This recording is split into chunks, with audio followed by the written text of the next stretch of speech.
We'll call the meeting on February 8th to order. Tonight, our invocation will be led by our city clerk, followed by the Pledge of Allegiance by our Mayor Pro Tem. Will you please stand?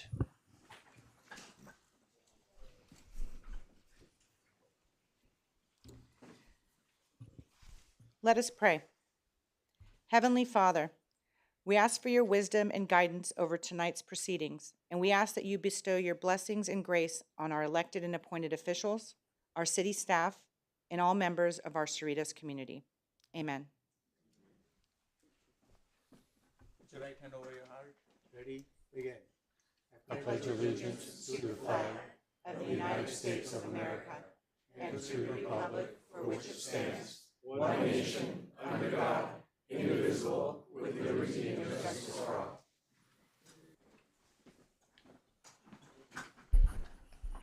Okay. Vita, may we have a roll call, please? Council and Agency Member Johnson. Present. Council and Agency Member Vo. Present. Council and Agency Member Yokoyama. Here. Mayor Pro Tem and Vice Chair Solanki. Present.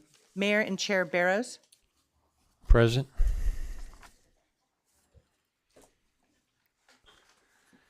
Okay, next is on our agenda is presentations. Our first one tonight is the recognition of African American History Month. The City Council will present a proclamation to recognize the African American History Month and to recognize the role of African Americans in our United States history. It's important to recognize those who have preserved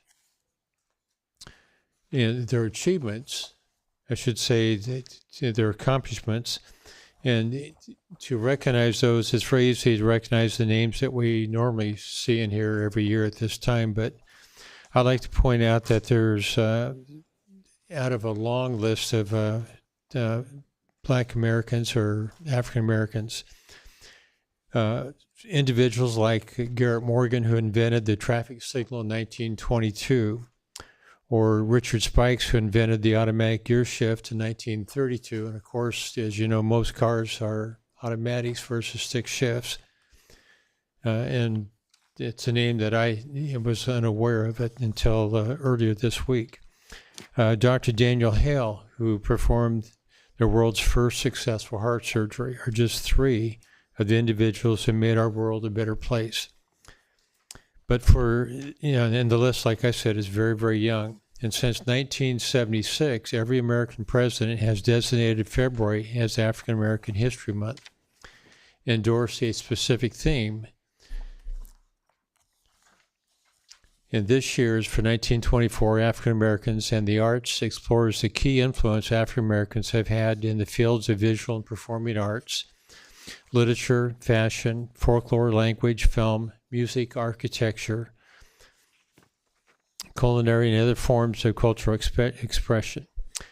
The Cerritos Library will showcase African American History Month with a number of special lectures that will focus on the rich history and the life of African arts and artisans. Their literature, the hip-hop movement. This evening we want to welcome Dr. Natalie Sartin, who will be accepting the proclamation for African American History Month. Dr. Natalie Sartin is an associate professor in the Department of English and chair of the Department of Black African Studies at Cerritos College. She completed her doctoral work and dissertation titled Lifting as We Climb: The Relevance of the Critical Methods and Approaches of the Late 19th Century Black Women Activists to Educators Today at Cal State Fullerton. I should say it's Cal State University Fullerton. Her research interests include cultural theories and pedagogies, African American and ethnic literature, African-centered research methodologies. I might note at this time also that Dr. Sarkin is also a resident of our city. Please join me in welcoming Dr. Sarkin. And if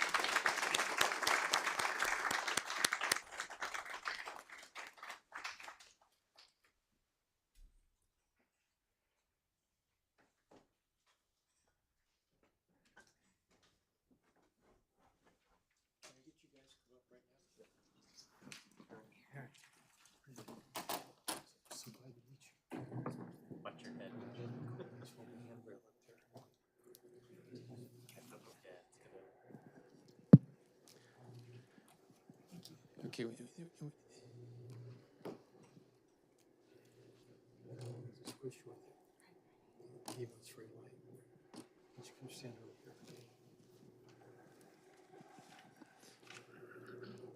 Well, on behalf of the city of Cerritos, I'd like to present the proclamation to you, recognizing all, the accomplishments that we just went over. And if I can get my colleagues to join around, we'll, have a photo op at the same time. But would you like to share anything? I would. And as a professor, I'm sure you have no words. Absolutely, I sure do. Okay. Thank you. Yes. So, hello, everyone. This is to sincerely thank Mayor Burrows and City Council members for this proclamation, which honors Black History Month and the contributions that Black people have made to the city of Cerritos, nation, and world.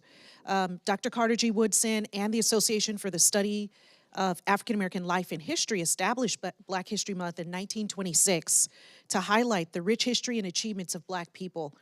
This proclamation, along with the events offered at the Cerritos Public Library, do just that. So thank you very much. Yeah, we do want to thank you and all the work that you've done in the area also. Thank you. Just tilt it this way.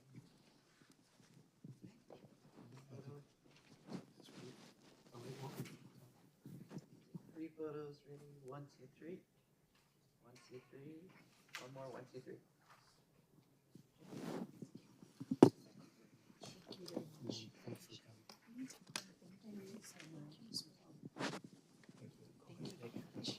Thank you. Congratulations. Hey.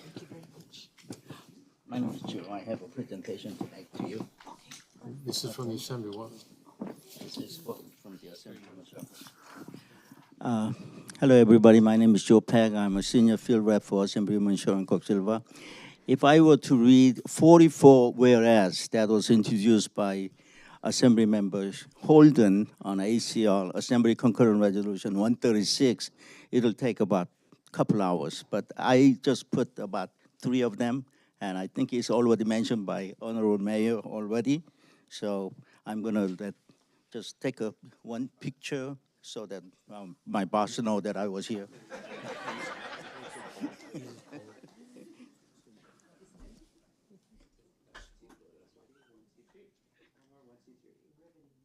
Thank you. Thank you.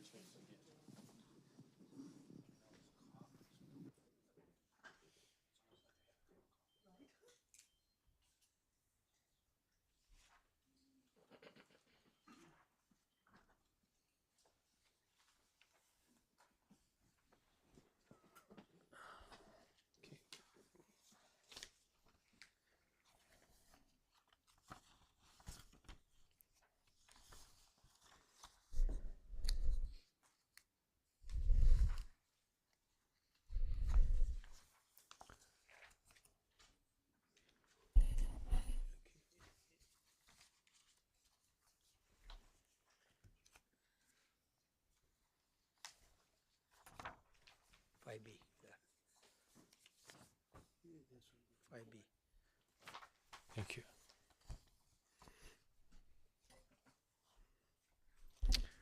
Okay, next we're going to get a informational report, an update on the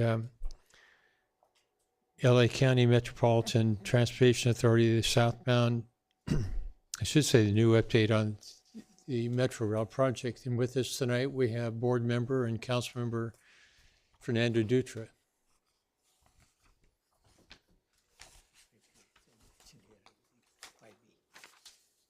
Thank you.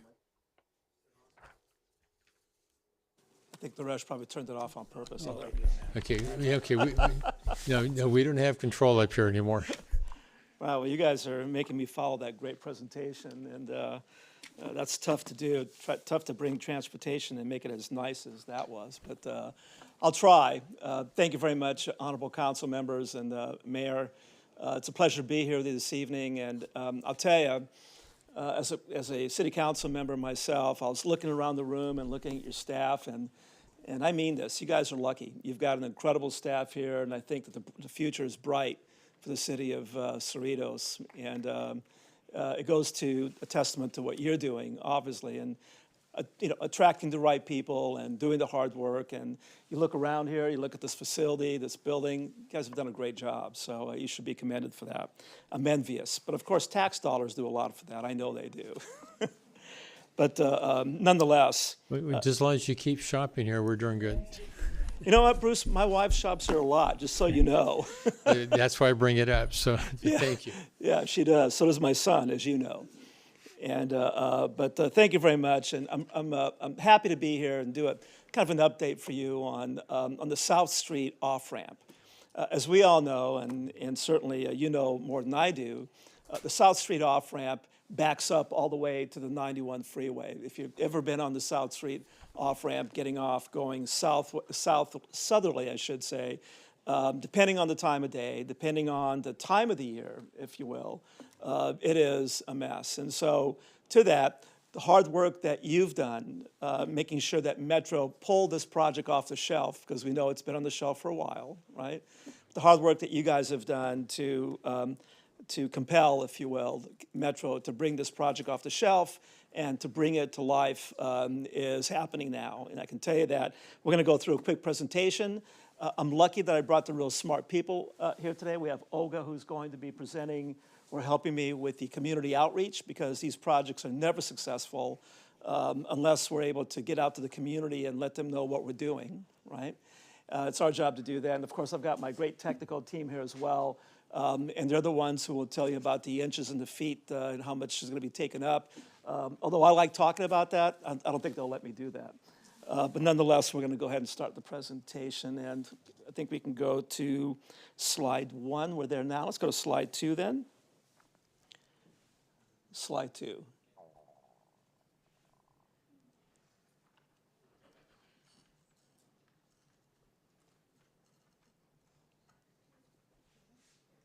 That's 3, isn't it? No? No? Okay. Well, no, that is 2, I'm sorry. So really what the project encompasses is the South Street supports traffic mobility, enhances safety, economic vitality, and access to opportunity. It will improve the safety on our highways by adding a right turn lane at the ramp terminus. And I think the next slide would have a better articulate. There we go. Now, if all of you can see that, as you're looking at the top picture, if you will, that's the on-ramp actually going up to South Street, right? And so the bottom picture kind of gives you an idea of what that, from a planning state position, how that lane is going to increase or expand out to allow for more traffic mobility, if you will. It's estimated to be about a $33 million project, right? That's a lot of money, even in Metro perspectives. And the construction is expected to start this March, just next month. So we're very excited about the start. And our intention is, or the goal is, to have this completed before the holiday season, because I know how important the holiday season is to the city of Cerritos, to the Cerritos Mall, and also to the car dealerships, but the entire city. And I understand the impact that South Street has to the city of Cerritos. So intention is to finish before the holiday season, if you will. And as you know, I'm in the building business, and I believe in building on time and on budget, so that the extent that I'm going to have the focus on the team to do so, you have my commitment that I'll do that. I know all of you have my cell phone number. I think I'd like to bring up the team now, and we can go through some of this. And hopefully you'll have some good questions. But as we go through this, slide 3, there we go. Actually, let me ask you this. Do you have any questions relative to slide 2 as you're looking at it? Because if you do, I've got the real smart guys here. Nobody? Yeah, I do have one question and one comment. The signal alerts that are given for the freeway, it backs up all the way to Alondra Boulevard and beyond. Northbound has the exact same problem backing up to beyond Carson. And I'm going to assume that at some point we're going to be asking, that we address both sides of it, not just the one side. Yep, I agree. Now, and of course, the real benefit here is that Narish will be able to get home quicker, because this is his exit. Yeah, we don't want to upset Naresh being able to get home, but relative to the signalization, if you will, right? Part of the scope of work as part of this overall contract is to also fix the signalization on the street, on South Street there as well, so that you're allowing for easier, smoother traffic flow, if you will, coming off the freeway. That doesn't work unless you work on the signalization as well, and so it's a collaborative effort between those 2 points. Did I get that right? Yes. Okay, good. We'll Right. be working with the city engineers we'll be working with the city engineer, traffic engineers to coordinate our new signal with the existing signals. Do we have anybody from Public Works here by any chance? Where? Right here. There you go. Good evening. How you doing? What's your name? My name is Dario Simoes. I am the city engineer. Perfect. So you guys will get to know each other really well, I'm sure. We've in fact communicated already. Thank you. Perfect.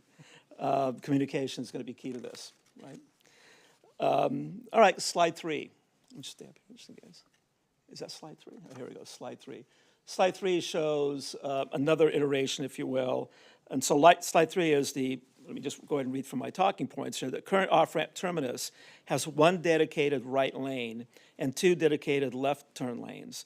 Traffic tends to indicate motorists exiting the freeway use the right turn lane, creating congestion that backs up into the 91 connector, resulting in, as you know, many car collisions and low performance in the off-ramp. Slide 4?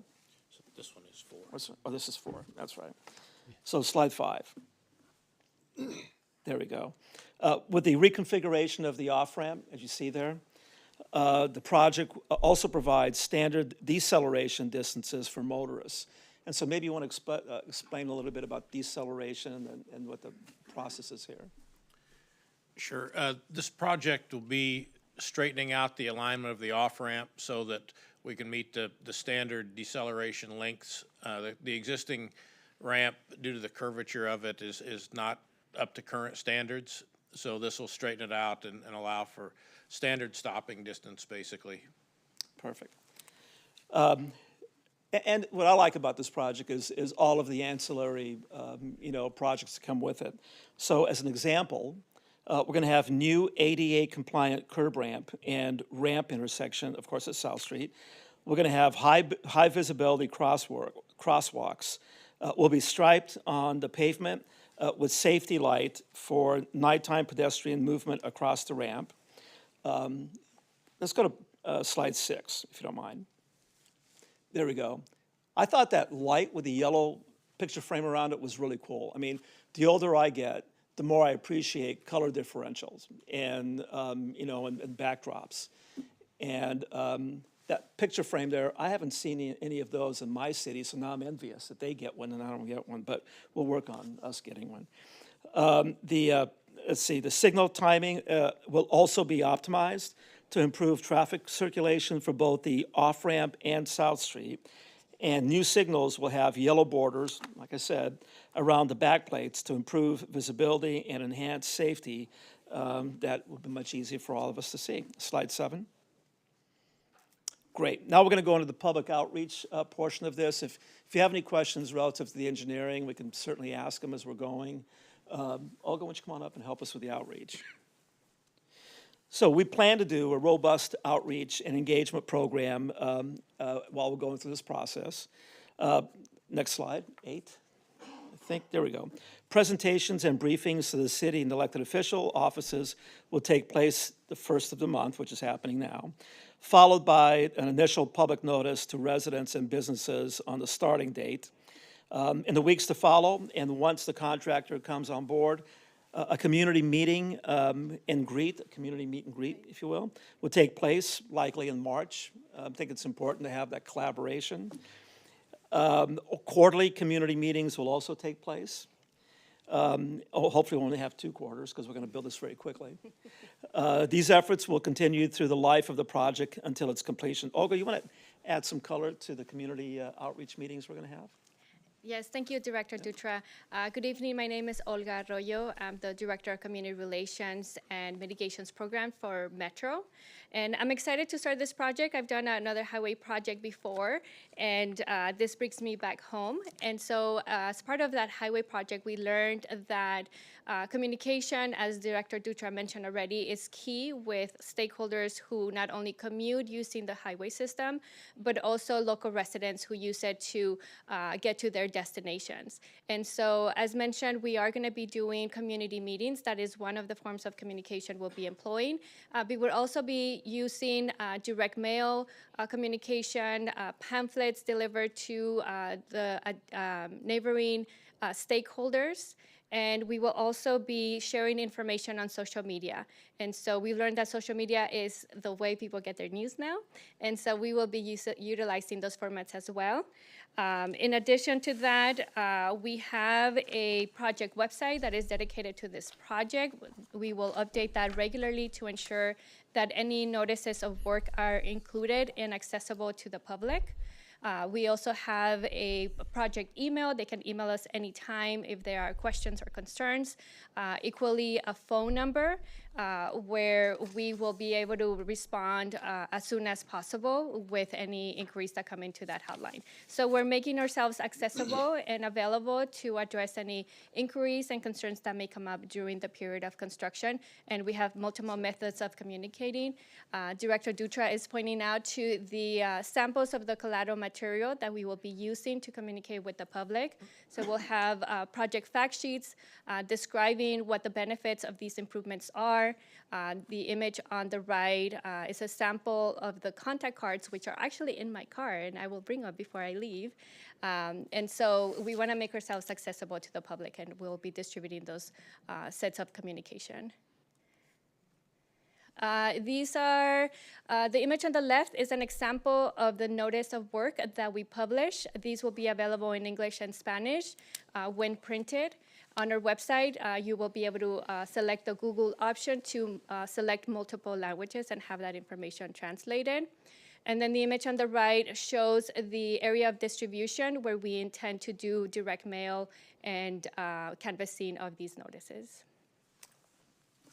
And my contact information. But I'll let you speak about that, Director Dutra. Oh, well, yeah, that's, you guys know how to get a hold of me, obviously, but we have, I wanted to make sure that the city of Cerritos understood how important you are to Metro and how much we appreciate the collaboration that we have with the city of Cerritos. And certainly South Street is, I think, just the beginning of more things to come, I hope. And we want to make sure it starts right. And my philosophy is if it starts right, it ends right. So, you know, this team here is here to support you guys, whatever you need. I know that they already have a relationship with staff, apparently, which is great. That makes me happy. And you guys know you can get a hold of me, you know, once we start this. But assume that it's going to start in March and end before the holiday season, if everything goes right. Unless we get rain like we've gotten you know, the last 3 weeks, which obviously has an impact on everything that we do. But that's it for us. Happy to answer any questions and look forward to making this thing happen. Well, Fernando, I want to say thank you. Just to help the audience understand that the Gateway City Council of Governments, which all the cities in Southeast LA County are part of, we are allowed to have one person represent the area on the board, you know, from our cooperation of cities that we have. And Fernando, you're the one serving, and want to thank you for doing a good job. And you've been very accessible and active, and which has not always been true over my time going back to the before the COG started. So I'm glad you're here. Thanks. And look, it's easy to do this when you got people like you guys to work with. So I've seen Naresh. I just saw him last night. I think I've probably seen Naresh more than I've seen my wife in the last 24 hours. You know, but great relationship with all of you. And, you know, I ran into Mr. Vo at I did a presentation in front of the Optimist Club, yep. And a few weeks ago, and you were there. What a great group, by the way. How many guys in that thing? Like 40 guys, maybe? Over 60 members. Wow, incredible. So all of you do incredible work, and I know the work that Linda does, and served on boards with Frank before, and so I've got a relationship with each one of you. And once again, we look forward to making this project work well for you. Well, thank you, and thank you, to the Metro staff also. Yep. And we look forward to working with you and seeing the project, accomplished on time. Yeah, thank you. Okay, Good thank night. you. Thanks. Thank you, Bob.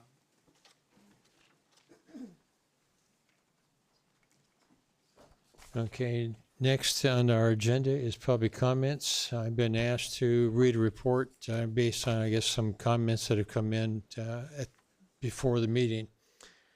And at this time, we'll move to item number 6, which is public comments, and then on to our consent calendar. I'd like to remind all public speakers to use respectful language and behavior during the public comments and during the meeting. We value your input, and the Street of City Council does honor the right of the public to address the council on matters within the city's subject matter jurisdiction. We'll also kindly ask and remind everyone that state law and our local rules of decorum do not support the use of profanity, hateful speech, or conduct during our meetings that unlawfully disrupts, disturbs, or impedes in the orderly discussion and consideration of the city's business. Public speakers are reminded to direct their comments only to the mayor and to the city council.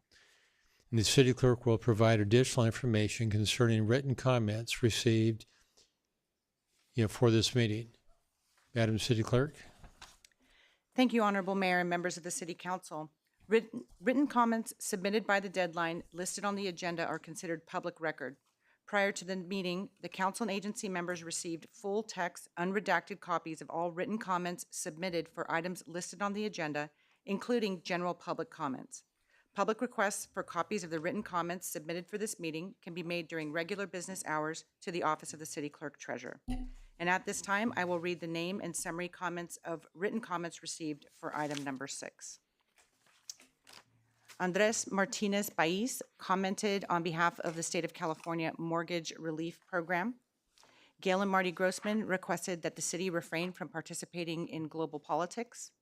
The following individuals requested the City Council support the calling of a ceasefire in Israel and Palestine: Alejandra C., Aliza Adnan, Rita Tribe, Margaret Villa, Alexandria Cornejo, Aya Kanawati, Moni T., Isis Rivera, Christian Hernandez, Jesus Gaona, Teresa Nguyen, Suzanne Muradin, Maribel Chavez, Felicity Figueroa, Noor Matar, Estefani Amaya, Mrs. Hakim, Sarah Ree, Natalie Zadeh, Jana Linguist, Mirvet Jadeh, Jawahir Mohammed, Ibrahim Ghanem, Carl Alvarado, Rhonda Hamida, Hasina Mirza, Omar Kadir, Bilal Shalan, Isra Hashmi, Fad Albinali, Kandakar Islam, Kay Aldasuki, Tasneem Motala, Rafael Fernandez, Jenny Alba, Sandos Kolaki, Jacqueline Ceballos Gomez, Michael Wozchek, Farwa Jaffrey, and Edwin Morales. And that concludes the written comments submitted for item number 6. Honorable Mayor, members of the City Council, you may open the in-person public comments. Can I ask a question, please? Certainly. Ms. City Clerk, there were numerous emails that were not signed. There was no name. So what did you do for the ones that were not signed, or there's no name under the email? The record that we received at the city clerk's office, all of the items that were received did have names. So I'm unaware of any items that were received with no There was names. numerous emails that said sincerely, comma, and then there was no name underneath, sincerely, comma. In the packet that was provided by right the office of the city clerk, Yeah, he's right. we take the Were name. those redacted? Did you No, we provide take us the with name if redacted you- emails? If you notice at the top, they have the name in the email address. So Well, I mean, that's an assumption. they didn't, I mean, are we assuming that the person's, you're deciphering the name from their email address? That has typically been how we have recorded the names of the people that have come in, the written correspondence that have come in. Okay, so some of the names you read, you determined their name by deciphering their email address. The email address or the name written at the bottom. Okay, but yeah, I just wanted to point out that as I was reading these, I noticed that numerous of these written comments submitted by email, it said sincerely, comma, with no name. So I'm just wondering if we're making assumptions about who sent the email when they're not signed. Well, we certainly, this has been our practice, and not in making assumptions, sir, Honorable Mayor, members of the City Council, but rather if there is an identification, whether it's in the email, the to, from, or at the bottom, to acknowledge that we've received it from that person. 'Cause I'm That even- certainly has been our practice. I'm even wondering if there was a purposeful omission from a name under the sincerely, comma, if we can put the name that you assumed in our minutes. What do you think about that, Mr. City Attorney? If an email is submitted and the body of the message in the email, at the end it's sincerely, comma, and then there's no name, are we allowed to, as a council and a city clerk, to try to decipher what the name is and assume what the name is if they they don't put their name under sincerely, comma? Yeah, no, I think it's a fair assumption to assume that the person's name that for the email address sent that message is a correct assumption. But we could certainly note in the minutes that some of the communications that were received actually were not signed or had that sincerely and no signature name or no name under that sincerely, just to make reference that the basis for that assumption or for determining a certain person sent a mail was based on the email address that it was received from. And that's a fair assumption. Okay. And then also, when they send a letter to the city clerk, it's assumed that they meant to send it to the city council. Is that correct? Honorable Mayor and members of the City Council, thank you. The instructions for submitting written comments for the record are listed on the publicly noticed agenda, and that is a legal process in compliance with the Brown Act. Okay. We have a deadline, and all of those comments, as if they are submitted in the appropriate manner, they are forwarded to the City Council prior to the meeting, unredacted and full text. Okay, but everything we got was unredacted, correct? That is correct. Okay, thank you. Thank you. Okay, at this time, we're going to open to the floor for in-person public comments. We will call upon those who have submitted speaker cards or registered. Please approach the podium once your name has been called. Remember, there's a 5-minute time limit per speaker. Also, council appreciates not repeating the same statements of prior speakers, instead briefly summarizing any agreement or disagreement with prior comments, as all speakers and their comments will be part of the public record. I want to thank you for that. And our first person on the speaker list is Gail Grossman.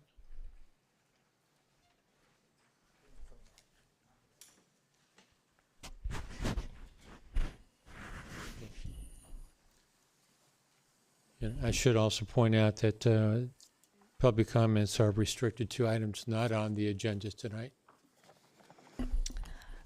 Good Thank evening. you, Gail. Good evening, City Council and staff.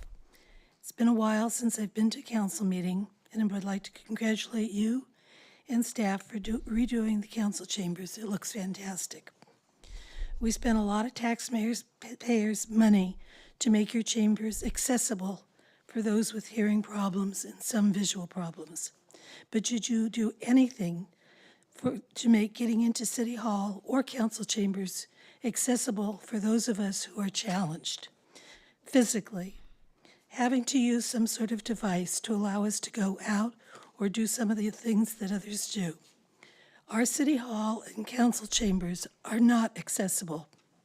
They do not follow government codes requiring accessibility to all. Oh yes, we have a ramp which is very steep and slippery. Have you ever tried walking up the ramp? Have you tried to push a wheelchair? Have you used a walker? Good luck, try it. We can't go up or down the steps, it's a challenge. It took us over 20 minutes to walk up the steps to get here tonight. You can't use the elevator by the city clerk's office because it's going down steps, and even then it's closed at 5 p.m. How does someone physically challenged go to City Hall if they need a building permit or need to do something at City Hall? Good luck. When Councilman Vo had his recent surgery, he was able to park underneath and had the elevator to take him up. I am therefore asking you to find a way to make our City Hall more accessible. I don't want to take legal action. I have no problem contacting the Office of the American Disability Association to have them meet me there and see what I am saying.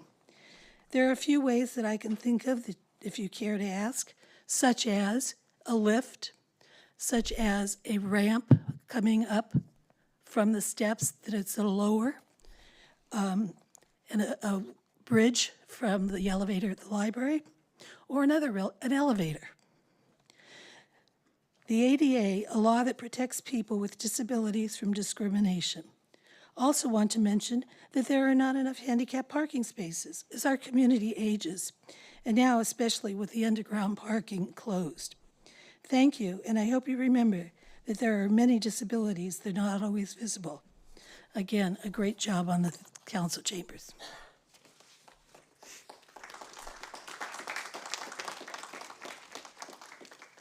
Mr. Mayor, can I make a comment, please? Certainly. Thank you. I'd like to ask council consensus to request that our city manager look into working with Ms. Grossman and as well as addressing the issues that she brought up. If I may address the matter before there's any consideration, I actually have spoken with Ms. Grossman, with the resident, on the question. Staff has in the recent past done a study of our existing access to City Hall and has found that it does comply with the current ADA standards. And I have had that discussion with the resident as well. But with any further direction from the City Council, we'll be happy to look at items and provide information. Then I'd like to ask consensus then if my colleagues would agree to have staff look further into further options. I concur. Can you describe options? I mean, I'm in complete agreement with the handicap parking is insufficient. So, an option would be there are steps that go down into the city clerk's office. Perhaps if they have a ramp, because that would be a short ramp that would go down, enter the city clerk's office, and then take the elevator up. That's an option. Another option would be to have some type of elevator. I don't know if you've seen, like in homes these days, there are elevators that folks put in their two-story homes.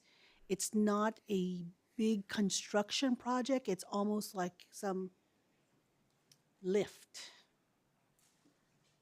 But I know there's other options out there that we can think of. So that's my council request, council consensus request, is that we do look into further options. That just because we are in compliance shouldn't mean we should stop there. We really need to make it accessible. I've walked that ramp. It's pretty steep. And I can imagine for those that are challenged, it would be very difficult. So just trying to help out those that would like better access to our chambers.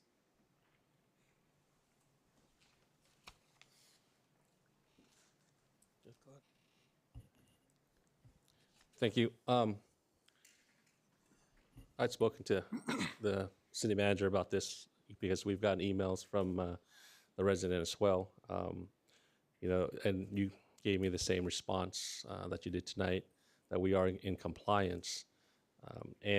What I did notice, though, that we do have a shortage of handicap parking spaces out there, especially when we have events here, not just for city council, but for events at the library or just in general in the area at Sheriff Station. I think we do need to add a little bit more parking space for the disabled, not just in that location, because I know we have right in front of the voting ballot box right there, and then over by the electrical parking. I don't know, do we have any other spots that I miss? If I may also, just to address the question, Mayor, on the handicap parking, as the council is aware, we are currently in the middle of a construction project within the Civic Center parking garage. Certain certain handicap stalls are temporarily unavailable, and I can defer to Acting Director of Public Works and City Engineer Dario Samos to elaborate on that. But at the completion of the project, there will be an increase in the number of handicap stalls. And with that, Dario, if you can please provide some additional information. Certainly. Thank you, Mr. Lopez. Good evening, Honorable Mayor and council members. What the city manager said is accurate. At the current time, the number of parking stalls designated for disabled access are slightly reduced due to the construction project. The reason being is that due to the construction project, there are actually 3 stalls that are in the mid-story are not accessible because the elevator is out of service at the current time. Overall, without this construction project currently going on, there are more than the number that is required by the ADA for disabled access stalls that the city is required to have for the Civic Center, taking into consideration the library, the Civic Center, and the Sheriff's Station. In order to create ADA parking stalls, there are many concerns other than just simply a stall. There needs to be designated approved access from the vehicle to a location that is safe for a person to traverse. We could provide more temporary stalls, but that would need to be designed by an ADA professional to guarantee safe and appropriate ADA access. Once the construction project is done, as I have stated, there is not only sufficient number of ADA stalls, but more than sufficient ADA stalls as required by the California Building Code. More can certainly be created, but that would have to be appropriately designed by the proper professionals in order to provide that access. So I guess my comment is we should add more disabled parking spaces. Not just at the lower levels of the parking structure, but maybe bring those numbers from the lower levels up to the ground level so that it'd be a little bit more accessible. So that would be my comment. Thank you. I agree with you. Dario, thank you. Do we have on the ground level handicap parking spaces? Yes, we do. I believe there are approximately, off the top of my head, about 8. So And then can we have those, bring it on top and, reduce it from the bottom? Again, we would have to have an appropriate ADA designer come and evaluate the existing parking structure and existing parking as it exists. There are specific requirements for access. Just to list one, a stall, two vehicles cannot be parked next to each other without, and having a access point around the vehicle or on the back of the vehicle. So the access needs to be provided to the front. So there needs to be an appropriate study in order to provide more parking stalls in order to ensure that that access is fully ADA accessible. Thank you. Do I have consensus then for, from this council to look into options for better accessibility for our disabled residents? I concur. Yes. Okay, you Thank have a you. concurrence. One of the problems I know we have, and, Vita, I think, well, we're not going to be able to open up after hours into the city clerk's office because that's a security issue for a lot of reasons. So it's going to have to be an alternate, probably a lift, to get up to the upper level. But, the one thing I am well aware of is, the number of handicap spots we have, I really don't believe is sufficient, for the library and city hall. Whether, and I know the distance that someone has to travel, to walk from a vehicle to get in is of great concern. Thank you.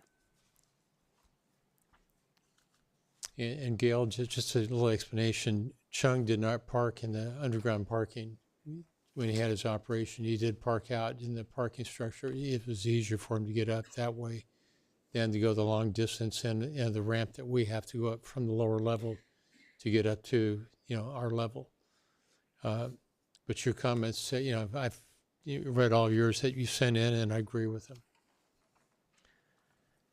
Okay, our next speaker is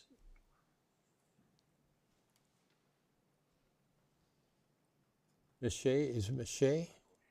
Michael, without the L. Okay. Wozchak? If I'm saying the name correctly.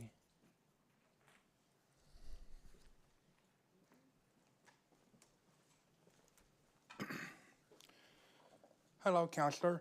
I've been living in this entire city my entire life. We need to have a ceasefire for Palestine. We already had a disaster in our zero wave in 1989 for the airplane crash that we had. If we have a statute for that, we need to have support for pre-Palestine, for a ceasefire. We have a statute of freedom. People need to have the right of freedom with what they need to do. And we have a statue of a businessman in our garden behind us that we done to our indigenous people in our history. We don't need to repeat it again. Ceasefire for Palestine. Thank you.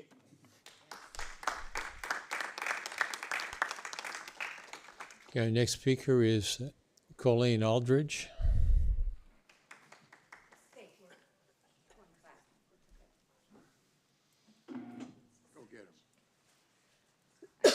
In my leg as I walk up here. That's what happens as you age. I wanted to repeat a little bit about what Gail Grossman had said. I think it's important, and thank you, Councilman Johnson and Yokohama, and as well as Vo, recognizing that we do need more handicap parking. And we may be in accordance with the ADA, but look around, folks. We have a community that's getting older. A lot of us we bought in 1973, so we've been here 50 plus years. And as many of us have, because it is a nice community and it has been managed well, we've stayed here and we've just made our homes nicer and better and redone and rebuilt and re-added on and anything you can do. But it is hard when you do go out, especially if you're coming to the library or the sheriff's office or city council, to find adequate parking for as many of us who are older. And we don't like to admit it, but we are older. My husband would have been here tonight, but like many men, when I asked him to please tell the gardener to remove a couple bushes, he decided to do it himself. And 2 days later, he couldn't move. Therefore, he's a little handicapped, let's say, at the moment. And making it up that ramp, just so that you guys know, is not an easy task. And if Councilman Vo did it in a wheelchair up that ramp, he's got a lot of upper body strength. In fact, one of my good friends, Merlin Driggs, and I arrived at the same time. We took the stairs. He went to one side, I went to the other, because we both said, we need a railing. And we went up step by step. So please look into it. It's important not just to Gail Grossman and Colleen Aldrich, but it's important for our entire community. And I also want to thank you, or maybe the thanks should go to Daryl, or maybe the thanks should go to, and I can't remember her name right now, who put it in our community outreach today online? Emily, and thank also Councilman Linda Johnson. I found out, because we were told at the safety meeting we needed 3 to 5. And then I saw 5 to 9, and I thought, oh no, now what are they trying to throw in front of me? As many of you know, it's been since 2019, in June, that I started asking for the Coyote Wildlife Watch program and to do something about the coyotes. And I found out when I called her, there's 7 people that have signed up. So we've made, and many more may sign up. So at least we're going to get the education and we can educate others. Education's important. It makes a difference. And I've been asking for this since 2019. And thank heaven I'm still here. So I'm happy to volunteer, and I want to encourage everyone out there in our community that cares about your dogs and your cats and your animals to please volunteer, get the training, and then we're going to share our knowledge with everyone else. Thank you. We're finally moving forward. It only took us since June of 2019, but we did it. Thank you. Thank you. Our next speaker is Emmanuel Ronquillo.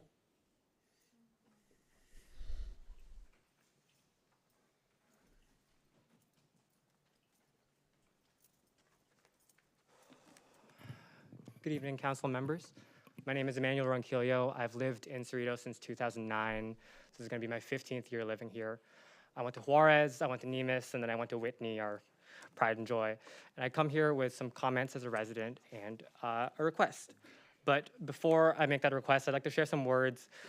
Thanks to the wonderful education that I received here at ABCUSD and the college that I was able to go to, I found these words that I think are incredibly relevant to what we can do as a city and what we should be doing as humans. If I must die, you must live, to tell my story, to sell my things, to buy a piece of cloth and some strings, make it white with a long tail, so that a child somewhere in Gaza, while looking heaven in the eye, awaiting his dad who left in a blaze, and bid no one farewell, not even to his flesh, not even to himself, sees the kite, my kite that you built, flying up above, and thinking for a moment, an angel is there bringing back love. If I must die, let it bring hope, let it be a tale. These are the words from Dr. Rifat al-Arir, a poet who was killed in Gaza on December 6, 2023, alongside his brother, his sister, and their children. I'm here today to ask for the City Council to call for a ceasefire in Gaza immediately. I'm not asking this to assuming that we can participate in global politics and immediately put an end to decades-long injustice and genocide, but I'm asking us to follow the precedent being set by many cities around the nation today. In California alone, San Francisco, Richmond, and Oakland have all passed resolutions calling for a ceasefire in Gaza. Here in Southern California, Cudahy, I'm unfamiliar because it's a small city, but it's a small city here in Southeast LA that has also called for a ceasefire. Chicago, Detroit, Atlanta, millions of people across this country, regardless of bipartisan, have been calling for a ceasefire. I'd like to draw your attention to some numbers. I went to Whitney, I'm good at numbers. Since October 7th, over 10,000 children have been killed in Gaza. Children alone. That's nearly 10 times as many students at Whitney. About 5 times as many students in Cerritos High School. And I go to this library very often, and I see how they bring life to our library whenever they attend. And thousands of miles away right now, the US, this nation that we are in, is funding the indiscriminate bombing of these children. City Council, I'm asking you to pass a resolution, to make a stance, make a claim, not for any political agenda, for a humanitarian reason. Al Jazeera has reported that since October 7th, roughly 1 child is killed in Gaza, or not even just in Gaza and the West Bank, every 15 minutes. Since this meeting has started, that would account to 4 children. At 5 p.m. today, Al Jazeera reported that 6 people were shot in Gaza, or in Rafah, and the Palestinian Red Crescent Society reported that the IDF delayed their ambulance responses. Just an hour before that, 8 people were killed in a drone strike. Last night, a Palestinian doctor was shot by a sniper while in an operating room in Nasir Hospital. I understand that we are thousands of miles away from Palestine right now, and I understand that as a city within the United States that there is only so much we can do. So now as a resident here, who has learned not just about politics, but about being a human being, developing my moral values, and living in this wonderful community. I love this community. I'm still here. My mom, my family lives here. My father died while we were living here, and he has set us up to be in this wonderful community. And I've always been grateful for that fact. And now I'm asking us to use what privilege we have, what security we have, what ability we have, the voice that we have here in the city, to call for a ceasefire, to make our stance and make it clear that we do not support the indiscriminate genocide of people, regardless of where they are thousands of miles away. City Council, I'd like to thank you for this time. And again, I urge you to continue to make strong decisions, pass a resolution, make a claim, make a stance, and call for a ceasefire in Gaza. Thank you.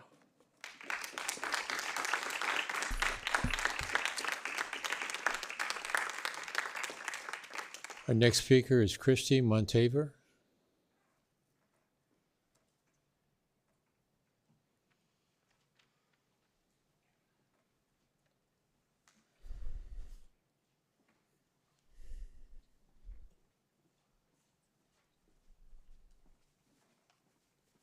Good afternoon, council members. Thank you for hearing us out. My name is Christy, and I'm a resident of Cerritos for 2 years. I'm here before you today as a concerned member of this community. I know that out of my city, $570,000 go to Israel every year, and with inflation, it goes up every year. And when they decide to start having genocidal campaigns, it goes up a lot because our federal government decides to start opening federal bills to send them unconditional aid while they're violating basic human rights. Israel has been taken to the International Court of Justice by dozens of countries at this point. The main countries that have opposed this are countries that have historically upheld colonialism, and the countries that have stood in solidarity with Palestine are countries that have experienced oppression in their past. The reason I'm here before you today is not because of October 7th and everything that has happened after October 7th. The reason I'm here before you is to tell you that Palestinians have been suffering for a long, long time. They have been massacred for almost 100 years. They have been massacred in Tantura. They have been massacred in Sabra and Shatila in Lebanon. They have been massacred in Kafr Qasim when the Israeli army decided to change the curfew so they can massacre an entire village, including a pregnant mom with her fetus inside of her. The Deir Yassin massacre, where you can look at testimonies and it's absolutely horrific, and the fact that our money is behind it makes us by default responsible for not only the 35,000 human lives that have departed since October 7th from Palestine, but also for everything that Israel has done to this date. And if we don't take a firm stance to say that all lives matter, Palestinian lives matter, raise your hand if you believe Palestinian lives matter.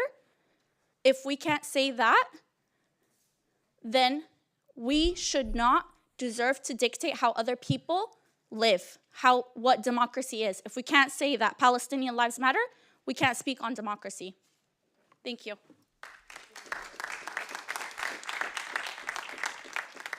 Our next speaker is Sophia Say, one of our school board members.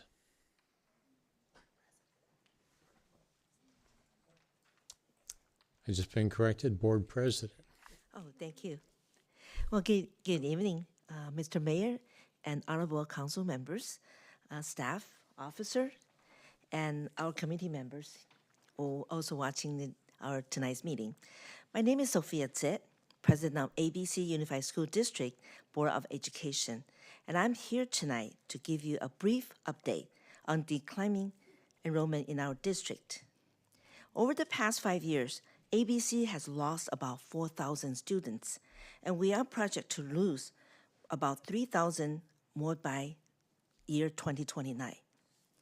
In 2022, the board created so-called the School Facility Capacities Declining Enrollment Ad Hoc Committee to look into this matter and how we can ensure the efficient use of facility as we decline enrollment.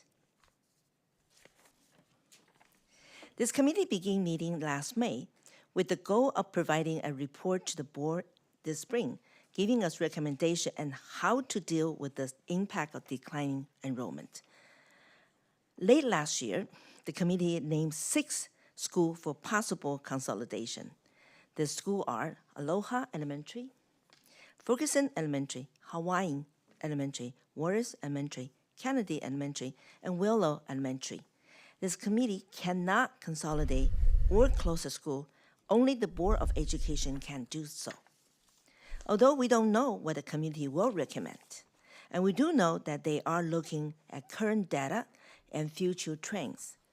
They also want community input, We had a town hall meeting on February the 7th in Artesia, which is Porky Hall. And it was at 7 p.m. last night. And I want to thank you, Council Member Yokoyama. You came to visit and listen to our community concern. Thank you. Another schedule is for February 15th in Hawaiian Gardens, and you folks are all welcome. The location will be C. Robert Lee Community Center at Hawaiian Garden. You can find more information on our website at abcusd.us. Thank you for your time and attention, and know that we are continue to do all we can do to support the academic success for our students. So this just briefly update information for you guys, not a report, to make sure we all work together, just like previous one of the council member was saying. I know he found one of the city. He said communication is the key. It has to be work on a both way, not one way. Thank you and good night. Thank you, Sophia. Our next speaker is Margaret Villa.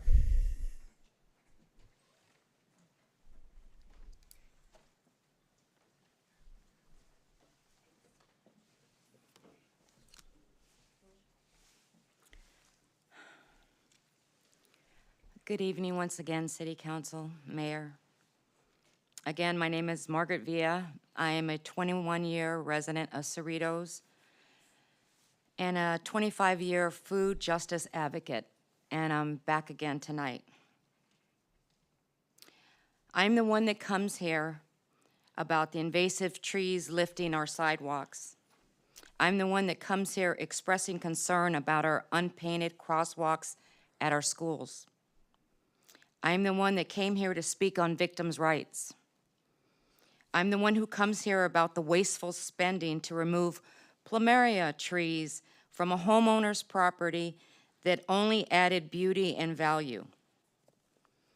I say all of this because the cost of this is minute to what the city of Cerritos allocates for Israel.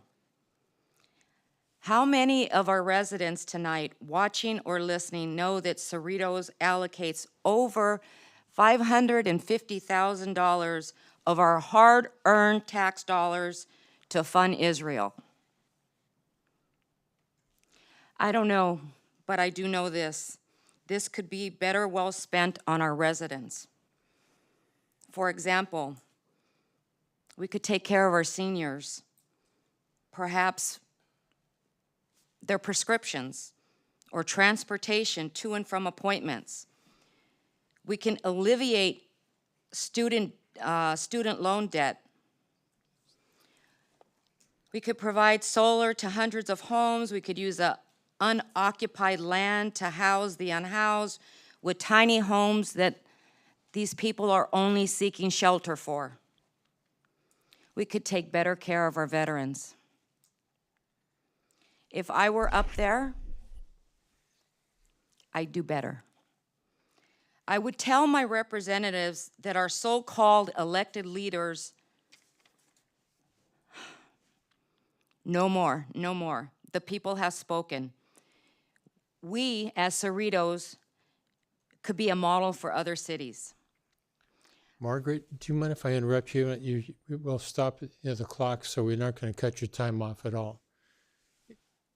As far as I know, in our budget, we don't have $1 that goes to any country. Okay. I don't prefer to be interrupted, but I can provide you that information. Okay, I'm saying it's 'cause available. It's not from us. No, it is from Cerritos, and I'll provide it to anybody. And I can tell you, Downey provides over $1.5 million. Every city is. Am I using my time here? No, you're not. Okay. I'm No, my asking a question. clock. The clock is ticking here. Okay, it was about 2 minutes 40, so we'll make sure it goes out. Okay. But hold on a second, Robert. Since you're overseeing the budget, and we have a budget person, finance, Ryan, is there in our budget? I've been through our budget every single year for 20 years. There is not one dime that goes out of this country. And if I'm wrong, can one of you correct me? Did you just say out of this country? Yes. That is a blatant false lie. No, it's not. I'm going to be very blunt.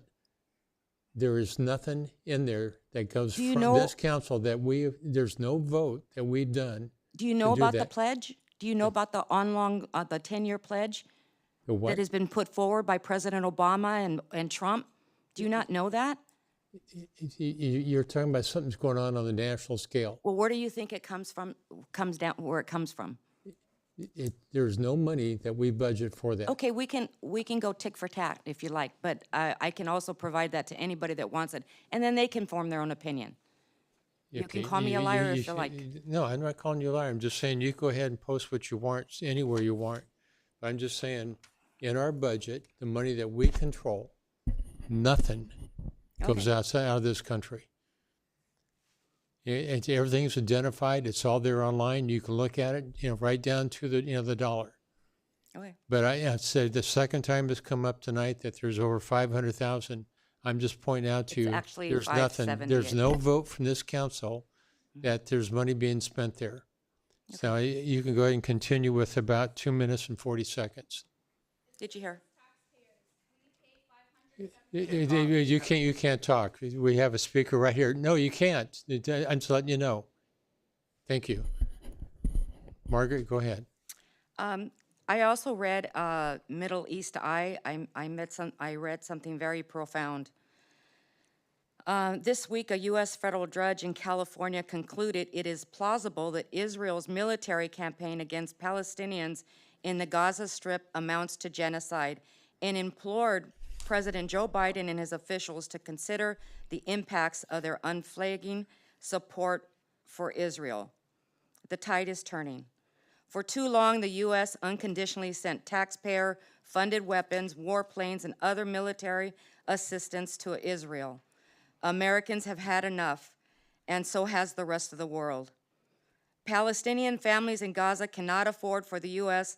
to send one more dollar to the genocidal Israeli regime. Every dollar of unconditional military funding, every tank, shell, joint direct attack, munition kit, and warplane sent by the U.S. is used to destroy Palestinian life and ability for families to build a future. I want to close with this. We are here tonight to ask for the bare minimum. Adopt 786. Place this as an agenda item. Have the moral courage. Let me say that again. Have the moral courage to end this displacement, the violence, the genocide, like in Hawaii, like in the Philippines, like what we did to the Native Americans, and now with our monetary support to Palestine. Do you see the common denominator here? They look like me. To quote my Jewish brothers and sisters, never again means never again. Free, free Palestine.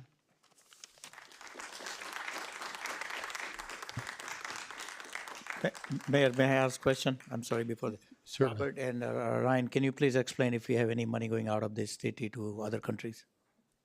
Thank you, Mayor and Mayor Pro Tem and members of the City Council. To my knowledge, there's no funds that have been allocated, as was mentioned, going outside to any foreign countries. I can refer to Mr. Carey, Finance Manager, as well, to confirm. Yeah, I'm happy to confirm that as well. Mayor Barros, you're correct, and Robert is correct in saying that there are no funds in our budget that are allocated for any expenditures outside the United States. Thank you, Ryan. Thank you. Okay, our next speaker is Jay Gray.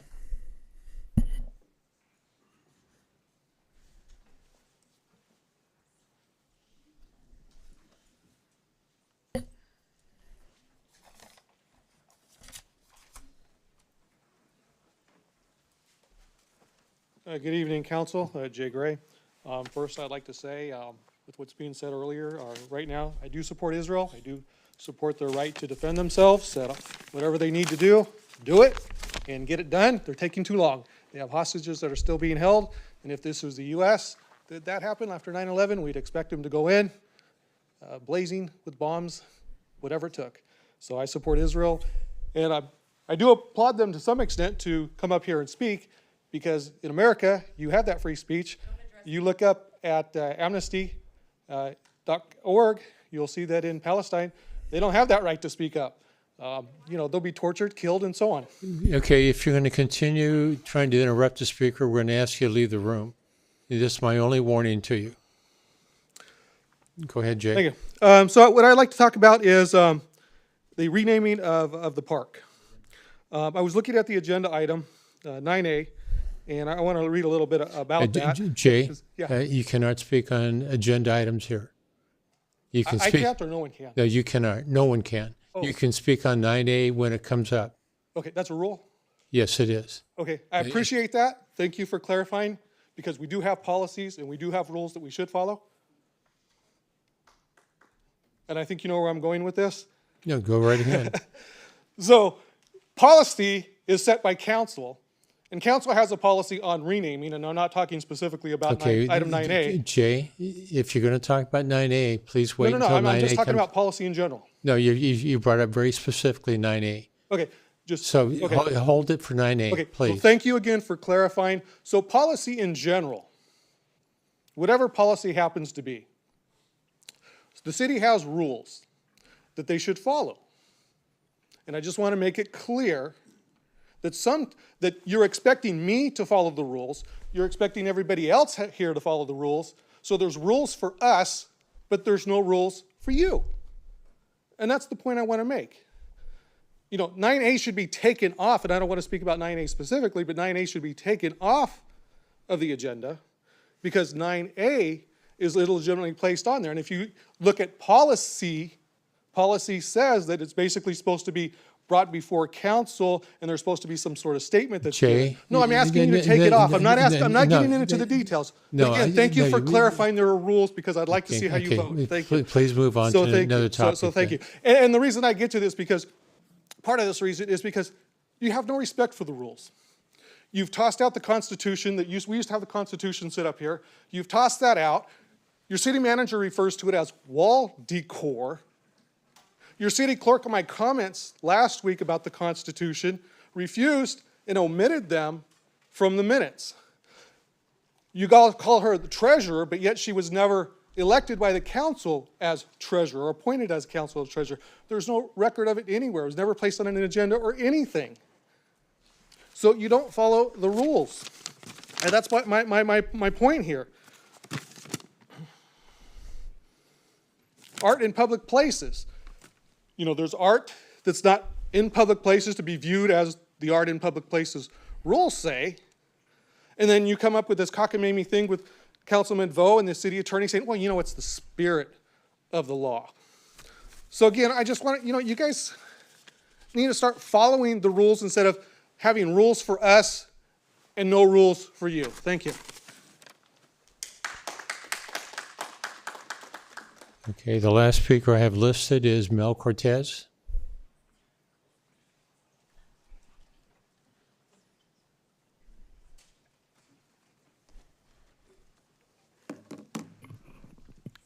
Good evening, Mel Cortez, 32-year resident. My first point here is November 28, 2022, when the amendment to Athens for the agreement that you did on that day has a statement about paper shredding. Athens will arrange and pay for a paper shredding contractor to be present at one site paper shredding event per city year. 2023, nothing happened. I mean, a lot of residents have been asking, so I'm not sure if it was taken off later on, but that was on agenda on the document that was provided. So if it's not part of the agenda, I'm not sure if it was amended and taken away later on, but we didn't have anything last year, and presidents kept asking and asking and asking. So just to make you aware of it. 2024, if it was taken off, then let us know so we will find other places. If not, I'll wait for Athens to have a paper shredding event. I've been having problems with the street sweeper, and Mr. Mike Grady has been really helpful with it. The way they've been sweeping also, and it's the same company. I mean, been taking pictures and pictures and pictures and pictures, and it looks like they're afraid of going in curves because they're not doing a good job like the previous company. So I've been talking to him. He's helping out. He's gone over there and talked to him, and last week did a good job. Actually went 5 times around my area to make sure that everything was swept. But I think I'll keep working with him until things get better. But I'm not the only person that has complained about that. So Neighborhood Watch, I'm part of the safety committee, and we got now approved a welcome kit for our Neighborhood Watch captains. In the past, we had to buy our own. If you're a captain, you're a volunteer. We had to buy our own vest for $10 and a few other things, but now our kit includes a vest, includes a Neighborhood Watch hat, and a few other things that will be really good for any volunteer that's helping out to keep this city safe. So thank you to Mr. Evans and the committee, safety committee, for bringing this up, and hopefully we'll get a few more Neighborhood Watch captains to volunteer in neighborhoods that don't have any. Also, we have actually approved the Wildlife Watch at the last meeting, and thanks to Colleen that has been bringing this up year after year. I will volunteer to be trained, and we'll need about 5 to 10 volunteers to go to Neighborhood Watch meetings or community meetings to help people, to train people to keep an eye on the wildlife. In my neighborhood this week, actually the past 4 or 5 days, there are about 2 coyotes, also with the rain, roaming around. And of course, people are not aware they're walking their small little dogs. So we make sure that we want to be able to train the community so they know what to do when that happens. We also had our homeless count on January 24. I rode along with Mr. Evans this time. A lot of nice conversation. We found 0 people living in the neighborhood that we went. I'm not sure of what was the city's number, but it was good. And my last comment, Ms. Sofia, president of the school board, brought it up about the decline in enrollment. It's not just an ABC USD problem. And we also talk about the Cerritos older community. It's expensive for younger couples with kids. Our city is expensive. A lot of younger couples cannot afford to come and live here. That's going to bring more problems in the future. That's one problem right now with more handicap access. There'll be different needs, not just in the next 5 to 10 years, but just think about 20 years from now. If we don't start planning ahead, instead of just reacting. That's going to have access to people, transportation. The last time there was talk about the transportation in the city. Also, our tax base. I mean, the older we are, I think the less taxes we pay. We bought my house like about 32 years ago. We pay lower taxes. So our tax base is also going to be affected. So we have to start thinking about the future as our aging population gets older. So that's one thing that hopefully it's already in the works, because let's make sure that our city continues another 50 years of being great. Okay. Thank you. Mel, thank you very much. And you mentioned something about the street sweeper. Can we have staff talk with him, get more details, and then you get a memo out to council, let us know exactly what's going on? Thank you. Thank you. Can you also include about the paper shredding? case Yes, as well, the please? paper. As far as I know, that wasn't cut off from the contract, because you would probably informed us.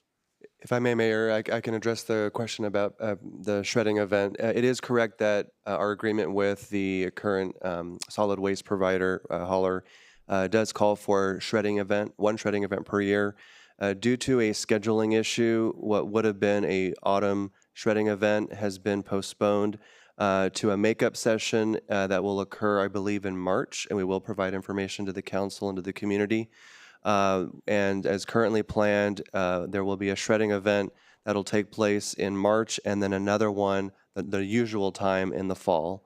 And once that is confirmed, we will provide that information. Thank you. Thank you.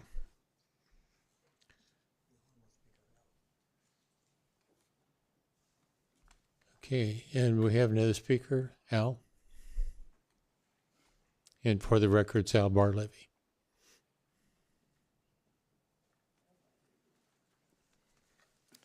Good evening, Mayor, City Council. My name is Al Barlevy. I've been Cerritos homeowner for 25 years. I come here today to oppose calls for ceasefire. Not because I like war. I think war is horrible. I wish this war would end. And also not because I think the Israeli government is doing a good job conducting the war. I think they're doing a horrible job. I regularly go to Los Angeles to protest the war. However, I don't think we should call for a ceasefire for several reasons. One, ceasefire negotiations are currently taking place. So why should the city of Cerritos call for a ceasefire? Negotiations are taking place. Two, all these calls for a ceasefire and all these calls for suffering of Palestinians, it's really all about racism and anti-Semitism, right? You didn't hear Jewish lives matter. You heard Palestinians' lives matter. You didn't hear about the 1,200 Israelis that were murdered on October 7th. There was a ceasefire on October 6th. There's been a war going on since, well, you could say since November 29th, 1947, when the UN called for a partition, but you can go even further.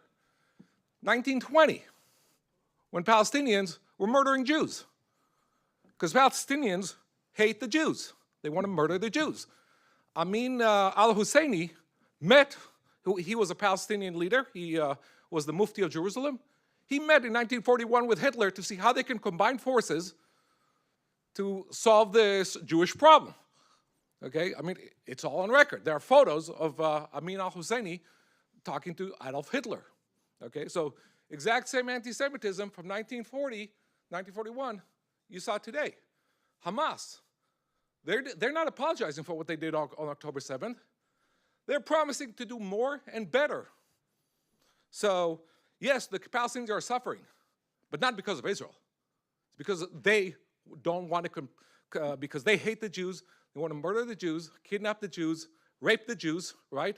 It's one of those Me Too, unless you're a Jew, okay?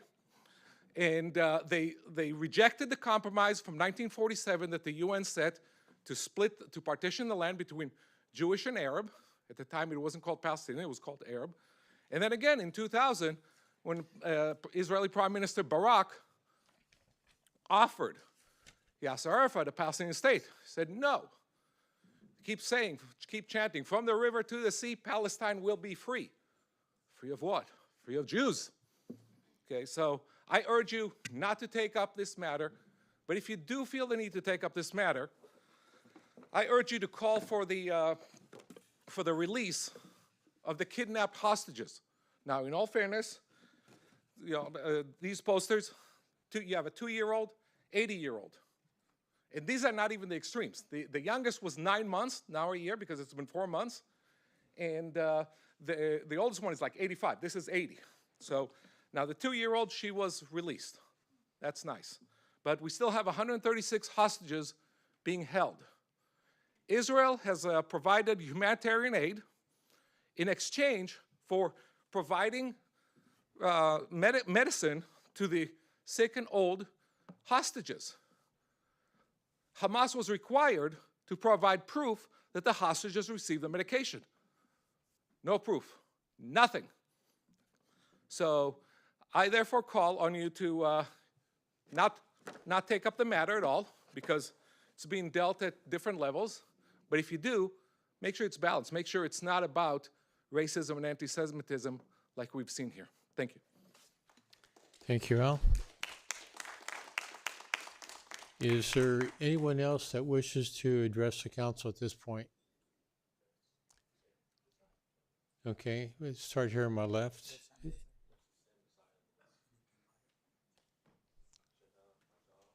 Okay. Okay, and I do have 3 more, which I didn't see the names that were added to it. No, go ahead. You're already up. I'd like to have you fill out a blue card after you're done, but please give your name. There are a couple who signed up before me. Should they go Yeah, first? go ahead. You're right there. Thank you, Council. Mayor Barrows, Mayor Pro Tem Solanki, Councilmembers Johnson, Vo, Yokoyama, and residents of Cerritos. My name is Aditya Pai. I'm an OC native, a resident of Brea, and I'm running to represent our district, California's 45th, in the United States Congress. I'm here to share why I'm running and to ask the leaders and the citizens of Cerritos for your support. I'm running for one reason. I love public service. I've never loved politics. I still don't. I'm not a politician. But I believe deeply in the power of law and policy to transform communities. Like many folks in Cerritos, I'm multilingual, foreign-born, and growing up, I spent a lot of time in Artesia and Cerritos because of my roots in the South Asian community. Most of the time, I was at Heritage Park shooting hoops, but I'm still rooted here. And I believe that DC politicians in both political parties have failed Orange County, and that's why I'm running, to put service over politics. As we speak, Congress is doing what Congress does best, nothing. Congress is failing to address a crisis at the border which remains unsafe and insecure, a broken immigration system that made it tough for my family to earn a green card and citizenship until just 10 years ago, a national debt of $34 trillion, insane student debt, and almost insolvent Social Security that will administer poverty and pain to my generation, millennials, and Gen Z, as well as current seniors. A cost of living crisis, especially when it comes to housing, that imperils the California dream.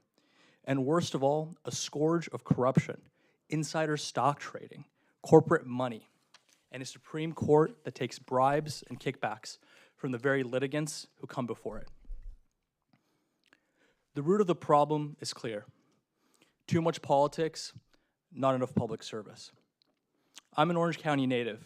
I spent 3 years as a youth organizer at the Orange County Red Cross that earned me a Disneyland Resort scholarship to go to Claremont, Cambridge, and Harvard Law School so that I could come home to do over 2,000 hours of pro bono legal work, help my mom build her small business, and serve on a board committee today of Habitat for Humanity, all right here in Orange County. I don't claim much experience in the smoke-filled rooms where political deals are cut in Washington. I think that's a good thing. I'm 32, energetic, and committed to bringing a spirit of constituent service so DC can better serve Cerritos and Orange County, a place I love. In fact, if elected, I will put the majority of my $900,000 annual budget toward direct constituent service here in CA45, not staffers in DC. We can make Washington work for Orange County, but I need your help. I need the support of the residents of Cerritos, and I ask for your vote. Thank you. Okay, we'll go on to Sam Desai.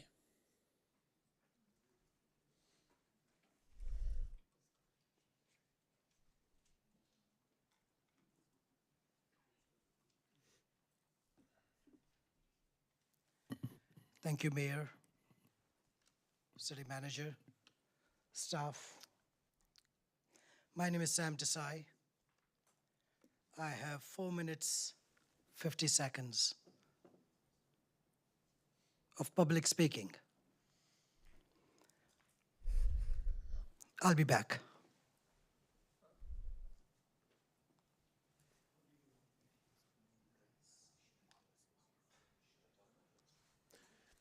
Sam?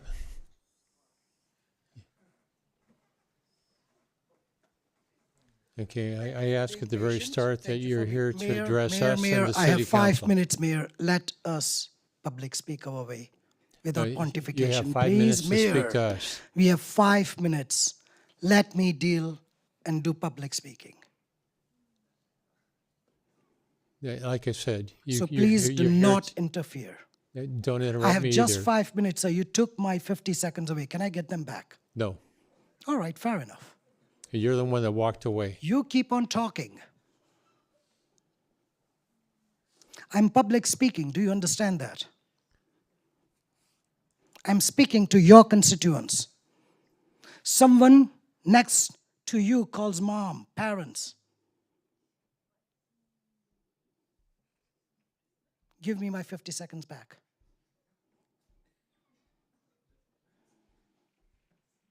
Mayor, I'm requesting, you took my time. I didn't Give it take back. the time. Don't interrupt.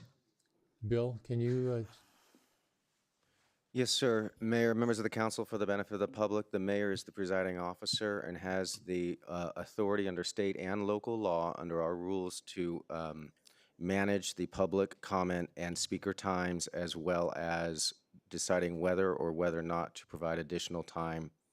And as the mayor did reference, the speaker did walk away from the podium during his time that was allocated. No one said no to that. He interrupted. Don't interrupt me next time, Bruce. You're mayor, unelected mayor. I'm here to save schools. Schools you have abandoned. City manager has no instructions from you how to deal with last night.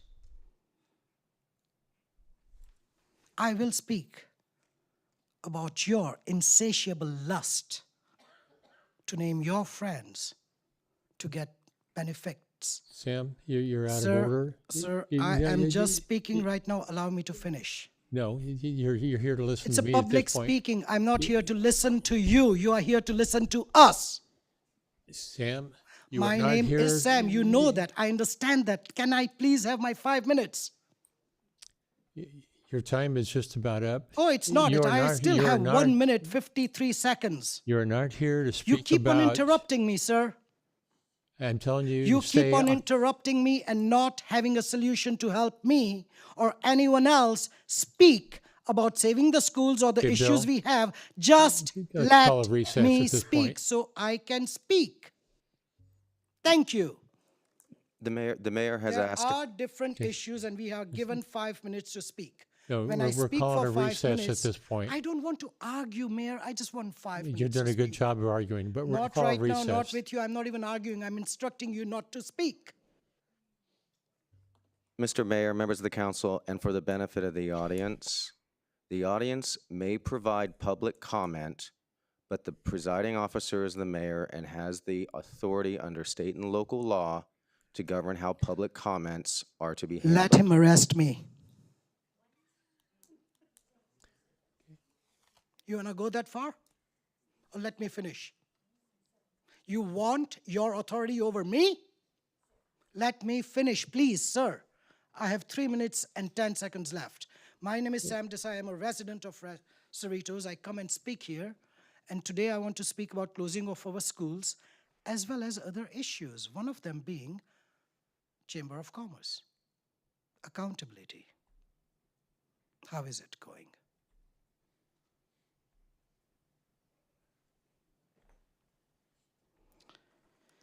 You, council, have to understand we are not your puppets. Only because, Mayor, you got elected because of those two on your side doesn't mean this is going to continue. My name is Sam Desai. You are not going to stop me. I still have 2 minutes, 19 seconds. You were elected. You were not elected. Rest of you two were elected, right? Public schools, education war. You are going to do everything to stop whatever you're thinking and find a way to help me save my schools, my city schools. You know why? Because, if you don't, it's going to affect property values of people who donated to you. Solanki, sir, check your cell phones. This is not a game. You are the one, when everything calmed down, sir, decided to instruct our city manager to change the policy. Why?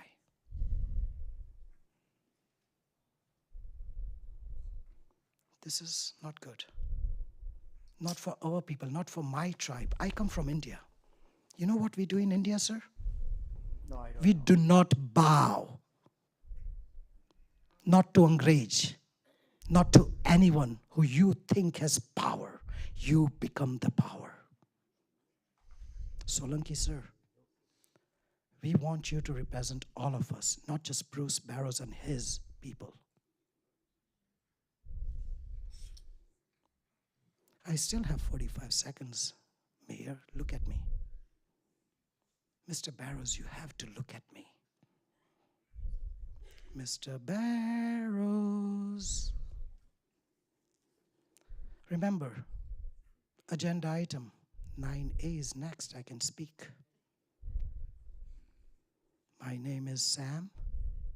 I want this city to understand you are not going to get away with it.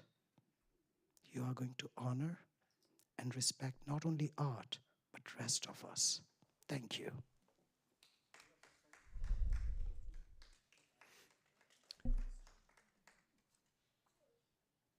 Our next speaker is Aditya Pai.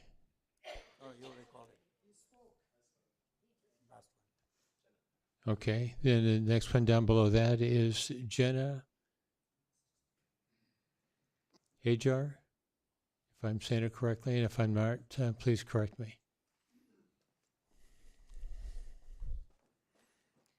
Hi, City Council meeting. That's fine, Hajar. Hello, can you hear me now? Okay. I'm just here to urge you to stand on the right side of history and to call for a ceasefire. Far too often we're getting the excuse from city officials that this is a foreign affair and it's not relevant to us, but it is. It's relevant to us. It's relevant to the residents here, us, the residents, and our taxes are going to Israel. They are funding this. And it's very much a city matter because I can't sleep at night thinking that knowing that tax season is coming up and that my money is gonna go there. So I also want to point out that this is not, calling for a ceasefire is a moral thing. It's not anti-Semitic. We are not against any religion or any race. It is solely focusing on the moral aspect of saving lives. There are civilian populations being targeted. When you look at satellite images, the airstrikes are hitting the locations where civilians are, the highest density of civilians. Collected punishment is a war crime. Attacking civilians is a war crime. There's over 30,000 people that have been killed already, 11,000 children. This is a genocide and it is a war crime, and that should not be negotiated. That should not be an excuse for self-defense because they're civilians. They're not attacking. So I just wanted to make it clear and to urge you to be on the right side of history and to set a moral precedent and to set an example for other cities to do the same because this is going to go down in the history books and you want to be on the right side. And I'm going to end it with just this video of Harry Truman expressing to the world the occupation of Palestine, and it really just speaks for itself. I'll put it in the mic.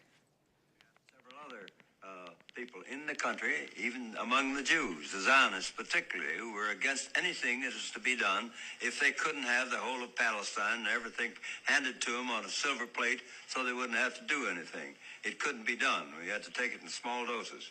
You can't move 5 or 6 million people out of a country and fill it up with 5 or 6 million Jenna, more and expect both sets of can you just hold the comments to your comments? We're here to listen to you and not to have...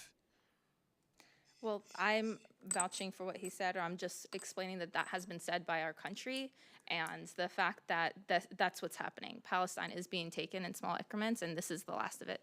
Gaza is being kicked out. People are being kicked out, and not just kicked out, they're being murdered. So proof exists. It's been in the history books. It's been since 1948. It's not something that happened October 7th. This is something that's been happening for a long time, and we're just urging you to at least acknowledge it and set a precedent for other cities to do the same. Thank you. Thank you.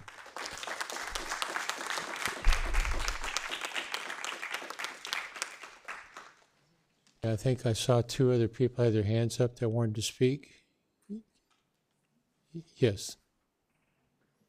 Can you give us your name when you get up to the mic, please?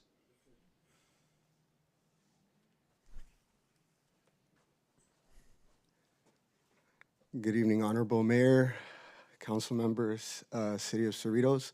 My name is Fernando. That's Fernando. Islas, Islas. I'm a long life Angelino. I was born and raised here. I'm also a Marine Corps veteran. I'm a Marine Corps veteran that is with About Face and Veterans for Peace, two organizations that are very familiar with the costs of war and combat. I'm here today to urge you to adopt the resolution HR 786, or to consider adopting your own. The reason being, obviously, is that it's tremendously impacting the citizens of not only Cerritos, but of all over the world. I also want to make note that as a Marine, I am very familiar with rules of engagement, with the Uniform Code of Military Justice, with Geneva Conventions, and I can say here, look everybody in the eye and let everybody know that the indiscriminate bombing of innocent people is not self-defense. The last thing I want to say is that if north of 30,000 people dead in 4 months doesn't rock you to the core, I urge you, I encourage you to do some deep self-reflection. Thank you. Have a great evening. Thank you for your service. Is there another speaker? Okay, we'll go ahead and close public comments. Peter, did you have anything else you wanted to add? Other written communication? Honorable Mayor, members of the City Council, thank you very much. There are no other written comments for item number 6. Okay.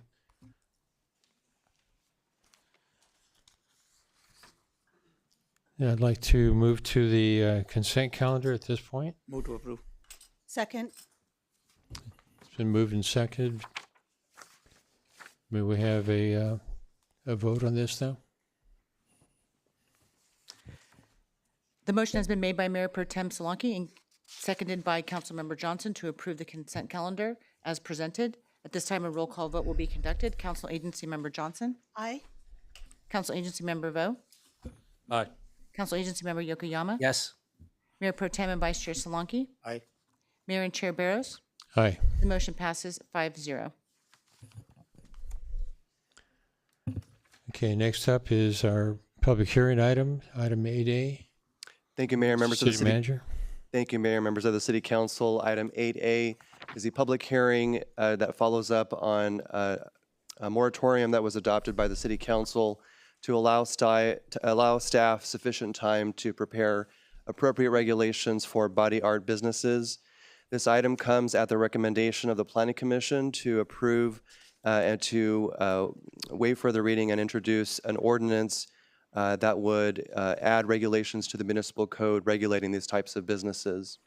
The presentation this evening will be given by Advanced Planning Manager Sabrina Chan, and following her presentation, she and Ms. Aguila and Mr. Erkey and I would be happy to answer any questions. Thank you, Mr. Lopez. Good evening, Honorable Mayor and members of the City Council. The item before you tonight is Development Code Amendment 2024-1, a request to amend Title 22 of the Cerritos Municipal Code relating to the regulation of body art businesses in the city of Cerritos. At this time, I would like to direct your attention to the screen for the presentation. In January 2023, the city received a letter from an attorney claiming to represent a person interested in operating a tattoo shop at 15969 Payuma Avenue. In the letter, the attorney implied that if the city did not approve the tattoo establishment, the city would be violating the person's constitutional rights, notwithstanding any potential impacts to public health, safety, and welfare. The subject property is located in the very northwestern portion of the city and is zoned Industrial Commercial 2, or MC2.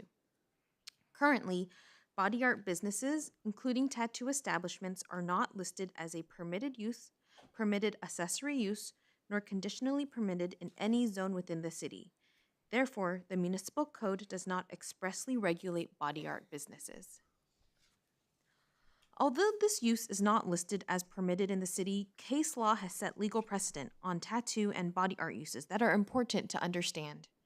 In 2010, the courts ruled that a tattoo, the process of tattooing, and the business of tattooing are forms of expression protected by the First Amendment to the U.S. Constitution. Therefore, cities cannot outright prohibit tattoo establishments without violating constitutional rights. In 2017, it was determined that cities may, however, establish development standards and use regulations that impose reasonable time, place, and manner restrictions, if done so for the preservation and protection of public health, safety, and welfare from potential negative impacts related to engaging in tattooing. Although protected under the First Amendment, body art businesses may have the potential to negatively impact the public's health, safety, and welfare. For example, tattooing, if undertaken in unsanitary conditions, can potentially lead to the transmission of infectious diseases, including hepatitis, syphilis, tuberculosis, and human immunodeficiency virus, HIV.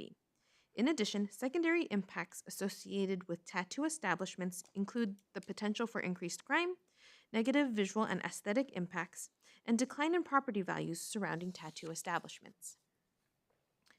In response to the original inquiry, case law protecting these uses, and potential public health impacts related to body art businesses, in March 2023, the City Council adopted an urgency ordinance to establish a 45-day moratorium to allow staff time to review potential impacts of permitting and regulating tattoo establishments, assess existing regulations, and to establish new comprehensive regulations for tattoo establishments. A subsequent urgency ordinance, number 1041, extended the moratorium for an additional 10 months and 15 days for a total period of 1 year. The current moratorium in place is set to expire in March 2024. After a review of all the zones in the city's Industrial Commercial 2, MC2 zone, has been identified as an appropriate location for potential body art businesses due to the existing infrastructure serving as a buffer for this zone, and due to the zone not being directly adjacent to sensitive land uses such as residential uses, schools, and churches. The map on the screen identifies the MC2 zone in blue. A zoomed-in aerial map of the MC2 zone is depicted on the screen. In addition to identifying the MC2 zone as a suitable location for these uses, DCA 2024-1 proposes to amend the MC2 zone to allow for body art businesses as a conditional use. DCA 2024-1 would require a proposed body art business to obtain a conditional use permit, which is subject to Planning Commission and City Council review. To appropriately regulate body art businesses, DCA 2024-1 proposes to add a new chapter to the Cerritos Municipal Code, Chapter 22.46, Body Art Businesses, to establish criteria for the location and operation of body art businesses in the city. In regards to location standards, a minimum distance of 500 feet between two body art businesses is being proposed to prevent overconcentration within the MC2 zone. Additionally, DCA 2024-1 proposes to regulate the hours of operation for these businesses, with no operations permitted between 10 p.m. and 8 a.m. Operational and site development standards for body art businesses, including lighting, special events, signage, minimum age requirements, and noise mitigation, are also proposed. In 2011, Governor Jerry Brown enacted the Safe Body Art Act in an effort to protect body art practitioners and clients. The Safe Body Art Act requires body art establishments to obtain a public health permit and body art practitioners to register with the applicable local enforcement agency.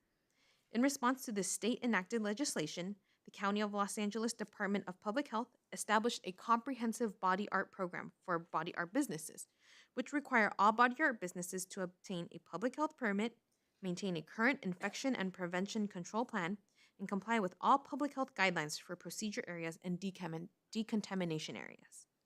LA County conducts annual unannounced inspections and is responsible for enforcing and verifying compliance with all applicable state law for body art businesses. Additionally, all body art practitioners must be registered with the county and provide proof of completion of a county-approved blood-borne pathogens exposure control training, as well as proof of hepatitis B vaccination. As such, to ensure that public health and safety are protected in Cerritos, DCA 2024-1 requires compliance with all LA County public health requirements for body art establishments, including obtaining a LA County public health permit and registration of each body art practitioner.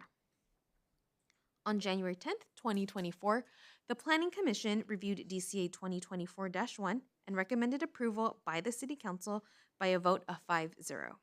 For tonight's item, a public hearing notice was published on January 26, 2024 in the local newspaper and was posted on designated city posting boards.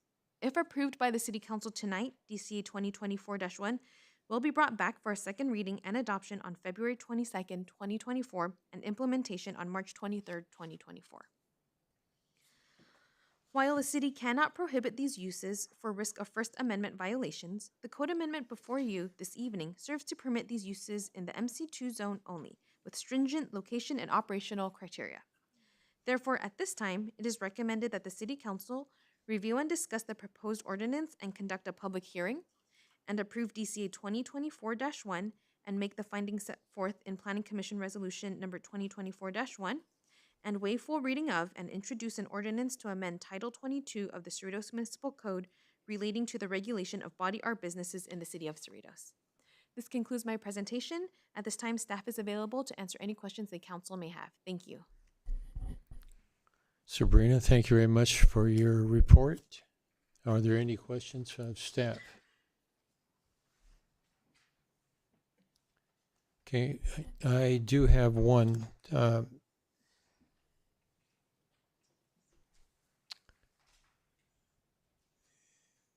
You mentioned that this is the same zone that precludes certain considerations and conditions for the sexually oriented business ordinance that we have, which just happens to be the one that I wrote way back when.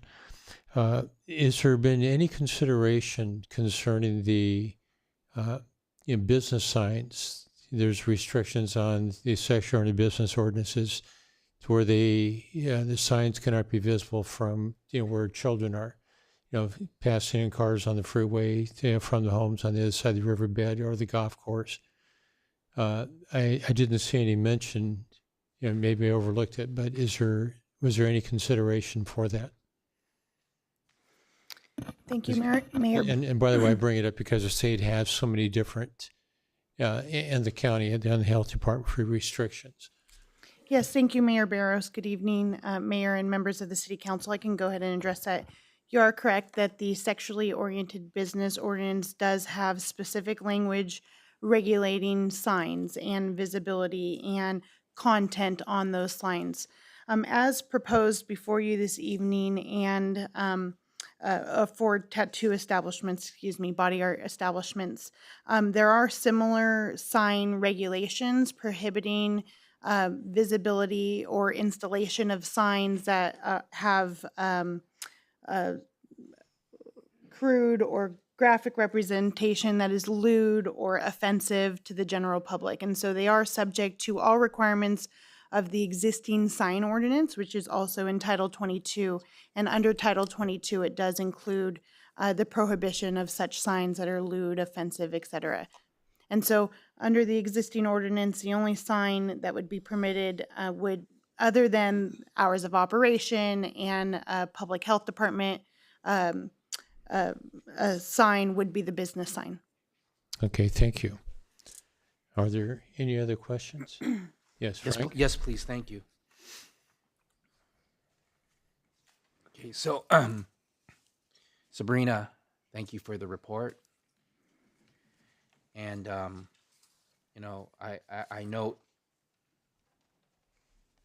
note that this is coming to us from the Planning Commission with their recommendation. So I'm glad that our commissioners considered this, and now it's before us on the City Council. And I saw in the report a reference that the city was going to complete an assessment of potential impacts I saw that in the agenda report. And then during your presentation, you had a slide that said analysis. And I didn't see these in the agenda. I didn't see this in the agenda report, so forgive me if I overlooked it. But you said that it says on the presentation today on the slide that said analysis, it said potential negative impacts are transmission of infectious diseases, secondary impacts, increased crime, negative visual and aesthetic impacts, decline in property values surrounding tattoo establishments. You know, and if I'm a resident, I'm concerned to see that up on the screen. I didn't see that in the agenda report. Where are the statistics or facts or research that we're going to put that on our screen that there's going to be increased crime if there's a tattoo shop in Cerritos, or if there's going to be a decline in property values? Because I would like to have those facts and statistics to justify us telling our residents that these are potential negative impacts from a tattoo establishment. And again, I didn't see it in the agenda report, so forgive me if I overlooked it. Thank you, Councilman Yokoyama. I can go ahead and address that. The slide, you are correct that the slide did address potential impacts associated with a tattoo business, a tattoo establishment. Those impacts were originally brought before the planning or the city council a year ago to justify the need for the moratorium. And pursuant to state law, a moratorium can be established and adopted if there is potential impacts to public health, safety, and welfare. And so, yes, while those are listed in the agenda report, you are correct that there are no statistics for those.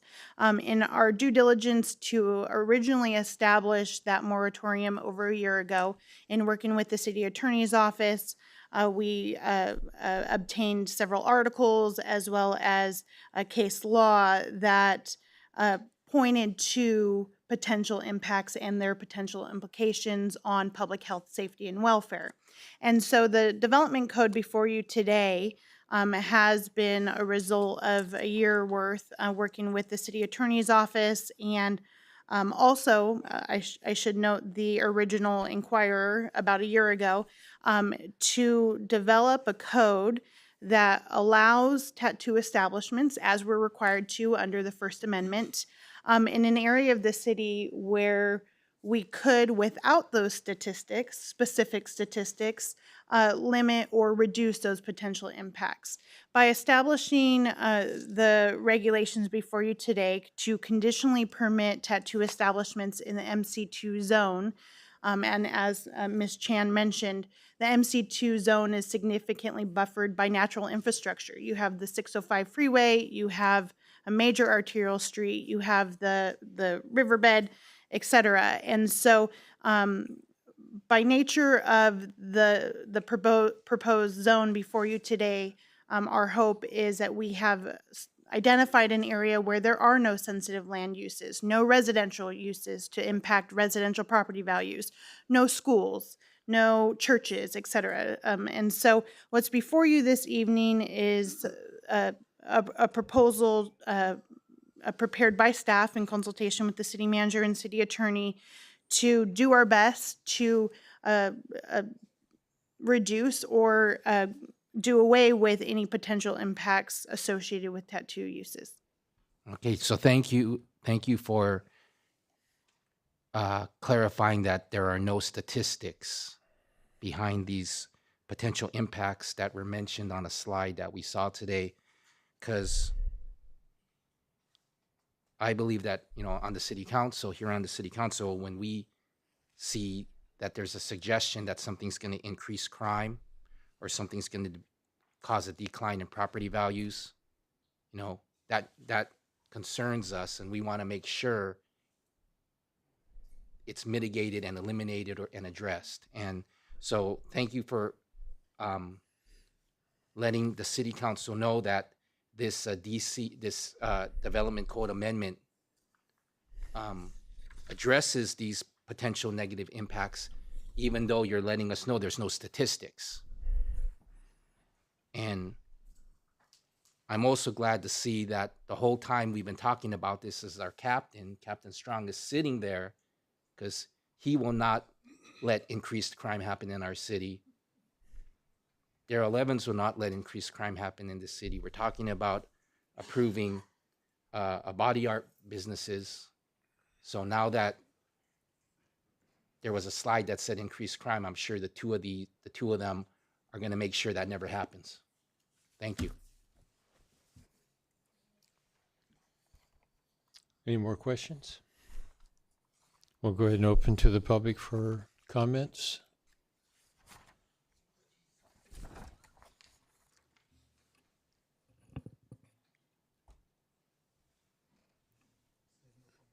Okay, I have no. Is there anyone in the public? Sam, go ahead. Thank you, Mayor and staff, for preparing such a wonderful report. So what I'm hearing is public safety, health, body art, and our property values.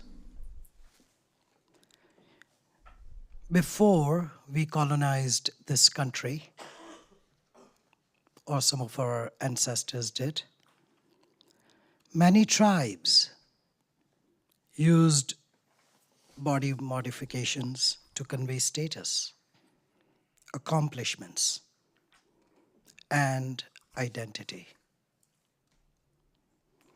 Even today, it's a common practice for people of American Indian descent to have individual art and symbols of their families and tribes memorialized on their bodies, just as their ancestors did. Please think of the words I just expressed. Fast forward today. Do you really believe that thousands of year-old cultural art, should be subjugated to your interpretations?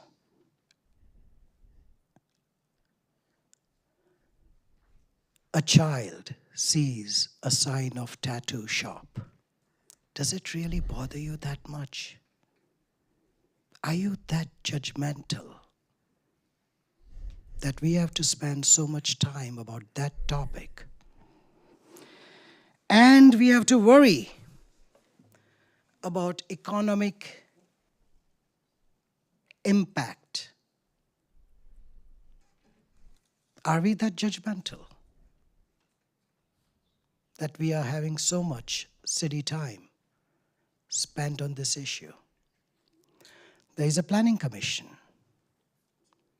There are individuals who care about the city. Do you really believe, Mayor,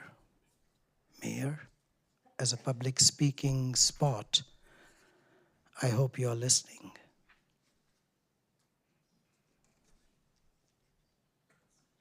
Mayor, thank you.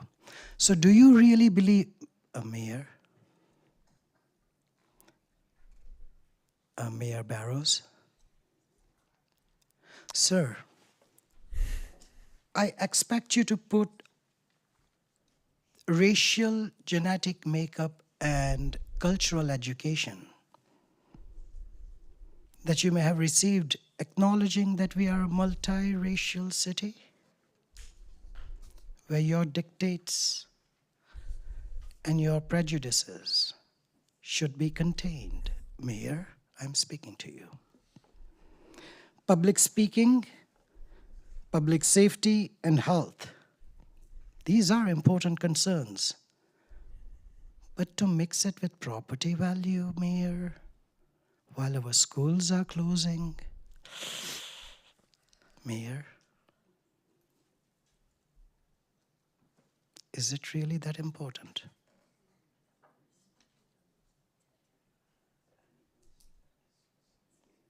expressions, culture matters.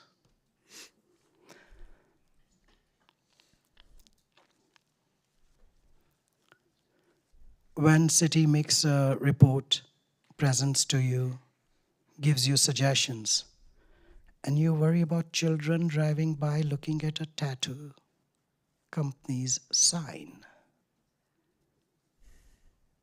Mayor, where is our priorities? Who are we? Are we going to be this judgmental? Please consider all sides. Thank you.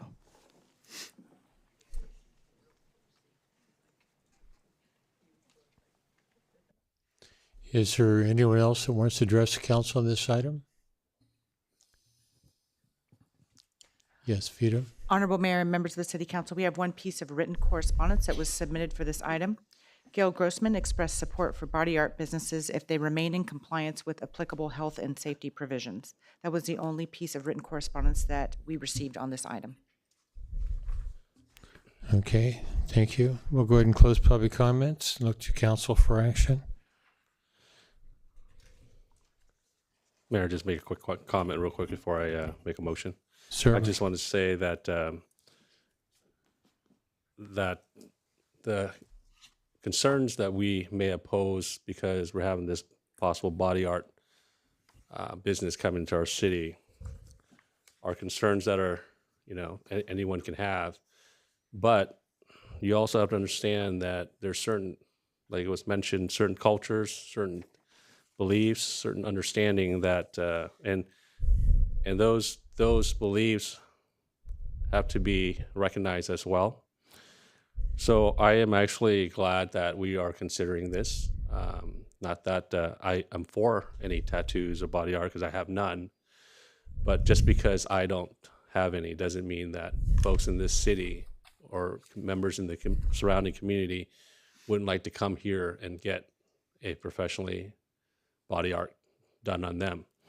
Some of the reasons why I think it's reasonable to understand why some people would want it is, one, it is art for them. I have friends, I have coworkers, I have people I know really well that are good people, good citizens of this community that desire that on them, however they want to do it, where they want to do it. And also for cosmetic reasons, people do it because of scars or so forth to cover those scars. So it's nice that we are considering this. I understand that, there was a letter by an attorney that's dictating our actions, but ultimately, because of that letter, we're doing this. But I just want the people of Cerritos to understand that just because we're approving this doesn't mean some of those issues that were brought up by Councilmember Yokoyama earlier and pointed out property value and so forth. I truly don't believe that's going to happen. And crime and so forth. I mean, there's a lot of other reasons why we have high crime, and it is not because of a tattoo parlor somewhere in other cities. So I'm okay with this, and I'm going to make a motion to approve Planning Commission's recommendation. Second. Okay, we have a motion and a second. Vita? And Honorable Mayor, members of the City Council, the electronic voting has been activated on your screens.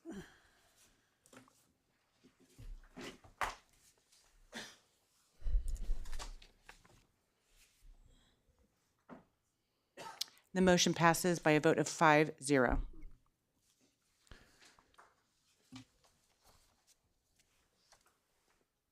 Okay, can I ask that we take a very quick 10-minute break? Can we make it 5? I'd like to get to our police officers. We can try. Okay. Thank you. We'll take a very quick recess.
We'll do a live tutorial. I did, and I'm here. I'm here. I'm here. Is there any snacks down there? Chung? Frank? It doesn't work. Okay, Frank, if you can.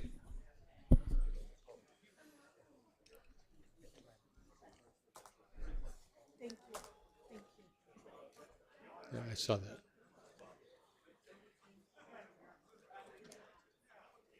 Okay, we'll call the meeting back to order. Robert, if we can have a report on 9A.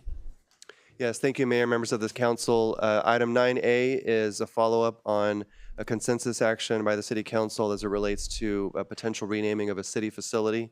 The presentation this evening will be given by Recreation Superintendent Sherry Titus, and following her presentation, she and Mr. Erkey and I would be happy to answer any questions. Okay, can I ask for consideration, allow us just to reverse 9A and 9B? I've been told that it's past the bedtime of it, just a couple of people there. I will give Okay. consensus on that. Okay, thank you. Okay, here we go. We'll go with 9B then. Was that Yes. Thank you. Thank you, Mayor. Item 9B is also follows up on prior City Council direction to recognize and appreciate the City of Cerritos Sheriff Station deputies. A presentation this evening will be given by Mr. Evans, and following his presentation, he and I would be happy to answer any questions. Thank you. Thank you, Mr. Lopez. Good evening, Mayor Barrows and council members. Before you is agenda item 9B. It's entitled Review and Consideration to Waive Full Reading of and Adopt a Resolution of City Council of the City of Cerritos in support of the Cerritos Sheriff Station deputies. By way of background, for those at home who may not have an opportunity to read the agenda report, during the December 2nd, 2023 Cerritos City Council meeting, City Council directed staff to prepare a resolution in support of the Cerritos Sheriff Station deputies and personnel.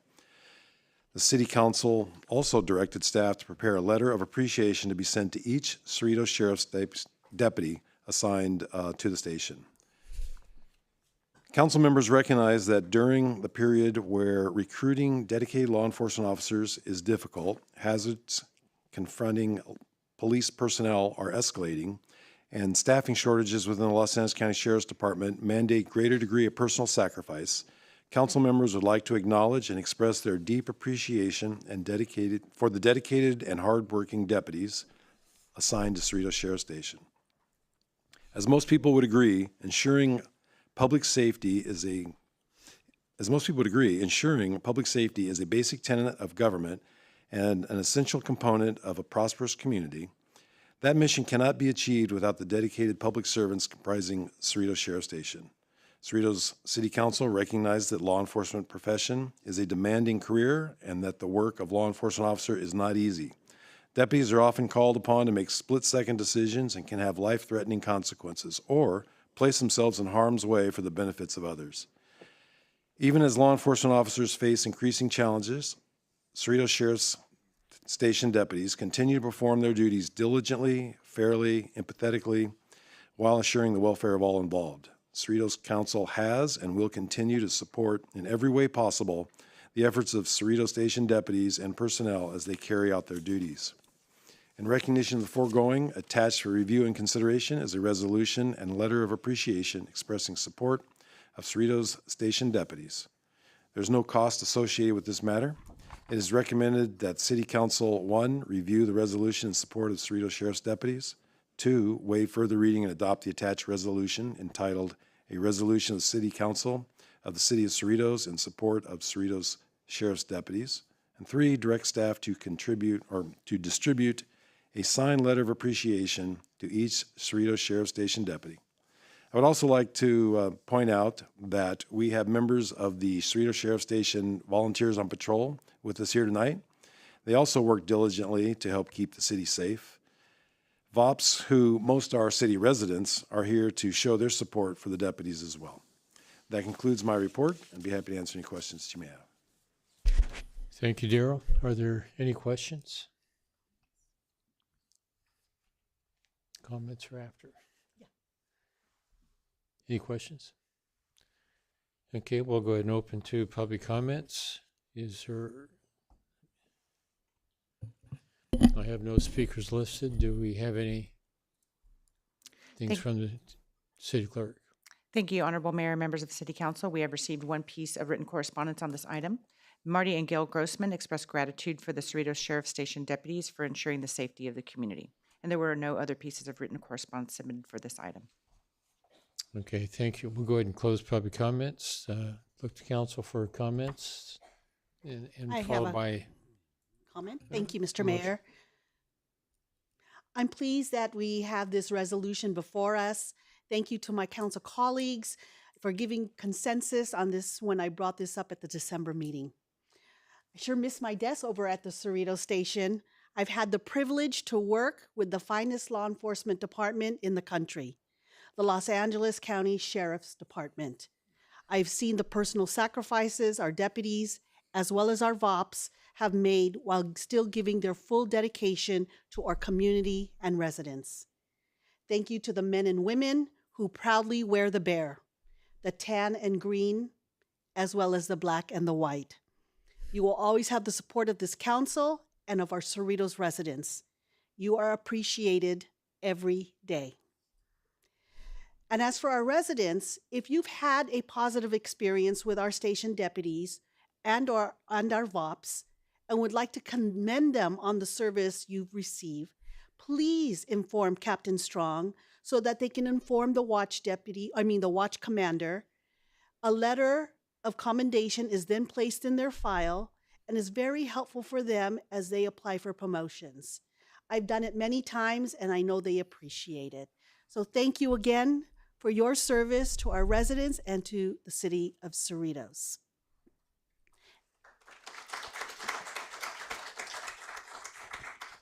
And if I may ask a favor, Mr. Mayor, if we can have the VOPs come up and they take a group photo? okay, why after the vote? Sure. Okay. Did you want to make a motion also? Are there any other comments? Thank you. I was just wondering, Daryl, is the sheriff going to be given copies of our resolution and a copy of the letter that our city council is going to be providing to our hardworking deputies who keep Cerritos safe every day? Yes, sir, we will provide a copy of the letter.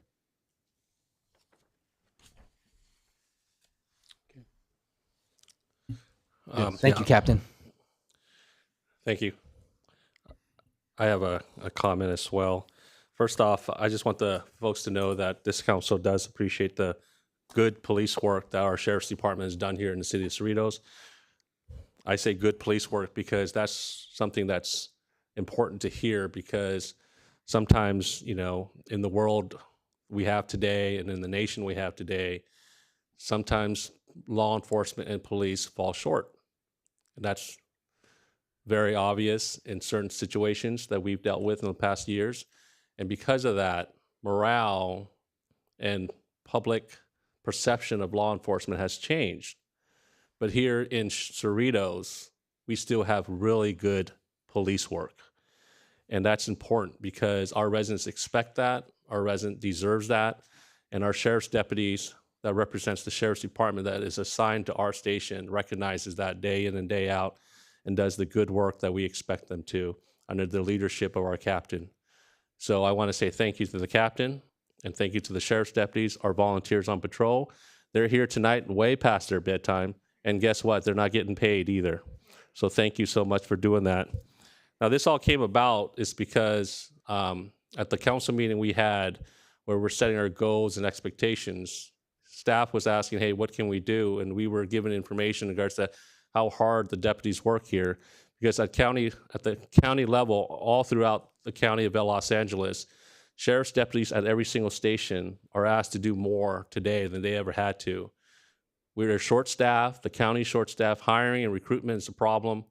And so we try to recognize what we could do to make our deputies here in Cerritos understand how much we value them. And then on top of that, we're hoping that the word gets out through the rest of the county that this city, we value our deputies, and in hopes that other deputies out there hearing this today and sharing this today, that they would want to come here and work our station. Because we show our sheriff station and personnel that we love them, we care about them, and we treat them very well. We're the only sheriff station in the whole county of Los Angeles that's operated and run by the city, and we contract the sheriffs to do our police work, the personnel. We're the only station in the whole county that only serves one city, and that's the city of Cerritos. Every other station in LA County serves more than one. So we're privileged and honored to have this station here. And the fact that we give that service to our community shows how much this council believes in public safety. And I want to go a step further is when we were talking about this and we asked for this, Councilmember Yokoyama made sure that every deputy would get a letter from us as well.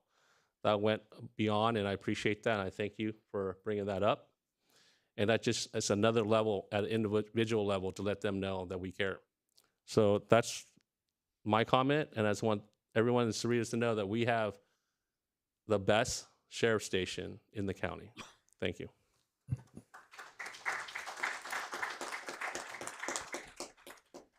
Thank you. Thank you, Daryl, Captain, our volunteer patrol, and our sheriff department deputies. This city is because of you, your safety. And our community is safe, our businesses are safe. And during the riots, and we had a lot of issues surrounded city, but nothing happened to our city of Cerritos because of our deputies. Thank you, and you guys have done a great job, and congratulations. Thank you.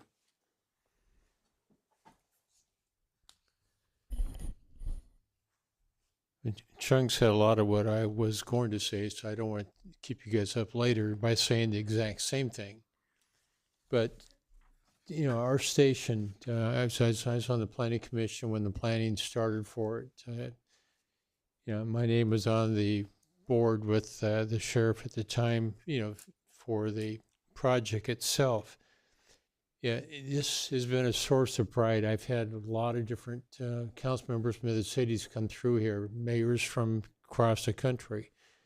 that were surprised that, you know, as a city that does work with you know, a sheriff's department, that our city took the time and effort to go ahead and invest in a station that was been referred to as the Taj Mahal of sheriff stations. You know, we place a lot of value in our relationship with the sheriff department.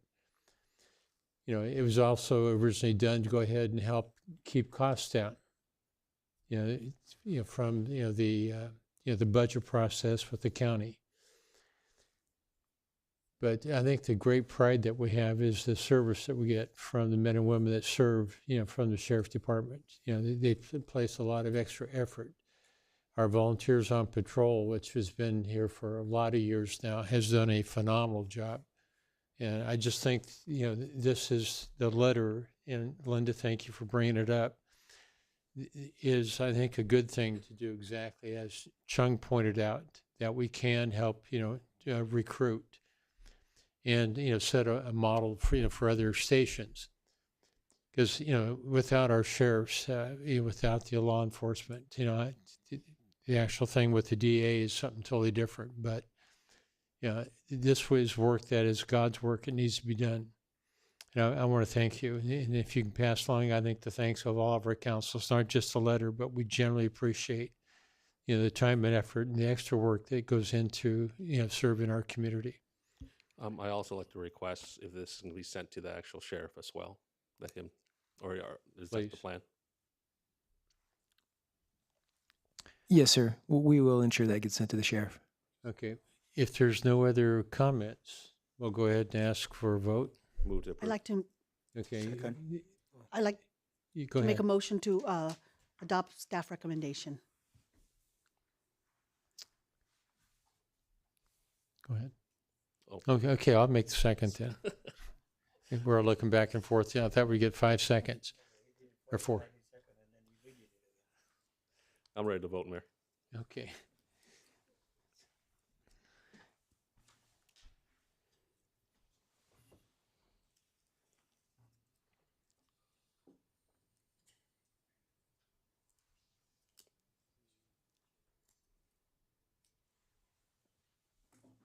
It's not on my screen. Oh, there it is. The motion passes by a vote of 5-0. Okay, well, thank you, and thank you all for your work.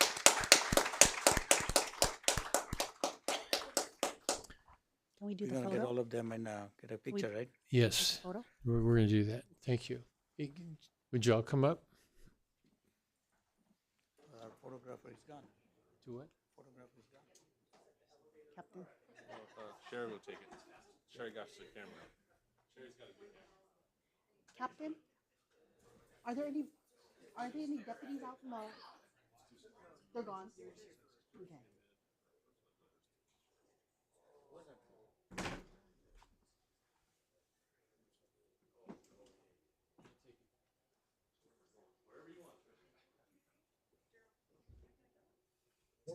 Hey, you guys gotta get in front.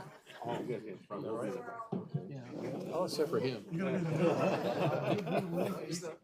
gotta get out. I thought you guys were security details. Now you're gonna leave? You too. We're good? We're good. All right. Good. Hey.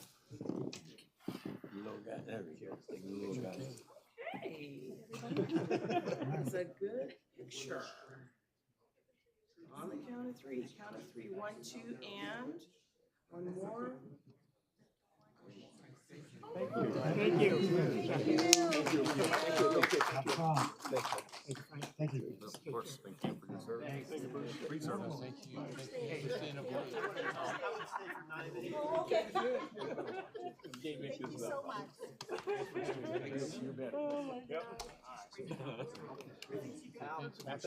Thanks for all the hours. See you soon. Thank you. Thank you very much. Thank you.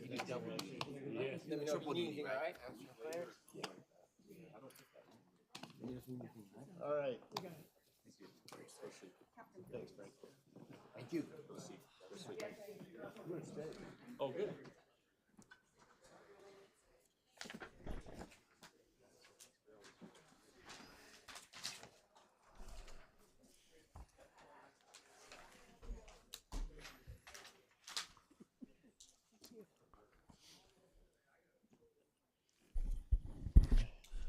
Okay. Next up is 9A. Thank you, Mayor. Item 9A comes back to the City Council in accordance with prior direction. It is a consideration of potential renaming of a city facility. The presentation this evening will be given by Recreation Superintendent Sherry Titus and also Mr. City Attorney Bill Erkey. And following their presentation, we'd be happy to answer any questions. Thank you, Mr. Lopez. Good evening, Mr. Mayor and members of the City Council. I'd like to take a few moments to summarize the background on this item as outlined in the staff report, beginning with the initial City Council consensus at the September 14th, 2023 City Council meeting. The Council reached consensus at that meeting, directing staff to return with a report to rename a city facility, specifically Cerritos Park East, in honor of former City Manager Art Galucci. In response to that consensus, staff presented a report at the September 28th, 2023 City Council meeting for Council's consideration to waive the naming and renaming of city facilities policy, which is policy number 7.06, and rename Cerritos Park East in honor of Mr. Galucci. At that time, the City Council took no action on the proposed renaming of the facility and waiving of policy number 7.06. Instead, it was requested that the ad hoc working group prepare a draft amendment to policy number 7.06 and return with a report at a future City Council meeting. The ad hoc committee, in fact, did meet and drafted an amendment which was presented at the December 14th, 2023 City Council meeting. The City Council voted and did not approve the amendment. However, at the end of the December 14th, 2023 City Council meeting, and during City Council communications, the Council directed staff to return with a report to waive policy number 7.06 and rename Cerritos Park East in honor of Mr. Galucci. Which brings us to this evening. Since the City Council did not take action on September 28th, 2023 on the original consensus item to waive policy number 7.06 and rename a city facility in honor of Mr. Galucci, this is not reconsideration of a prior vote taken. To provide additional context and to discuss the recommendation, I'd like to turn the remainder of the report over to our city attorney for a presentation. Bill? Yes. Thank you, Superintendent Titus and Mayor and members of the City Council. As discussed in the agenda report and discussed at the December 14, 2023 meeting, the issue was raised of whether a motion to reconsider was applicable for the item now before the council. Pursuant to the city's protocol manual, which has adopted Rosenberg's rules of procedure for parliamentary procedure, a motion for reconsideration is a unique motion that is intended to apply when a final vote has been taken, such that the item voted on is deemed final and, quote, closed. In such circumstances, the final vote and closed item may be reopened only if certain criteria are met. As set forth in the protocol manual and specifically, a motion for reconsideration is a separate vote from the decided item to be reconsidered, and that reconsideration motion must be 1, made at the meeting where the item was first voted upon, and 2, be made by a council member who voted in the majority for the decided item. Other nuances may apply, but that is the general substance of a motion to reconsider.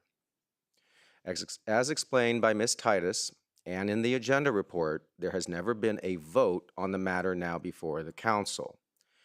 The council did not vote on renaming Cerritos Park East or any city facility as originally presented at the September 28, 2023 meeting.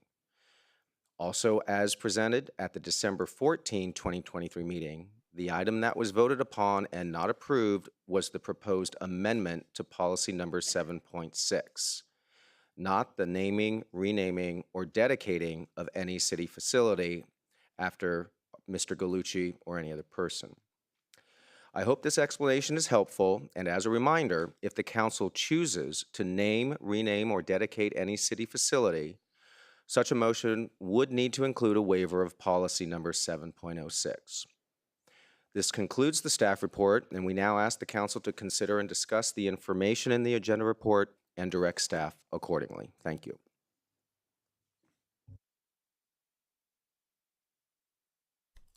Thank you. Are there any questions? Okay, seeing that there are no questions, we'll go ahead and open to the public for comments. And speakers, our first speaker listed is Gail Grossman.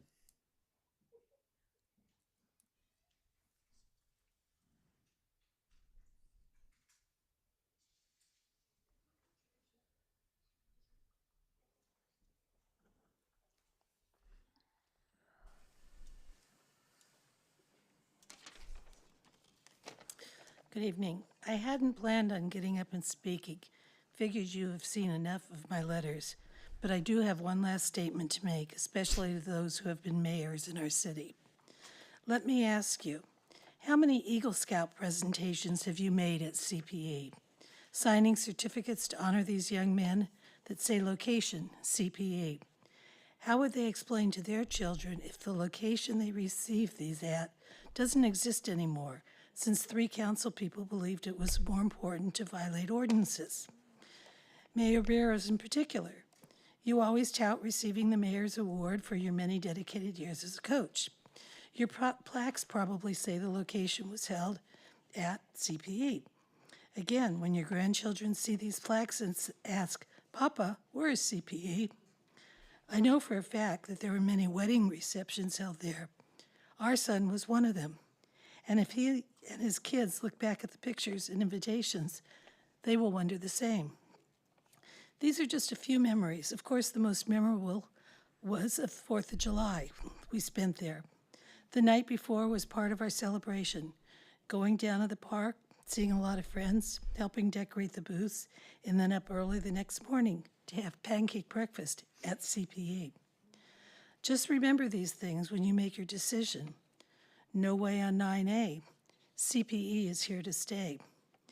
Thank you, and remember, the residents have spoken in many different ways: email, voicemail, social media, conversations on the phone. For once, listen to the residents as they put you on the dais. They want to know if you care to listen to them. Elections are 14 months.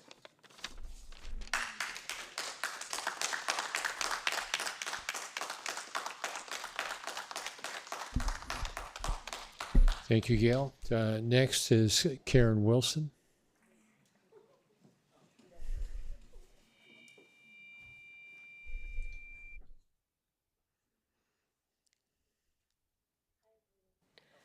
I'm Karen Wilson. I've never been here before to speak. I want to talk about renaming CPE and not to do it.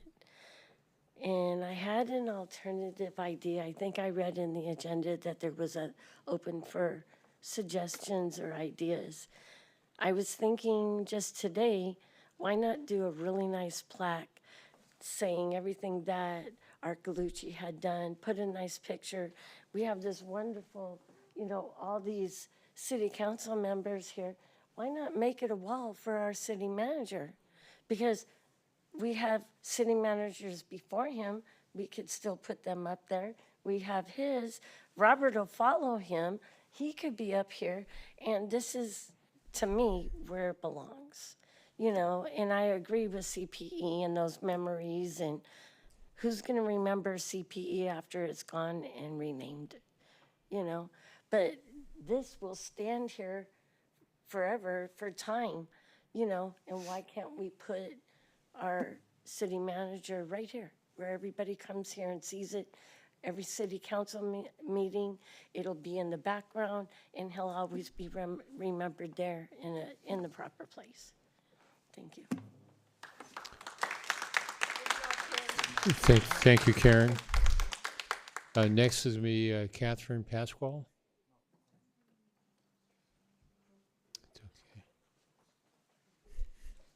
Good evening, Council. So I've lived in the city of Cerritos for 12 years, but my husband has been here since the 70s, and so he's home with the kids tonight, and I am going to share some of his thoughts as well as some of my own. We have baseball practices and birthday parties and swim lessons at CPE. We hosted our twins' recent birthday party there. People know where it is. They know how to spell it. Everyone knows how to get there. And it's a problem. My parents sometimes have trouble finding Gonzalez to go to a baseball game because nobody can spell that. So I was talking to my husband, his friend, and they remember playing baseball. They remember going to the fireworks celebrations for 4th of July at CPE. When I told him the plan was he's like, I heard it's being renamed, but what? After who? Who's Arcalucci? Who's that? Whatever name they change it to, whatever, I'll always just call it CPE, just like we all call Regional Park. We don't call it Don Kanabe, not anyone who's lived here for a long time. And then we got into a different conversation. We have kids, and in the last 7 years, we've used the parks a lot more than we did pre-kids. And we really think that if you're gonna spend $60,000 to do something in our parks, that we could make lots of modernizations to a park instead of spending the money on a sign with a new name and rebranding. We sadly travel to other nearby cities to go to their really cool modern parks. I mean, Cypress has got a great one. We would love modern water bottle filling stations at our parks with the filtered cold water. We would like shade over the playgrounds, nice places for parents to sit. Oh, I go to Lexington Park and I sit on a nice clean picnic table under the shade while my kids go on these crazy spinning things in Cypress. Other nearby cities, they upgrade their parks, they make the new play facilities and structures, they have modern splash pads, they've got car charging stations. By the way, I tried to charge my car downstairs tonight. I put $20 into the Blink app. It's not charging. I don't know.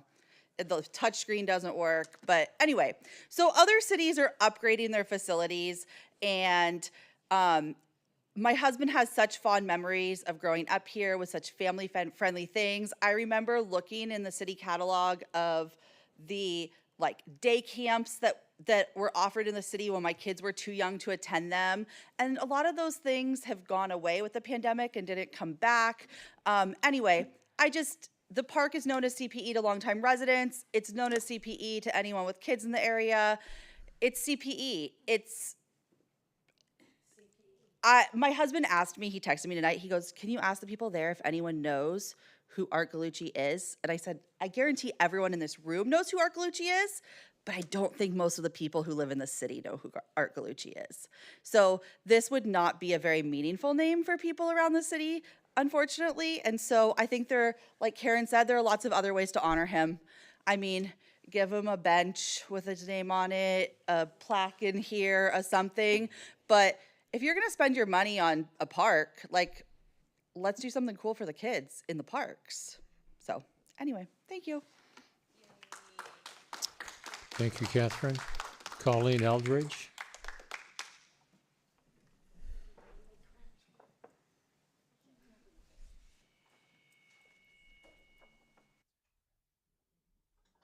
CPE and what it means to those of us that have been here a long time. I refer to Dane, who is like my son, as my boy. And the reason I do that, he's my nephew, but his mom, when he was 2 years old, died of inflammatory breast cancer. He was 2. It was really hard. It was hard on our whole family. But one thing that gave him joy, even when she was alive and going through treatment, was to go to Tot Lots. And guess where it was? It was at CPE. And it brought great joy. And his mom, Ginger, my sister-in-law, when she was well enough, she would show up and help. And when she couldn't, I'd show up and help. And when the teacher couldn't be there, because Dane called me Auntie Colleen, even though my husband and I took over the parenting duties when his mom died, all the other kids called me Teacher Auntie Colleen, just like they called the regular teacher, Teacher Shirley. It meant a lot to our family. I remember times of sitting with our daughter who reminded me, gee, Mom, it's going to be a big year in 2024 because I turned 50 and Dad turns 80. I'll only be 75. But still, we've been here over 50 years. And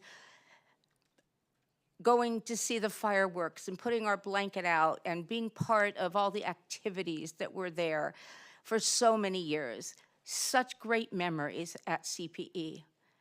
The other thing is we have policies, as all of you know, for a reason. We have policies so that they are followed. And they shouldn't be changed just because of a person who worked for the city. He did a great job. No one's saying he didn't. But there are other ways to honor him rather than, we'll just shove that policy to the side because we want to honor our friend and we think this is what he wants. I think that Art worked hard. He was well paid. He walked away with a lot more money than I did when I retired. And I'm not jealous. I'm grateful for anybody that succeeds. But I think this goes far and beyond what we should do as a city. So I'm asking you to please reconsider this. And there are other ways to honor him, as have been spoken about. I don't think he's sitting there worrying about this, nor should I think we should. And it's just not me or the few people that are here tonight. We've had over, how many signatures on the petition? Excuse Over- me. Over 500. I'm sorry, I couldn't remember, so I had to turn around. I had to look away from you, Bruce. You've got to look at me then when I talk, okay? We'll have a deal, okay? Yeah, you got to look at people when they're talking, please. It's just kind of polite, or at least it's something I learned growing up. But I'm asking you guys, please reconsider. I know you have a big job ahead of you and each day, but it's important to the citizens. Everyone I know goes, what, they're going to change CPE? Well, I hope not, because nobody wants it that I'm aware of, besides maybe 3 of you there on the dais that want it. So please consider doing something else. Thank you.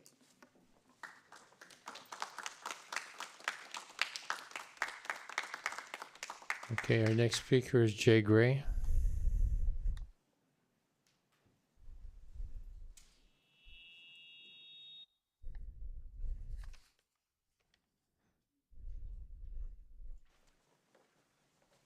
Good evening, Council. Jay Gray. You've heard the emotional connection to Cerritos Park East. Cerritos Park East is part of a lot of our history. I grew up there, played my first baseball game there, actually played my last baseball game there as well. Not the same game, though. There's a lot of history for a lot of people. Myself, my parents who are no longer with me, they're cheering me on. My kids playing their sports, cheering them on. Whether it's swimming, tennis, or even going in the little wade pool. I don't even know if they still use it anymore, but watching the kids, face light up as they run through there.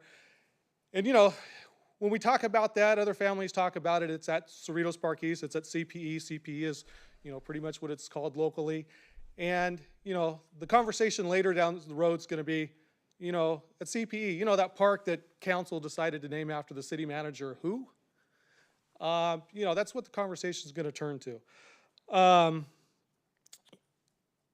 Policies, as mentioned, are important, and I want to read something here. It's following government policies is not merely a requirement, it's a responsibility that each one of us bears for the greater good of society. It ensures a harmonious coexistence, promotes fairness, and upholds the principles upon which our communities are built. Let us recognize the significance of these policies and actively engage in their adherence to create a society that thrives on principles of justice, stability, and progress. Justice is in part doing what's right and in part following the rules.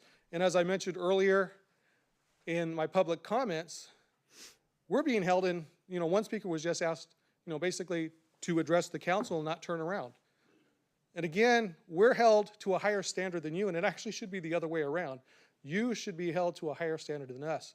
You should be following the policy as the policy is written. The policy was just, it was just reauthorized, it was just updated, it was in 2022, not long ago before Mr. Gallucci announced his retirement publicly. So this is something you would have had to anticipate, as great as your minds are and as in tune with what was going on, but yet you didn't do it. And there was probably a purpose you didn't do it, because you saw in what was written in that policy, which basically says it's the name of the individual will be considered only if such individual has made a particularly momentous and outstanding contribution to the city and or the Cerritos community as a measure, and the important part is here, as a measure to ensure credibility and merit when honoring an individual, only names of deceased persons shall be considered after a period of 1 year. Again, to ensure the credibility. So by going forward and changing this to name it after somebody, which this policy tells you not to do, you're not giving any credibility. You're undermining his credibility. You're undermining your own credibility. You're undermining the credibility of Cerritos and what we, the justice part of it here, and following what the rules are. And again, it's something that, like I mentioned, whether it's the Constitution, it's naming an appointee, it's the art in public places. You guys got to, clean up the act, and you guys at some point got to realize that you need to follow the rules as they're written as well. Especially you wrote them, and you can't just, what does it look like? Hey, we just wrote them in 2022, and now we're going to go ahead and we're going to change them. And I'm not even for naming the park, even if he, God forbid, passes away. I don't agree. I don't think he did a very good job here. I think he did a great job in a sense when redevelopment was here and the money was flowing like milk and honey. But once redevelopment went away, we see what's happened, since then with the deterioration of the city and the roads and the trimming of the trees and so on. The reality struck. So I don't think it was as great as it was. If you want to give him the name of the street right out in front of City Hall, whatever. But I mean, to take history away from a park where everybody has gathered for literally decades. Fireworks displays used to be there many years ago, and so on. So, this naming, one last thing here. This naming here, give me one moment. And I just want to say, a couple of things on the policy as it's written. The other part of the policy mentions that basically it's supposed to come before council, and then there's supposed to be a statement of why. There's supposed to be a name already in place, and I haven't heard what the specific name's supposed to be. And in addition to that, there's supposed to be a statement presented to the city manager's office, and I haven't heard that that's happened yet. So the other part of the policy hasn't been followed as well. Thank you. Thank you, Jay. The last name that I have is Steve Peters. And Steve, I probably should have read off the list because you kept popping up and down. Oh, you're fine. It's okay. Mayor, council, thank you. I don't have anything prepared. Just, I grew up here. My parents bought the house in '71. I was born, raised here, ended up buying a house and raising my own family here. And I remember as a kid going to CPE on a hot day and playing in the wade pools. That it's closed now, it's blocked off. But this is before the pool was put there. And I remember when the pool was put in for the Olympics, like, wow, we got a pool, it's CPE. I, played baseball there. My kids have played baseball there. And it's a common memory. And, I remember what else is going to be changed. How it was and how it is, it's not always going to be the same. But, I went to Cerritos High School. My kids have gone to Cerritos High School. I went there with Mr. Hewitt, was my math teacher. He was served on the board with you, Mr. Burrows, and it's like, wow, cool. My math teacher was a mayor, and I thought that was cool. You got Cerritos Library before it was renovated and expanded. It's the Cerritos Library. There's something to that, and despite all the stuff about budgets and rules, those should be adhered to absolutely. But there's also something it means. It means something to the city and to the residents. And, you have Liberty and Heritage Park. Those shouldn't be renamed either. There's some institutions with the city that mean something. And if you want to honor somebody, there's other ways to do it. But don't just throw away those institutional names that mean something to people, to the families. That's it. Thank you, Steve. Is there anyone else that wishes to address the council at this time?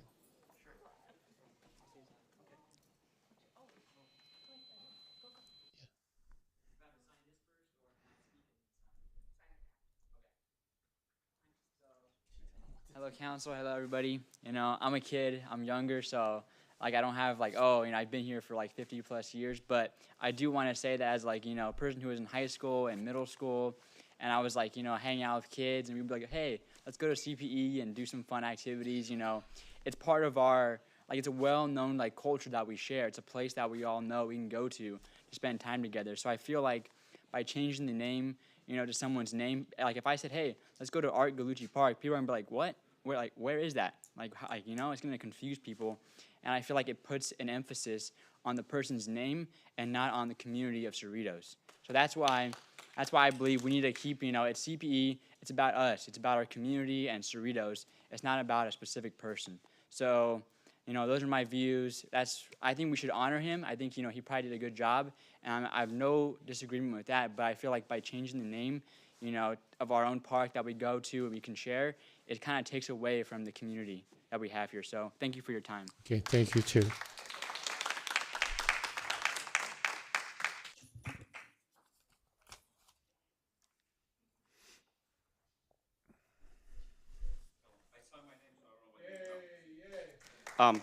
I'm here to present to each one of you. Can somebody please pass this out? On Sunday, I placed a petition to see, Sunday, that's 4 days ago, to preserve the name of Cerritos Park East. And by the way, my name is Mel Cortez, 32-year resident. As a resident of Cerritos, I'm deeply concerned about the recent attempts by your city council to rename Cerritos Park East after a living person. This move is not only against city policy regarding the naming of the city facilities, but also goes against the wishes of our community members. Cerritos City Council should not make any exceptions to the city policy in renaming of any city facility, any. So you could read the petition right here, and I also attached to this are the over 500 names, the people that signed. About 308 Cerritos residents. The other ones didn't know the places, but they either grew up in the city of Cerritos and they play a CPE. They're from the area, Norwalk, nearby, that they play there. Every person that signed is here, so you could see. I highlighted the names of the Cerritos residents. Attached the last page after I printed, a few more people signed. I also included some of the comments. I emailed you, I hope you got it. Last night I emailed you the petition and the link so you could read. So behind me you don't see, but there are over 300 Cerritos residents. And I'm speaking for all of us. If all 300 had come, we wouldn't have fit right here. So, and I'm gonna state again one thing that stuck in my mind with Mr. Gray brought it up. The policy that some of you wanted to waive was approved by all 5 of you less than 2 years ago. Approve, let's break and waive the policy. What does that say to our community? And then the second part of that policy, as a measure to ensure credibility, Mr. Gray already read it, credibility. And married with honoring an individual, only names of deceased persons shall be considered. It's written, the reason this was written is to avoid all this. It's on writing. So all this is happening, and community, emails, social media, people coming here. There was no need to do this. If we actually read this, it was written so we could avoid all of this waste of time, or staff time. It was, I don't know, it's like the 3rd time it was brought up, all the hours that they had to spend doing this. So I hope you read and consider that it's not just about renaming Cerritos Park East. Everyone disagrees, and also we disagree that we should waive the policy. Even if you want to name a bench park, a room, anything else, after Argalucci, it's not possible if you follow the policy. We just rename some of the rooms in the library, and there was a survey to name a small room because we care about the community and what they have to say. And right here, all the history and memories and people that have gone through Cerritos Park East, it's not going to be taken into consideration, not even a survey. What do you think, community? It will only take 3 votes to change it and ignore everybody else. So I know some of you already made up your mind about what should it be, and thank you for those of you that I spoke to already. So again, these are over 300 Cerritos residents that couldn't be here today, and I'm here to represent them. Thank you. Have a nice evening. Thank you, Mel. Is there anyone else that wishes to address the council at this time? Okay, I do see Sam Desai, your name's been added. Okay, yeah, I'll come to you.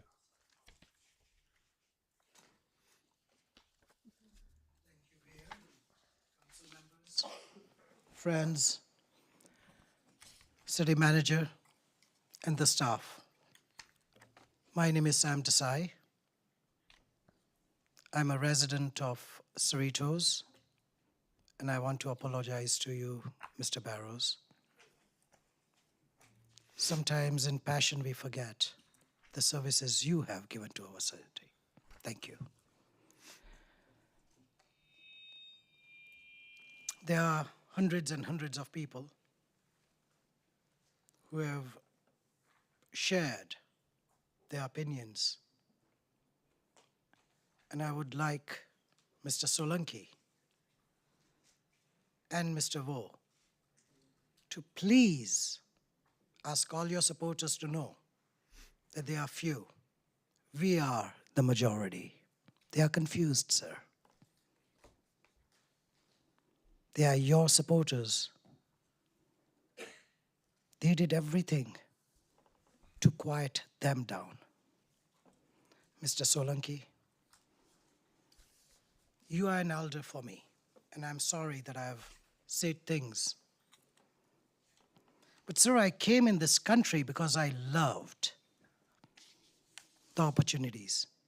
I stand before you, Mr. Solanki, disheartened in America. Today, America is at crossroads, and we have to make a decision. Mr. Solanki, we have to make a decision. Tonight is the night for me. Is this America where few people, because of their donors, because of their friendship, because of their cultural upbringing, think that it's okay to take my child's memory away? Mr. Solanki, I know you don't know my children. Vo, I know you don't. Johnson, I know you don't. Frank, I know you don't. Mr. Barrow, make an effort to know my children.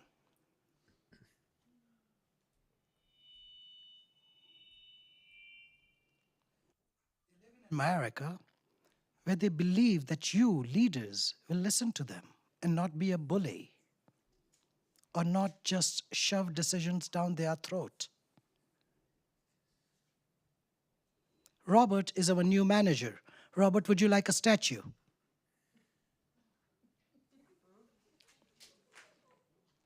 Let's just settle it now.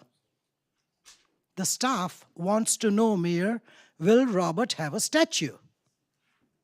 Because he is my friend. Robert, one day if I sit there, would you like a statue? I may sit there, I may not be even elected like him. Couple of people I buy off or have friends will make me a mayor. Do you want a statue, Robert? Sam, you have to address us. So Robert is an example of who you are asking of changing the policies. So allow me, please. And Mayor, we have to decide how much can you interrupt me and get away. You won't. Let me finish.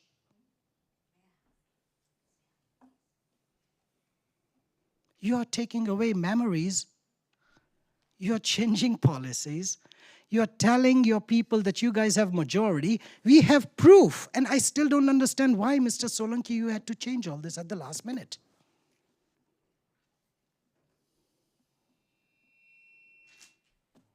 It's all on you. The city, the staff, the council, the people you care for, people who voted for you on both sides, we made a decision and you decided that we should be here. Why?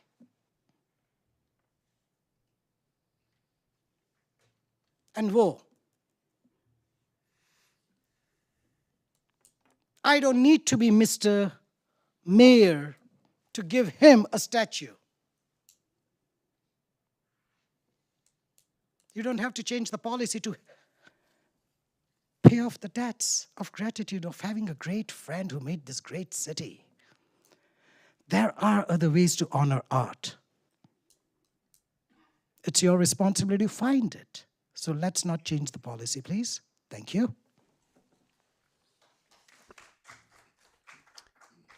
Is there anyone else that wishes?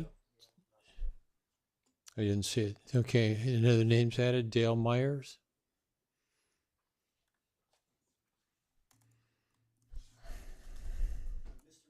And council members, I'm not representing the VOPs when I say this, because I'm a relative newbie here. I've only been here maybe 35 years.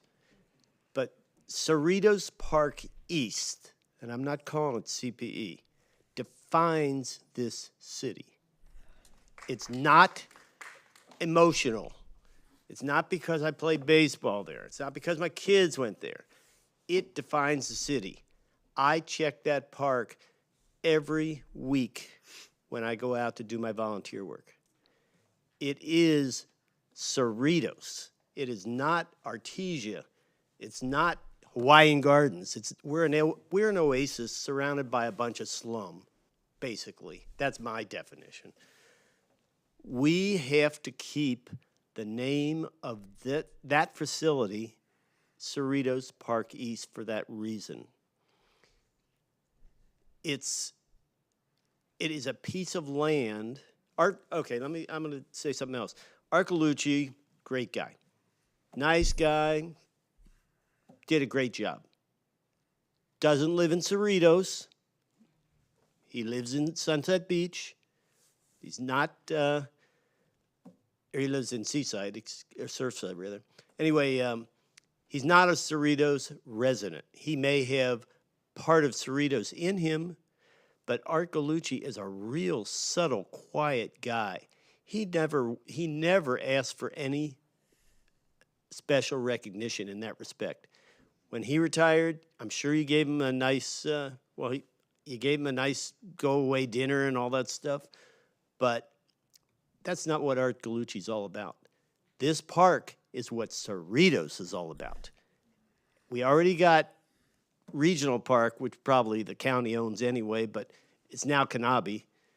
But we don't have a park that defines Cerritos by name, except for Cerritos Park East. And every time I go there, which I'll be doing tomorrow, if I get home tonight, I'm going to go through there. I work out there. I swim there. It's Cerritos Park East. It is not, and it has nothing Galucci about it. It is Cerritos. That's it. Thank you, Dale.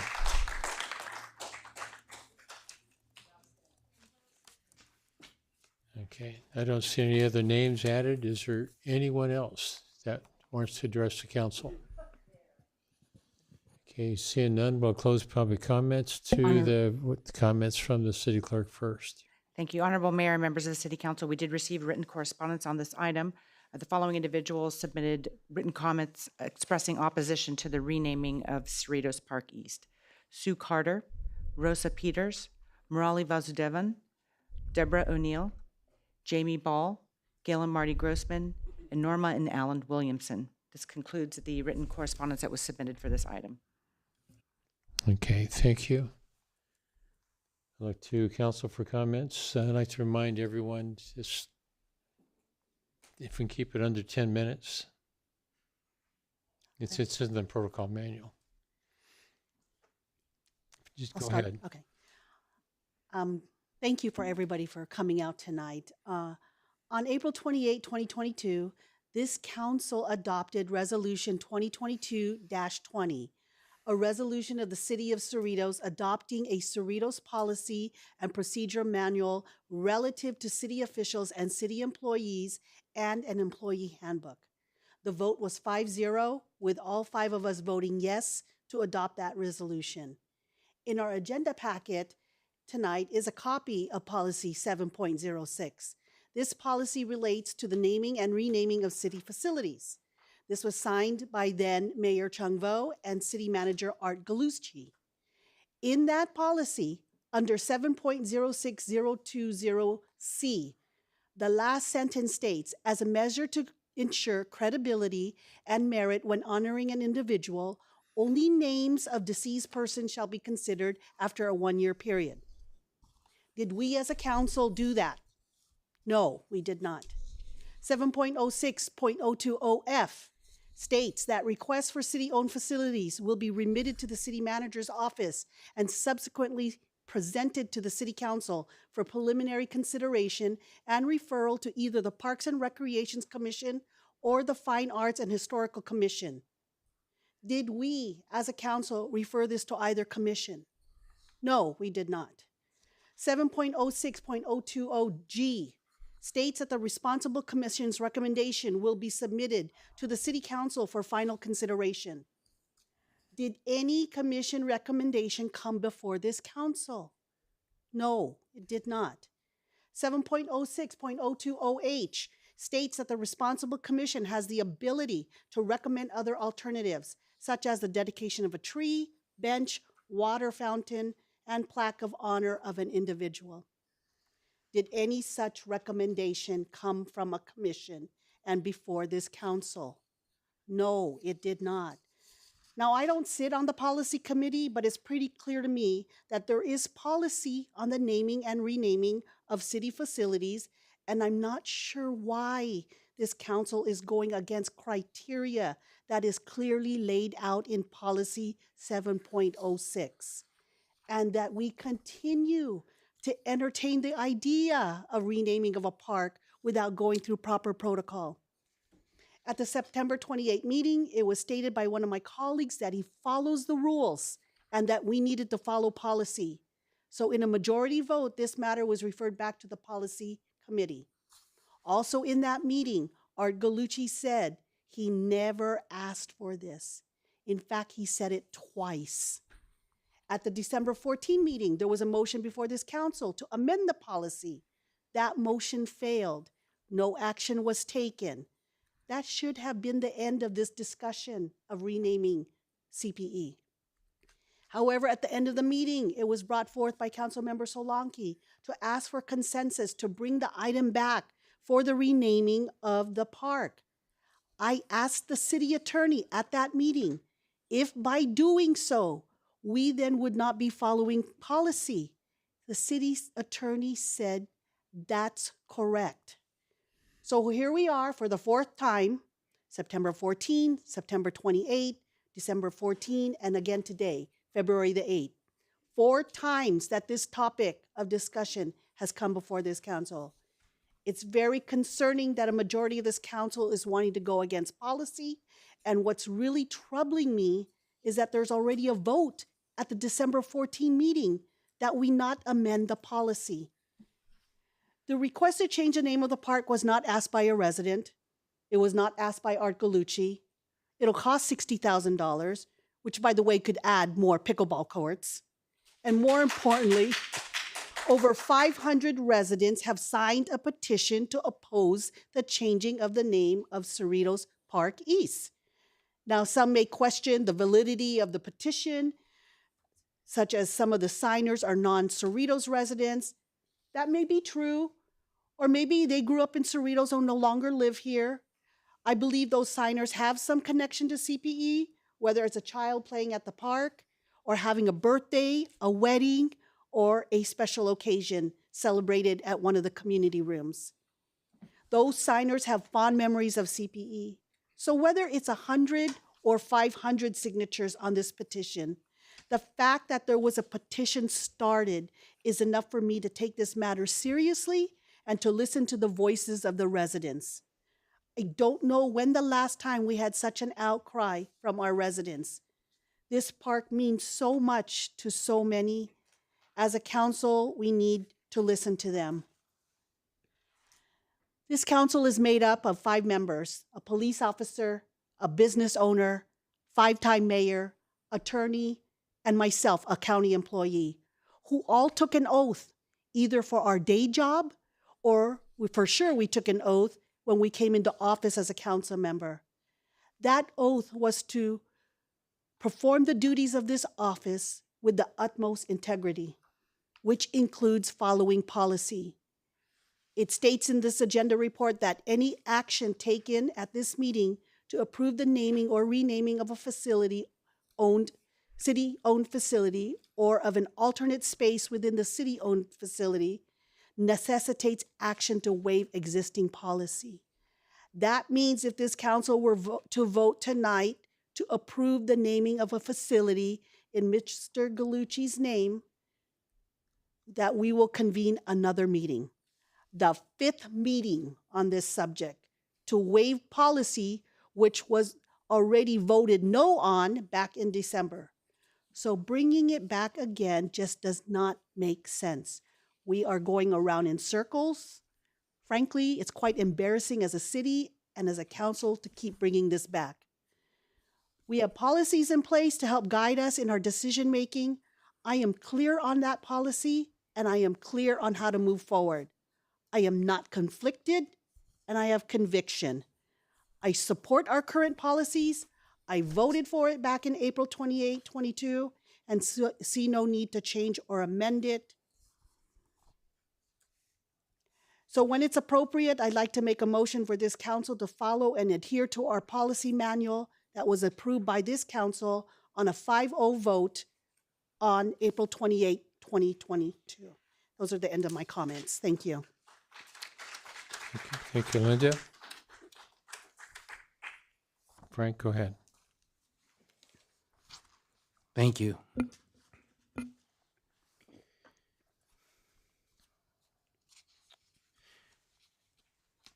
Yes, so simply, I have fond memories of Cerritos Park East since I was a kid.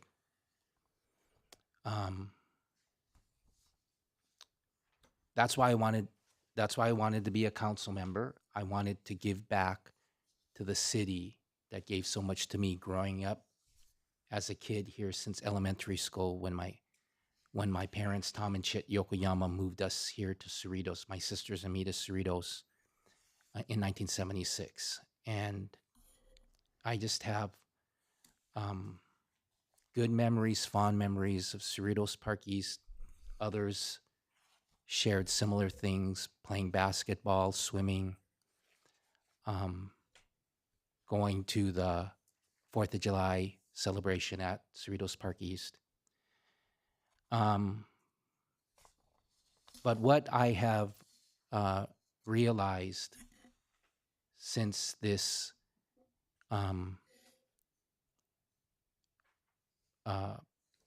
troubling renaming debacle keeps coming back up, and I'm talking about it with residents and former classmates and family, is this matters to our next generation. This matters to the kids. It matters to my kids. It matters to their friends because my son, who is a junior at Cerritos High School, he has fond memories of Cerritos Park East growing up. He played basketball at Cerritos Park East. He went to the programs and services inside the building. He made friends there, and he made friends with the city workers there. And I'm going to try to get through this.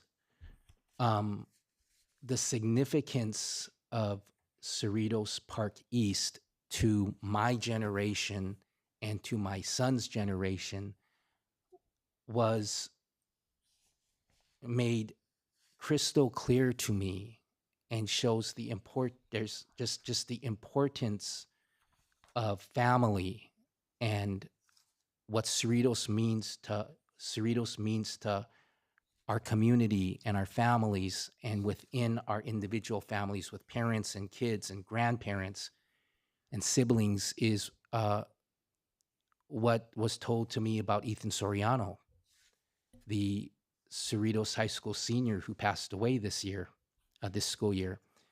When the family reached out to Cerritos to letting us know that they wanted to have a celebration of life for Ethan Soriano, who was just taken way too soon. I know that staff talked about or mentioned our bigger facilities, our nicer facilities, like the Cerritos Center for the Performing Arts and the Sierra Room or the Skyline Room. But the family was clear. They wanted it at Cerritos Park East.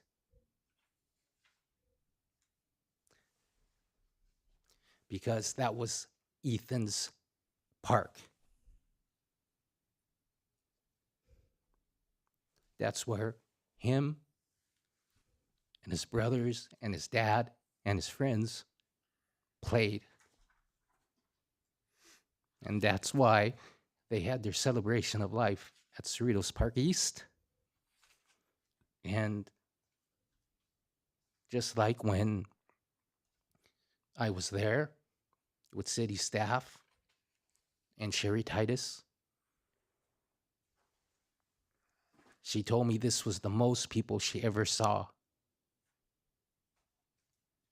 inside Cerritos Park East facility, celebrating the life of Ethan Soriano, whose family wanted to have their son's celebration of life at his park, Cerritos Park East.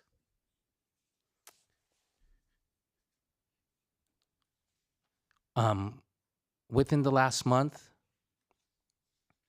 I was at a city event, and I had a pleasant surprise, and I ran into Art Galucci. It was nice running into him and his wife here in the city of Cerritos. And guess what? He's alive and kicking. It looked like he was having a good time with his wife, enjoying life here in our city of Cerritos. Was happy to see him. I said to him, hey, Art, you don't think you can come to Cerritos without me finding out, right? But it was just a coincidence that I ran into him. My point is, he's alive and doing well, enjoying life with his wife. It was said when we were talking about this issue months and months and months ago, when he was still the city manager, he made it clear he was not asking for this. Those words came out of his mouth. I'm not asking for this. He said it in that chair right there. I'm not asking for this. Well, guess what? When I saw him a few weeks ago, he wasn't asking for this. He didn't bring it up. We talked about good things. about him and his wife doing well, his family's doing well, my family's doing well. That's what's important. That we have our health, we have our families. Just like he said it in this chair months and months ago, I take it from running into him in January. He has a lot of other things going on in his life. He's perfectly fine. He's doing great. He's not asking for this. I don't know why we keep pushing this here on this side of the dais. It's confusing. And it's and I don't know how we could ever quantify it, but it's costing our city money. So just wanted to let you guys know that Cerritos Park East means a lot. The Cerritos Park East means a lot to me and my generation, my family, my friends that I went to school with in the ABC School District. But it's crystal clear to me it means the same to the kids, the next generation, the kids who have spent many, many years there playing. You know, my son is 17. My son's 17. So he has 17 years of memories of Cerritos Park East. And all of his classmates, I found out, feel the same because, again, it's just so, it just makes it so, it crystallizes it in my mind so much when I'm talking about the what I shared about Ethan Soriano and his parents. So thank you. Those are my comments. Thank you, Frank. Chung? Thank you, Mayor. First, I want to say thank you to everybody that showed up tonight, staying late. It's not often we see folks stay this late. It shows how important this agenda item is to the community. There were some things that were brought up, and it was stated that are very clear to me that this park means a lot to the community. There's no doubt in my mind that this park means a lot to the community. I didn't live here as long as some of the residents that came up before us and spoke. I've been here now for a little bit over 23 years. I remember when I first moved here, we wanted to go see the fireworks show, and that was at Cerritos Park East. And I was thinking, Cerritos Park East? Is there a Cerritos Park West? Is there a Cerritos Park North or a Cerritos Park South? Why is it called Cerritos Park East? I didn't think anything of it. I thought it was kind of interesting. The name was called Cerritos Park East, and that's what I called it for a while until someone started saying CPE. And I was thinking, well, that's a good way of calling it, CPE. I still was a little confused on why it was called Cerritos Park East. I understand it's on the east side of the city, but there was no other part that gave direction other than that part. But being here for 23 years, that name is definitely stuck, not just to me, but to my family, my kids. And then to also understand why so many folks feel that this park means so much to them, it's because it's such a large park. It serves the community in so many ways. And we know that it has a swimming pool there. We know it has a space there for conferences and parties. Baseball is played there every single year. So we understand the reason why the memories are there and why the folks have so much possession of that park and name. And then the question came up, why are we naming the park or want to name the park Art Gallucci Park? Some of the things that were said about Art Gallucci is definitely true. He served the city well. He's done a lot for our city. And service is the word that truly comes to play when you talk about Art Gallucci. It's because, yes, he was an employee for us. And yes, he got paid to do his job. And yes, he was expected to do his job. So I got messages from the residents. I got people calling and telling me, hey, we're for it and we're against it. It's nice actually to hear both sides of the story because, believe it or not, some folks thought that I'm part of a 3. I am Chung Vo. I vote what my feelings are. And when I hear Sam, it would be nice if you have some respect in this council, please. And then I come here and I want to listen to everybody that comes and speaks. And then that's when I make up my mind. The reality is this. Why was the maker of this request, Mayor Pro Tem Naresh Solanki, made this request? Because truly, Mr. Arcalucci served this city well. The texts and voice calls I got from both sides, one of them said that he's an employee. Every single employee would then want their name somewhere. And there's no exception to that, right? But Arcalucci, there is an exception. I don't know if there's any other employee here that's worked over 50 years for the city. Robert, you know of anybody? And for good cause, he's been a city manager for over 30-some years. And he also probably hired everybody in this room, am I safe to say? And probably most, if not all, of the employees that started 30-something years ago. So I would like to think that the staff and the employees here will understand and appreciate Arcalucci for what he's done, not just for the city, but for them, right? And so he is an exception to the rule, I think. Now, naming the park after Arcalucci, is that going to be something that is going to really change the course of the park? The park's still going to be the park no matter what's called, but I understand the meaning of that name to families and park goers from generation and generation.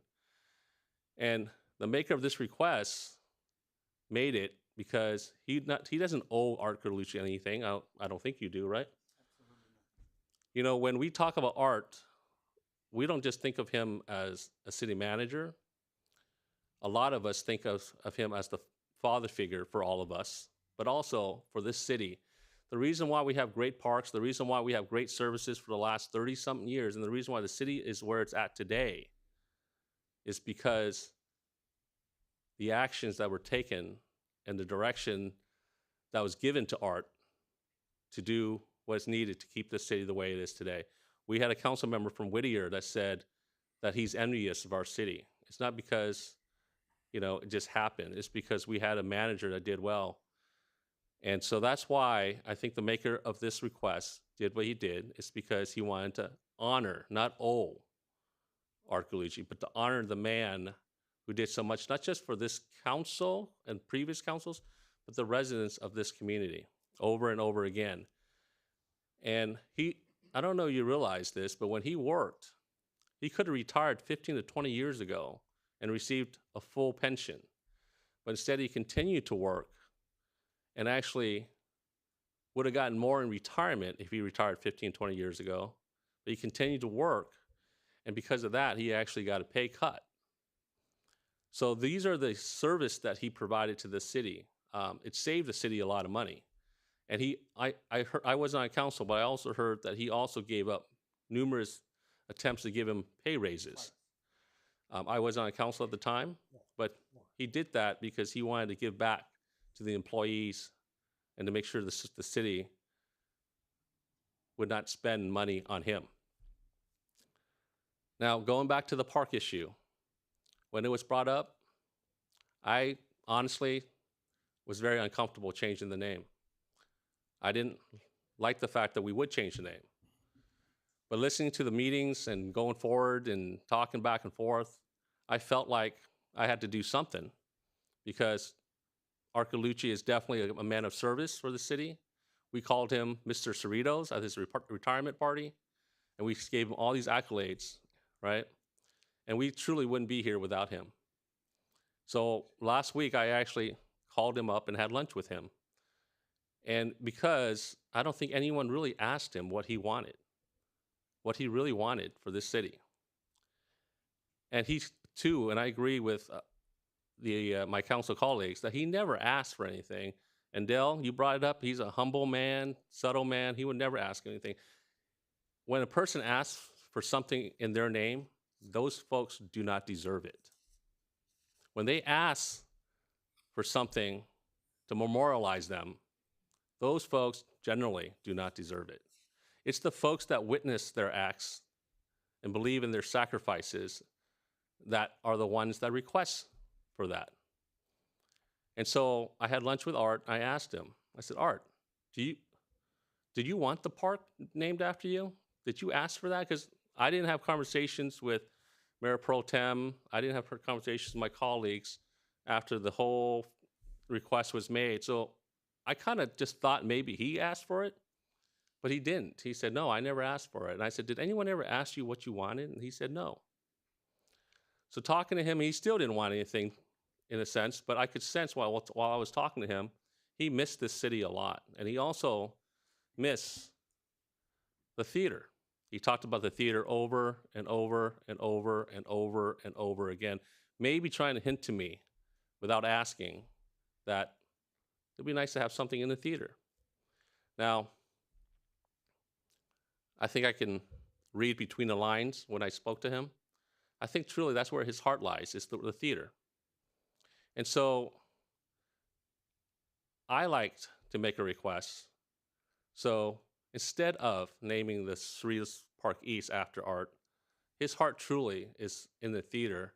And I would like to make a motion that we moved to name the hallway that walks into the house at the entrance of those doors Art Gallucci. And it won't cost that much. It won't be a full facility. We're not trying to name CPE, the building after him. It's just the walkway entrance into the theater, the house theater, because he wouldn't stop talking about it. So that would be my motion, and I hope that Mayor Pro Tem, you understand, and I appreciate your request, and I understand why you did it. I understand that the service he's given to our city means a lot to you, but also to all of us. And I understand why you didn't ask him, because you saw his service and wanted to honor his service in a great, grand way. But as you can see, there's lots of folks, that park means a lot to them. And as a compromise, I would like to make a motion to name that hallway Art Gallucci as the entrance into the theater house. And that would be my motion to make tonight, to waive the policy and to name that entrance Art Gallucci.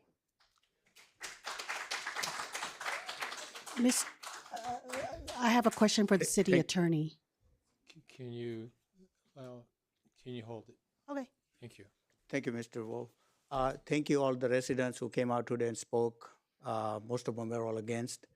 It's glad to see how much the residents and our community involved with our city. Thank you all.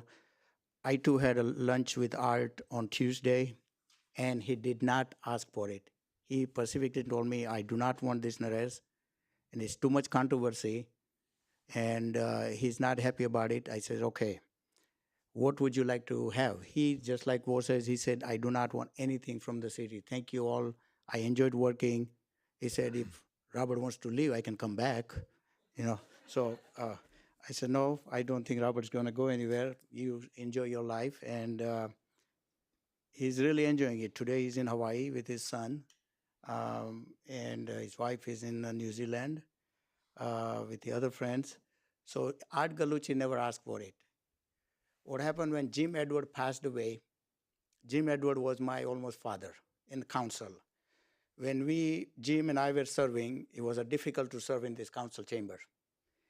And Jim had comforted me like a father every meeting. That before the meeting starts, he comes to my office as I was a mayor and comfort me, guide me, direct me. And after he passed away, I really look upon to Art Gallucci. And he gave me a lot of advice, a lot of support, and he became almost like my father. He has never done any personal favor to me. He has never helped me with any of my personal businesses, but he just guided me how to run city council, how to be a good councilman, how to work with the other council, how to work other department. And so I know that he was manager, he was getting paid. But there are many other cities, city manager got paid much higher than this city manager. But he has done a job that I don't think no other city manager has done. So I thought personally, without him asking me anything, I said, I think we as city council should name something after him. So that's how I came and brought up this name from beginning. So I understand the residents are does not want to change CPE. Art doesn't want to have his name on CPE. And I don't know how the council is pretty much feels like don't want to have CPE. But I will go along with Councilman Wo's suggestion to make that inside the theater, Art Galucci Theater, whatever the name we're talking about. I would second that. Okay, Linda, go ahead. Yeah, I'd like to make a comment, then I have a question for the city attorney. My comment is that I appreciate the an option that was provided by my colleague. However, I still think that it would still fall under our policy 7.06, saying that it should still be considered or reviewed by a commission, either the Park and Recreation Commission or the Fine Arts and Historical Commission. It's clearly set out in policy on what needs to be done.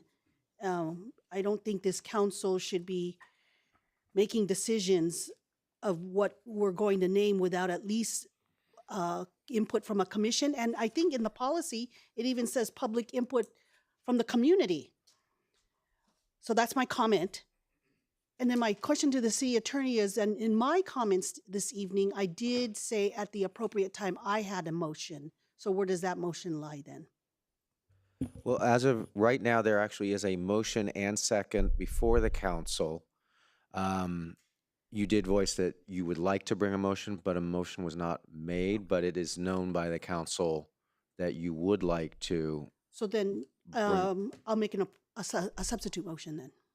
Oh, is there a second on the well, let's hear the motion first. Yeah, okay. My substitute motion is that I'd like to make a motion for this council to follow and adhere to the policy manual that was approved by this council on a 5-0 vote on April 28, 2022.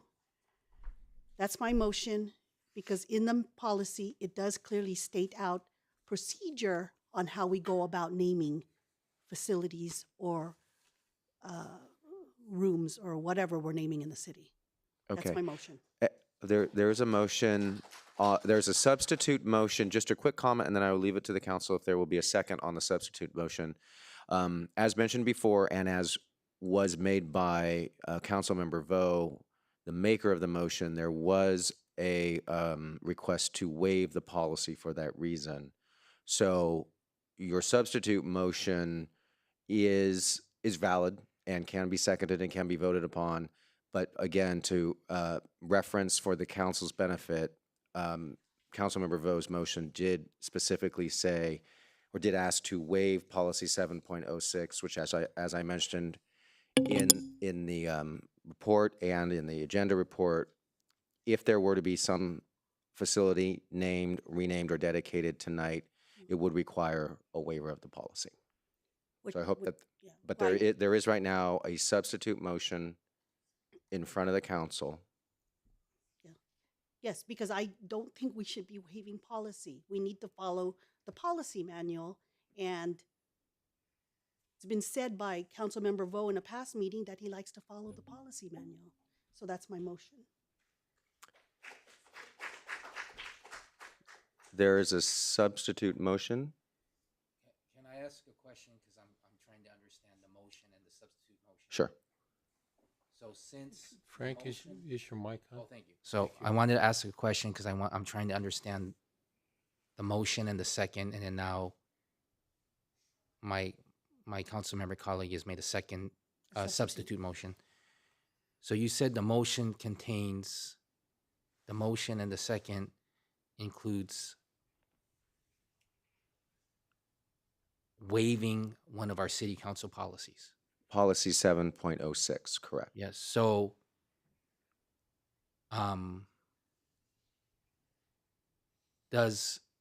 have you, are you telling, I want to confirm with you, so if we have a city council policy, what is the vote required to waive a city council policy? Is it a majority, a supermajority, or unanimous to waive a city council policy? What is required? Simple majority. Okay. I second the substitute motion. Okay, Mayor, there is a motion and a second for a substitute motion before the council. Okay, may we have a vote on the substitute motion since that takes precedence? At this time, a substitute motion has been made by Councilmember Johnson and seconded by Councilmember Yokoyama. The electronic voting has been activated. The motion does not pass by a vote of 3-2. So let me just be clear, the motion failed, correct? The substitute motion has Motion failed. failed. The original motion is now the- still before the so council, the- and comments can still be made on the original motion. So the vote was the vote failed to follow a policy manual. That's the vote, correct? The vote was to follow policy 7.06. Okay, just want to make clear that there was a majority vote to not follow the policy manual. And for the record, I misread the vote. The vote was, the vote failed by a vote of 2 ayes and 3 noes. Substitute motion.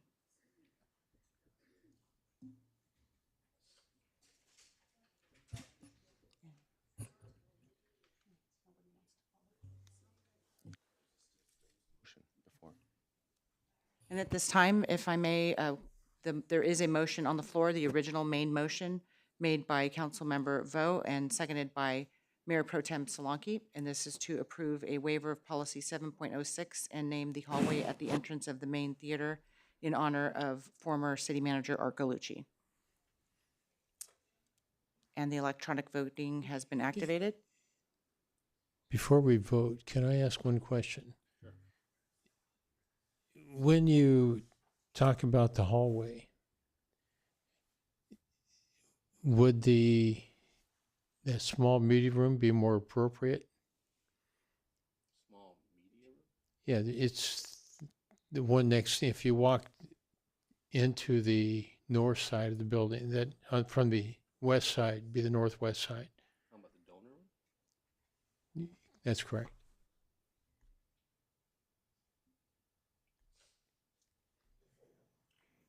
I'm going to keep with my motion. Okay. Okay, Vito, let's go ahead and do the vote then. The electronic voting has been activated. And the motion passes by a vote of 3-2.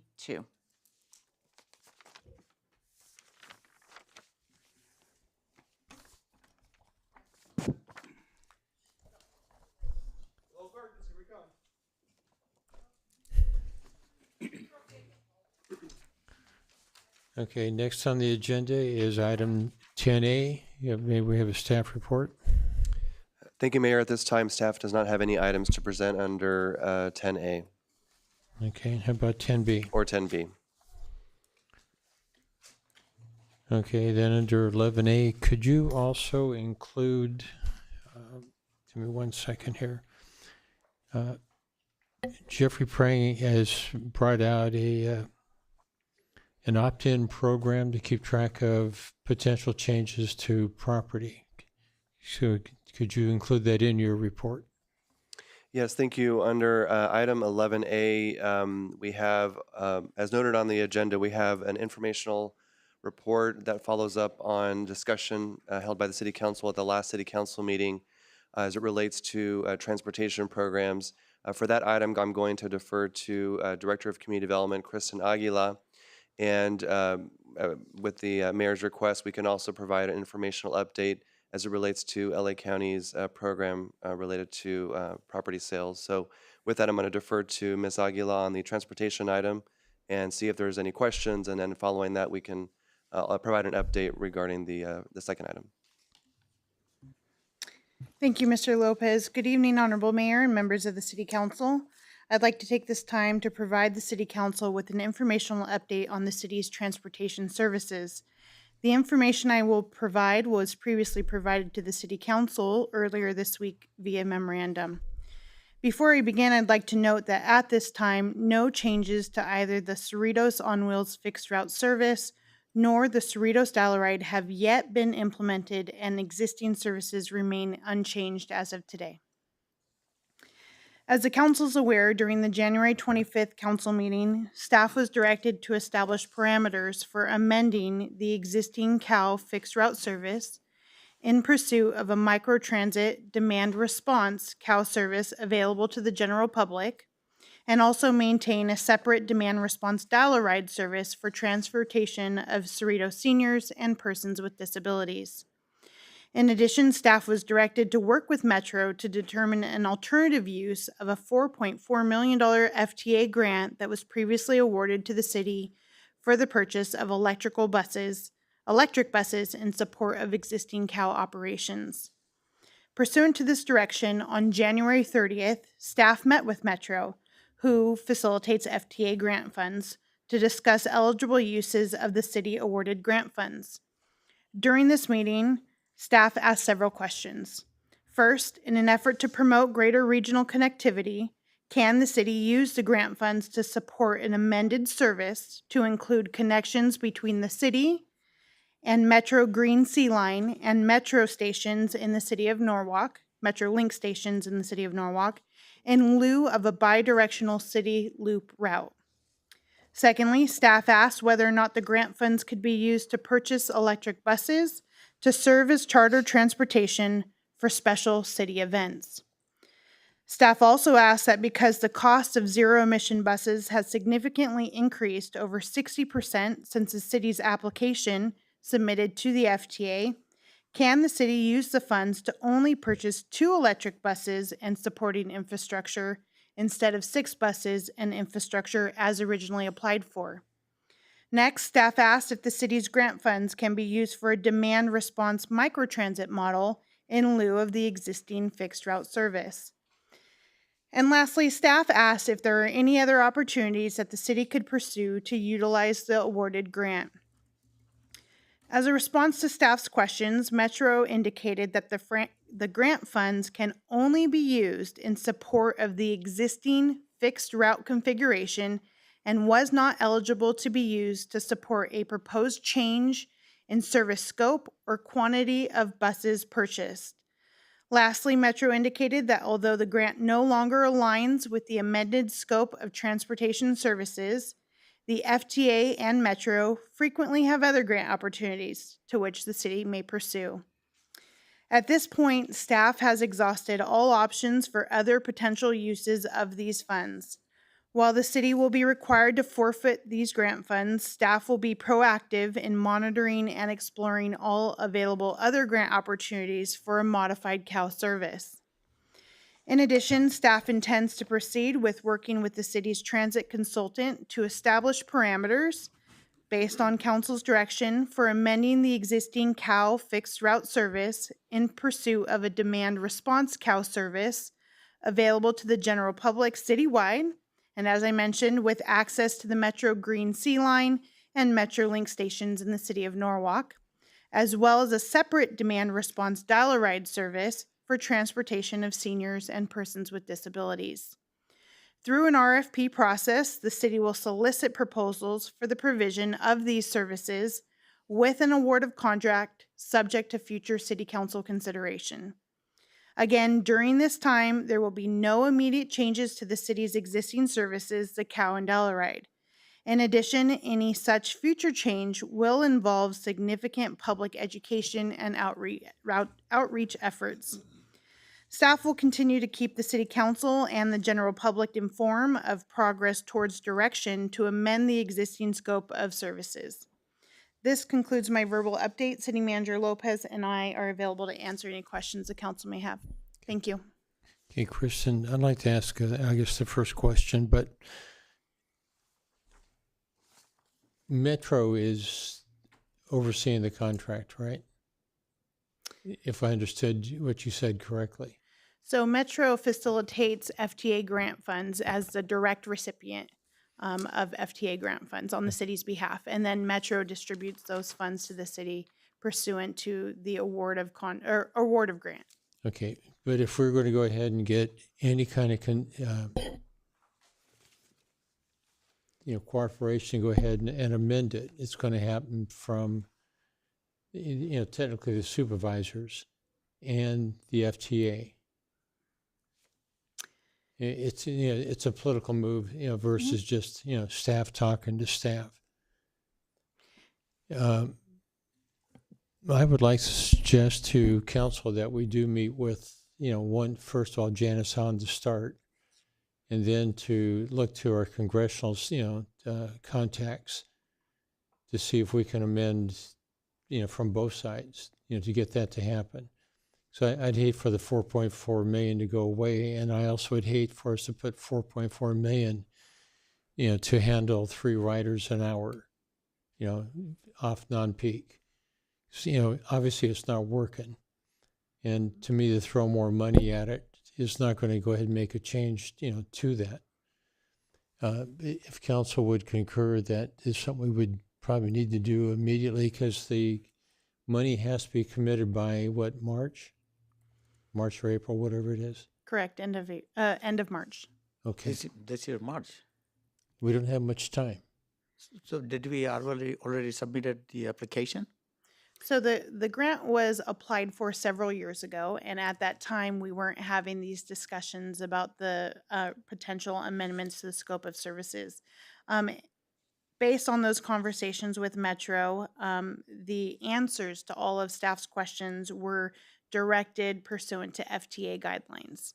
And for this specific grant opportunity, the bus and bus facilities grant, unfortunately, we are very limited, and any use of those funds as communicated by Metro pursuant to those FTA guidelines do have to be in line with the scope of services that was in the grant application.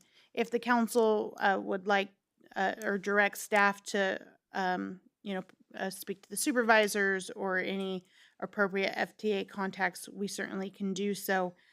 Metro has made it very clear that this specific grant opportunity is very, very limited. And if I may add, it's staff's understanding that, based on what Ms. Aguilar said, these are FTA rules, federal rules, and the county is simply the administrator. They're obligated as the direct recipient to operate under the federal rules. So if there were to be any discussions, it would probably make sense to have them at the federal level as opposed to at the county level, just given that the county is just simply the pass-through on these. I recognize, first of all, in case any of our council members are thinking about it, I'm not advocating any change to dollar right whatsoever. But it's a very short time frame to get any, changes out of FTA, and I recognize that. But, this has all kind of come up in the last couple of months. In fact, really less than that. I still think without just walking away from it, we should, at least make the attempt on the federal level to go ahead and see if we can get a concession made. And the thing that's in our favor is this is an election year, and there's going to be a lot of people trying to go ahead and curry a little extra favor when it's not going to change that the money's being spent. We're not asking for new money. We're just trying to go ahead and make a system more efficient. And quite frankly, staff is going to be helpful to, for documentation, but it's going to be something that the 5 of us are going to have to do. And that's why I'm asking if council is interested, and if we're not, then, we'll just let it go. No, at least we could try. I mean, have a meeting or have a communication with the County Board of Supervisors and also the Congressional, Michelle Steele's office too. I think we should. What are you asking for, Bruce? Just consensus that we should, reach out through our congressional contacts, because there's more than one. And, just for instance, Grace Napolitano, who is the ranking member in the state, is on the Transportation Committee. I've been with her. She carries a lot of clout. And just to see if we can go ahead and have,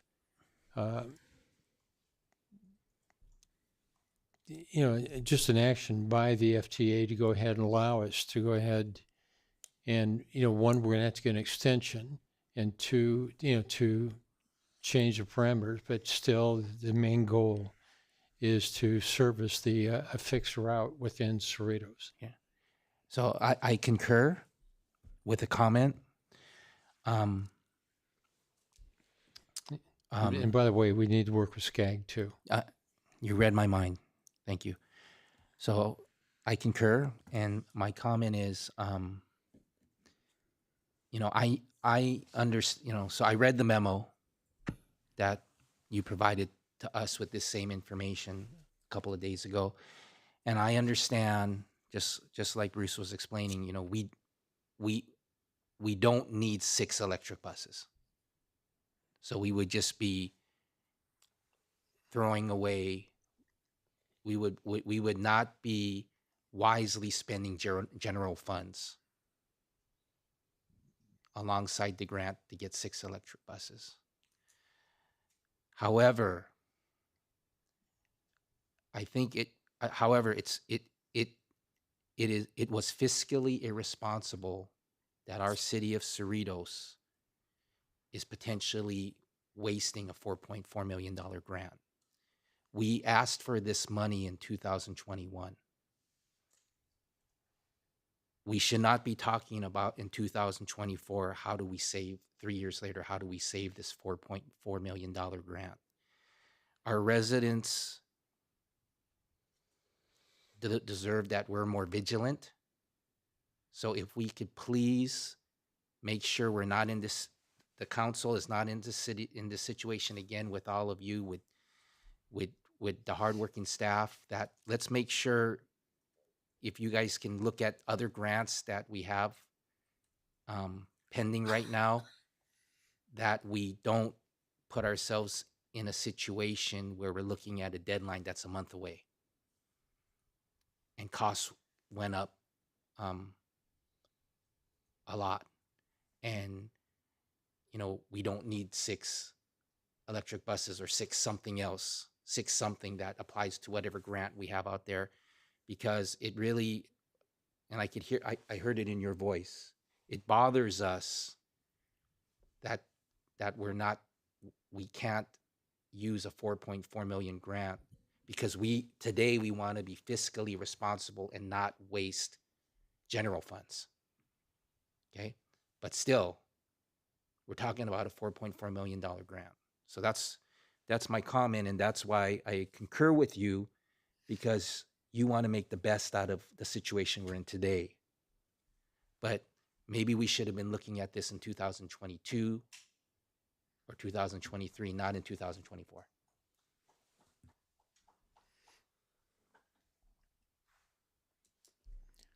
And seeing heads being nodded, so it looks like we have, consensus to go forward. And I would suggest strongly that we start making a couple of phone calls, and Rish, if you can contact, Janice, or Linda, if you could, the two of you, since when you work for her, and, you guys are good friends. So I'll give, Grace a call. I've had a long working relationship with Grace. And then, and you call Michelle. Okay. So we get started. Frank, since you are on the administrative. Mayor, one more thing. Darius, I was at the COG meeting also, since we're talking about this grant. We have about $146,000 grant outstanding, and this expires also in February 14th. And if you don't have a shovel-ready project, this money is gone too. According to COG, they gave us a list of all these cities who's supposed to get all this funding, and has to be applied by next week. Were you aware of it? Have you been communication with the COG? They are telling us that every city's public work director has been in a communication with COG. Thank you for that information, Mayor Pro Tem. Unfortunately, I have not been made aware of that opportunity.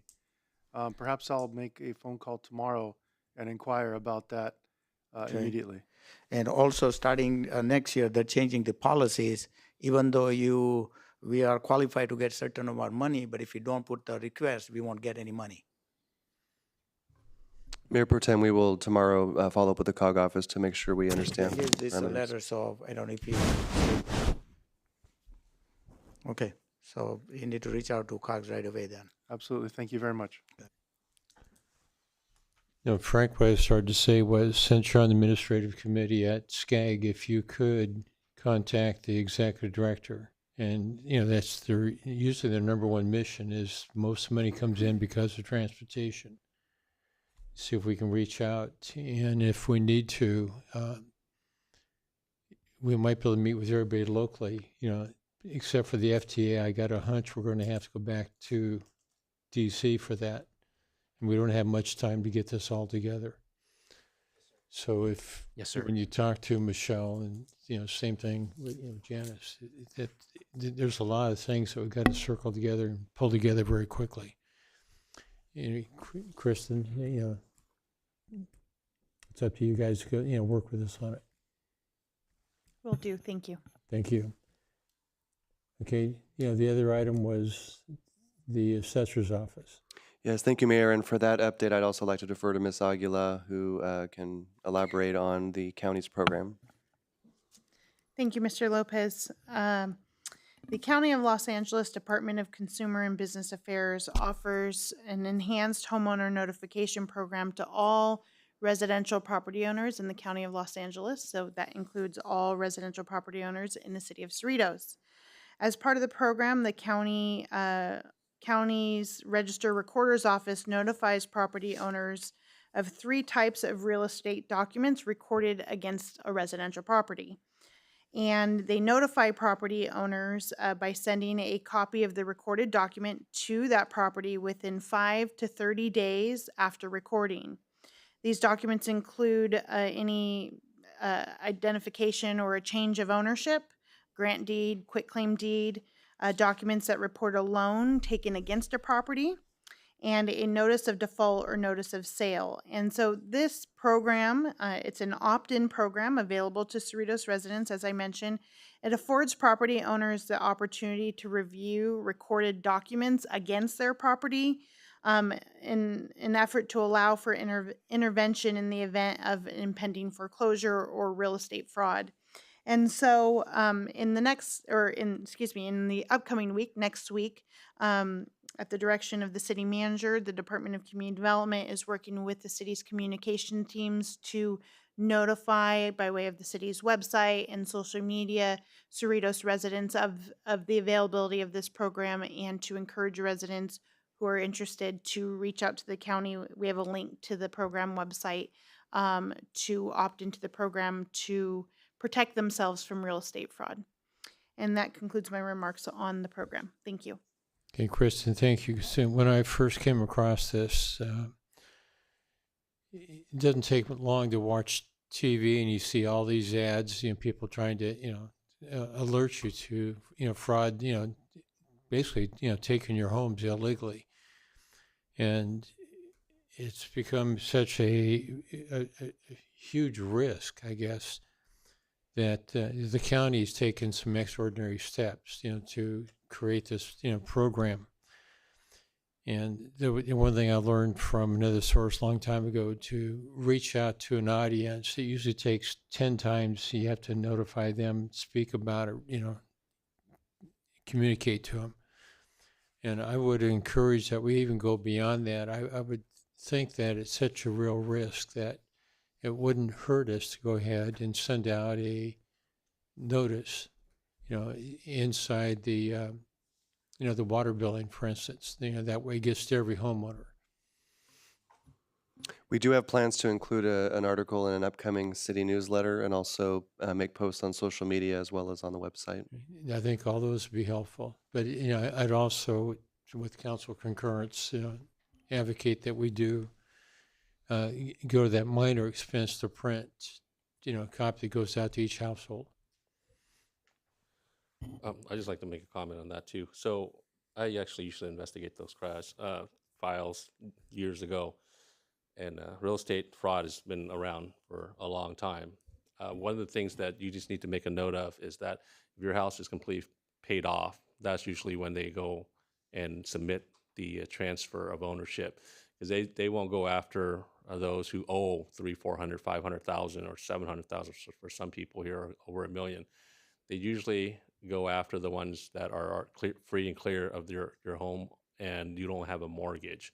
And then what they do is, like it was explained, like they'll go transfer the name. At the county level, what's interesting is they do not, you can easily just go and just fill out a form, get the information, get a fake ID somewhere and go there and do a title change. And it's, it's one of those things that has been easy before. But so for those, and generally speaking, those who have paid off their house are usually the seniors in our community. And so they tend not to be alert or aware sometimes. And so I know the county before, what happened, that was an increase in issues that they would send out a letter to change the title. Once the title's been changed, they send it out and it looks like they're still doing the same thing. But yeah, for those who have their house paid off, you should constantly always watch for that. Those with the mortgage, generally they don't go after because they can't really open up another mortgage. So just something to think about.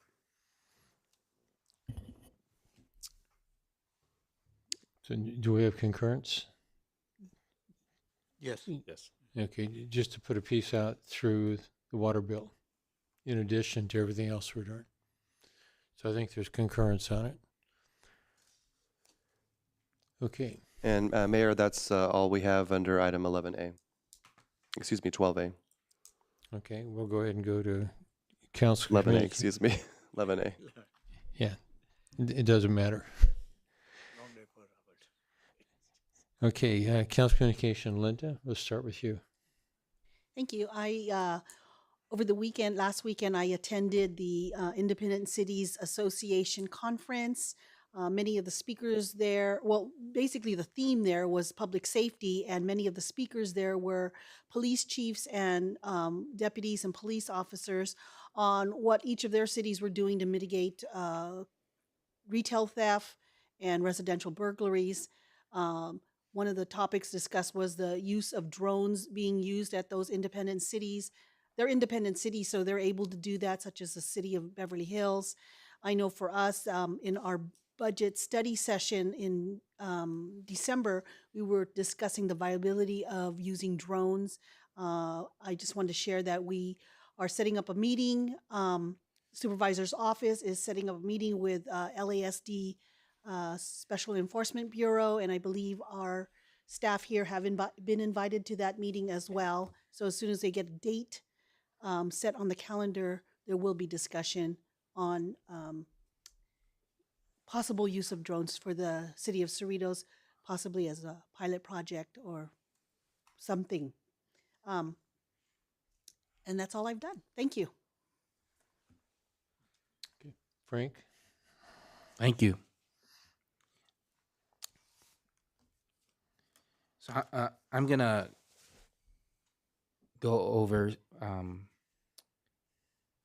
some of the activities and events I've attended since January, because our last meeting ended at almost midnight, so I didn't communicate anything at our last meeting.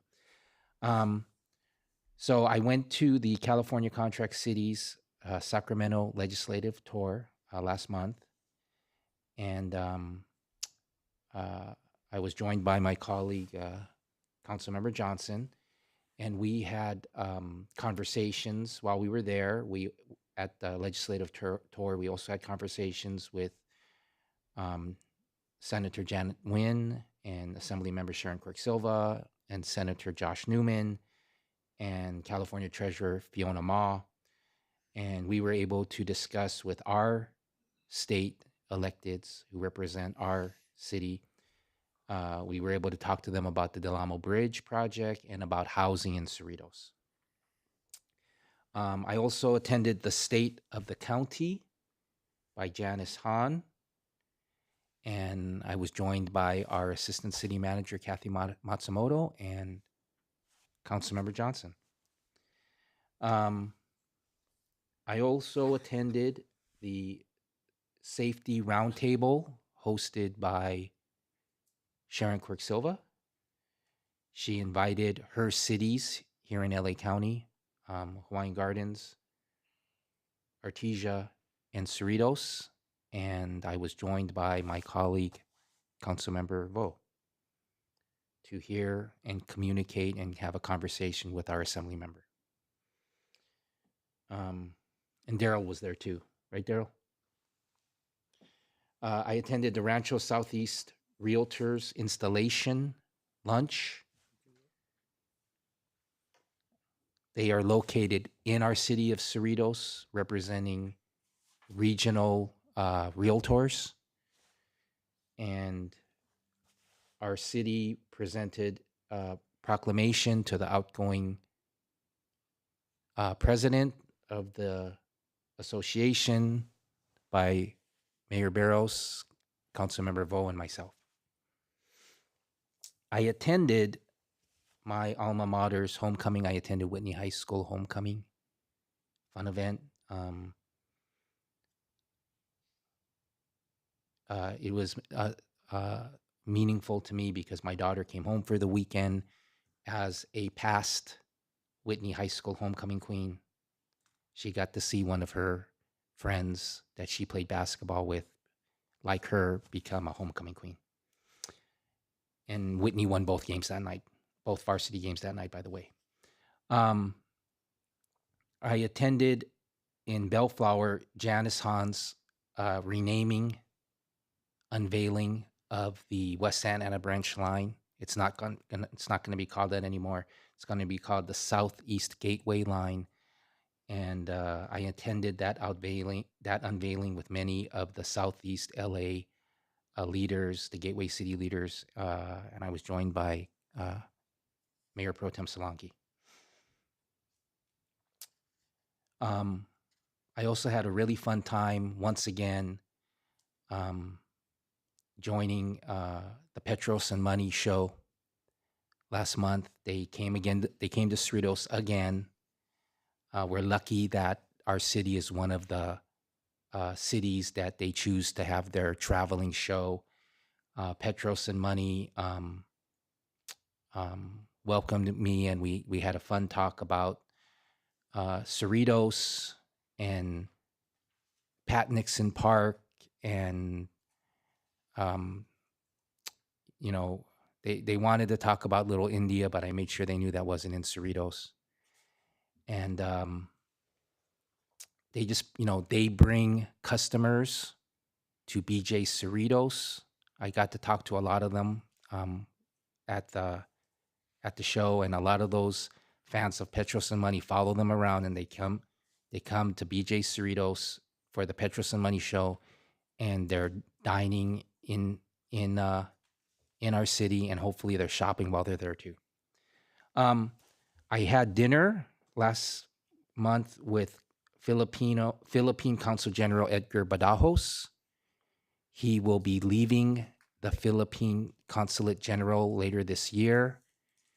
So Council Member Melissa Ramos of Artesia and I invited him to dinner here in the area to just have a friendship, a dinner of friendship between the cities of Cerritos and Artesia and the Philippine Consulate General. And we were joined by former council member Mark Polito and Planning Commissioner Gloria Polito. Last week, once again, I had my monthly Southern California Association of Governments meetings. I'm on the Executive Administration Committee and the Regional Council representing Cerritos, Artesia, Hawaiian Gardens, and Norwalk. And it's been very meaningful to me to be involved in the leadership of the Community Economic and Human Development Committee. It's been a great 4 years, being the vice chair for 2 years, and now the chair wrapping up my second year. It's been a great experience for me, learning so much about community economic and human development, and all the work that the Southern California Association of Government is doing, representing our city along with the 191 cities and 6 counties and almost 19 million residents within the SCAG region. And I'm bringing this up because my my final meeting as the chair. Um, After 4 years of being the vice chair and chair, my final meeting as the chair is April, and so with no committee meeting in March. So I have one more meeting to go as the chair, and then we go into the General Assembly, which maybe my colleagues and I will be all attending in May, along with some of our city staff. Right, City Manager? I attended the Valentine's Day lunch celebration at the Senior Center. That's the Senior Center staff did a great job. Great job. Joelle, Chelsea, all of their team. It was a sold out event. And all the residents and patrons and visitors love it. So I attended the Cerritos High School Filipino Cultural Night performance, and that was wonderful. I've attended Filipino cultural nights over the years, especially since when my daughter was doing them at Whitney High School, and this one had dances I've never seen before. So these kids know that they need to find new dances, and they did. So I attended the grand opening of a new Cerritos restaurant, Alas Toxicas restaurant on the corner of Palo Verde and South Street. Wings and beer and everything else on the menu. So I want everyone to know Alas Toxicas is open for business. It's actually been open for about 2 months, but they had their grand opening last week. And lastly, I attended the Festival of Friendship. Once again, a wonderful event. Sherry and her team did a great job running 2 stages of dancers and performances, and the viewing audience. And thank you, Sherry, for doing a great job having a diverse list of performances that reflects our diverse city. And when I saw the closing act, could you please remind me the name of the closing act? Because I don't want to get it wrong. Absolutely. It's Paso de Oro Dance Company. Well, when that closing act closed the Festival of Friendship, it was standing room only because the whole area of the Cerritos Mall in front of Forever 21, everybody, all the seats were filled, and then everybody was standing around in basically a circle around the stage watching that performance. And I understand completely why Sherry closes it out with that show, because it just, everybody is going to have a great time in memory of Festival of Friendship. Thank you very much, Mayor. Thank you, Frank. Chung? Thank you, Mayor.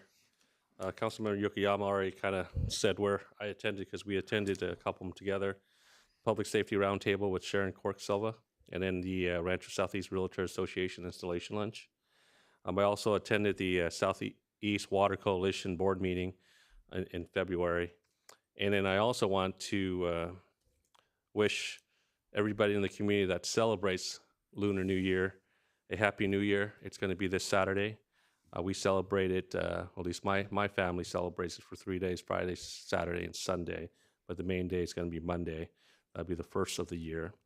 And so I just want to wish everyone a safe, happy, and in our culture, we love money. So we say a year of wealth and productivity in work, and bring home a lot of money. So thank you so much. And I actually want to bring up something that was brought up earlier by a resident in regards to how come we don't have a photo of the city manager. Do we have one anywhere in the city? No, right? We have the photo of the captain. We have council members.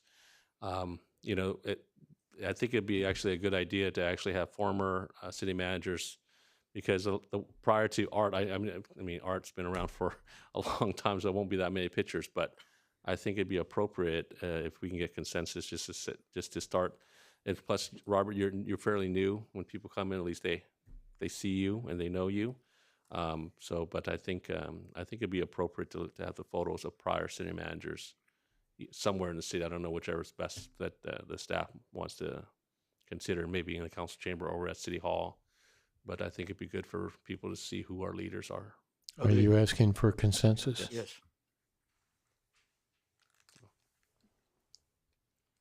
Well, I think you have 3 for sure.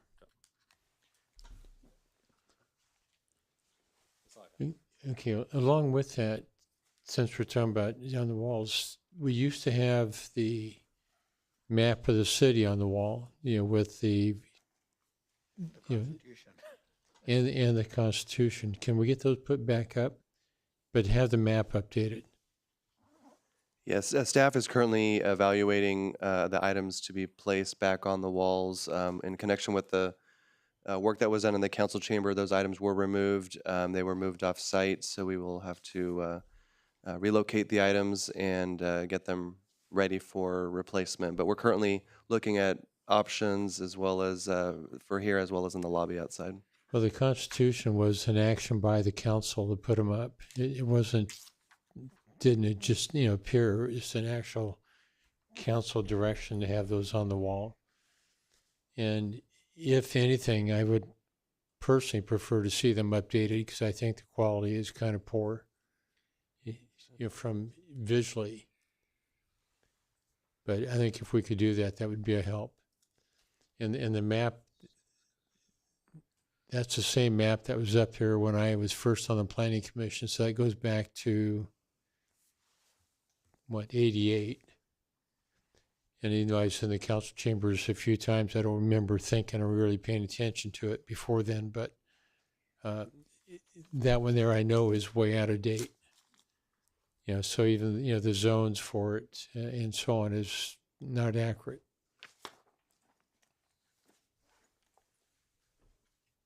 I guess I should ask for council concurrence on that. Yes. Okay, I see 4 for sure.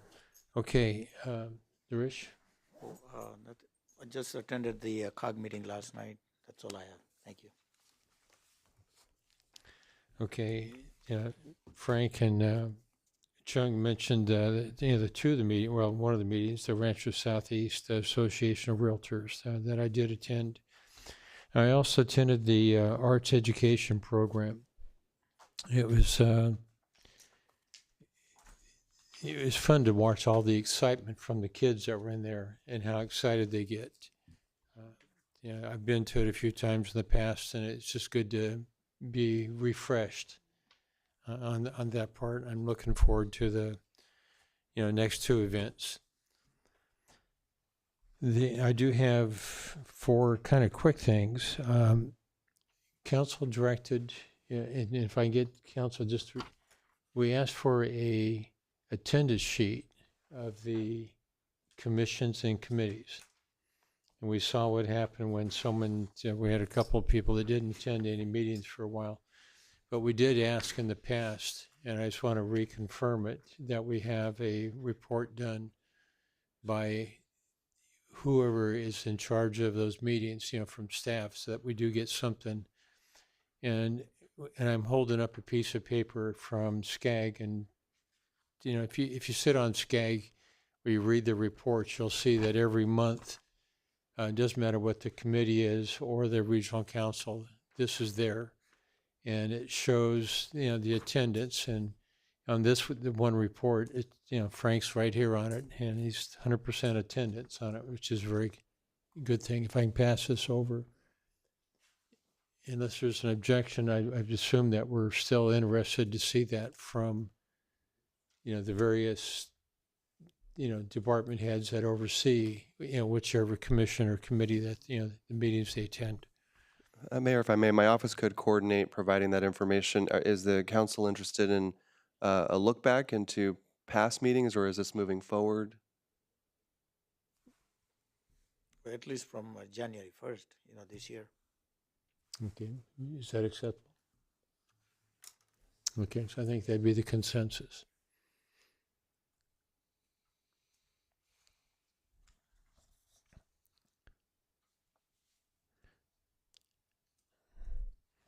Now, there's another form, and you may have to get a copy, but I saw that SCAG had a conflict of interest form for consulting contracts. And I would like to know if that's something that we're interested in having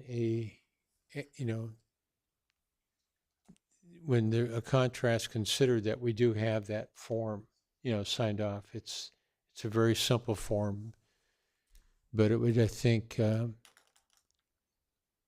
help add a little bit of transparency. I'm unaware of any conflicts, personally. I'm just saying it's a form that, they use, for contracts for consultants.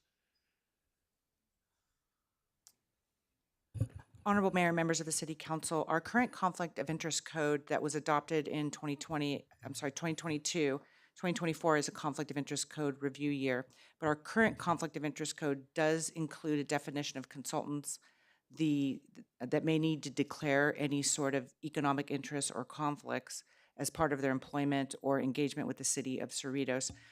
It is a form that is provided to the city manager once these to consider when these types of contracts are entered into for consultant type of services. It is Okay. included in our current code. We can pull it out and circulate it for the city council's review and also the city manager to be updated. But this is a conflict of interest code review year. We will be bringing that report to you, and if the council has interest in updating that document, they certainly can do so at that time. I think it'd be helpful because, when I was on SCAG for 15 years, I don't remember seeing a form like, what I saw this month. And it's a very simple form, but it's still 2-3 pages, but it doesn't take up, there's lots of space to it. Frank, I'm sure you've seen it, but laws have changed, values have changed, just over the years. And it just kind of caught my attention that, if someone's making a bid, for a proposal that, we are seeking bids on, to have them fill that out. And the few that were filled out, they were all done correctly from what I could see, and there was no conflicts. But I think that would just be another layer of something for us, to have come in. It wouldn't take the CEO or whoever it is for the company to go ahead and fill it out. I don't even think it'd take 5 minutes. But, they have that come in so that when we do vote on it, it'd be just a good thing to have. It's like a number of years ago, and I asked that we look at contracts. Do we have any litigation, from the people who are bidding? And now it's a routine part of our document that there's no history of litigation with the bidder. I think that's a very important document, to know that we can trust that we have someone that protects us, from. It just makes it more transparent. Is what I'm looking for. Yes, Mayor and members of the council, happy to look at the form, and as the city clerk mentioned, conflict of interest code would already include consultants. Probably that form has included some recent case law that has opined, not surprisingly, that consultants retained by cities are subject to the conflict of interest laws. It's now been expressly held. And as part of our form contracts, we also do have conflict of interest language to have the parties that contract confirm there is none, but adding that form certainly can be integrated to our process. But to me, it's worth looking. If council concurs, just have it come back to us with a recommendation, at some point.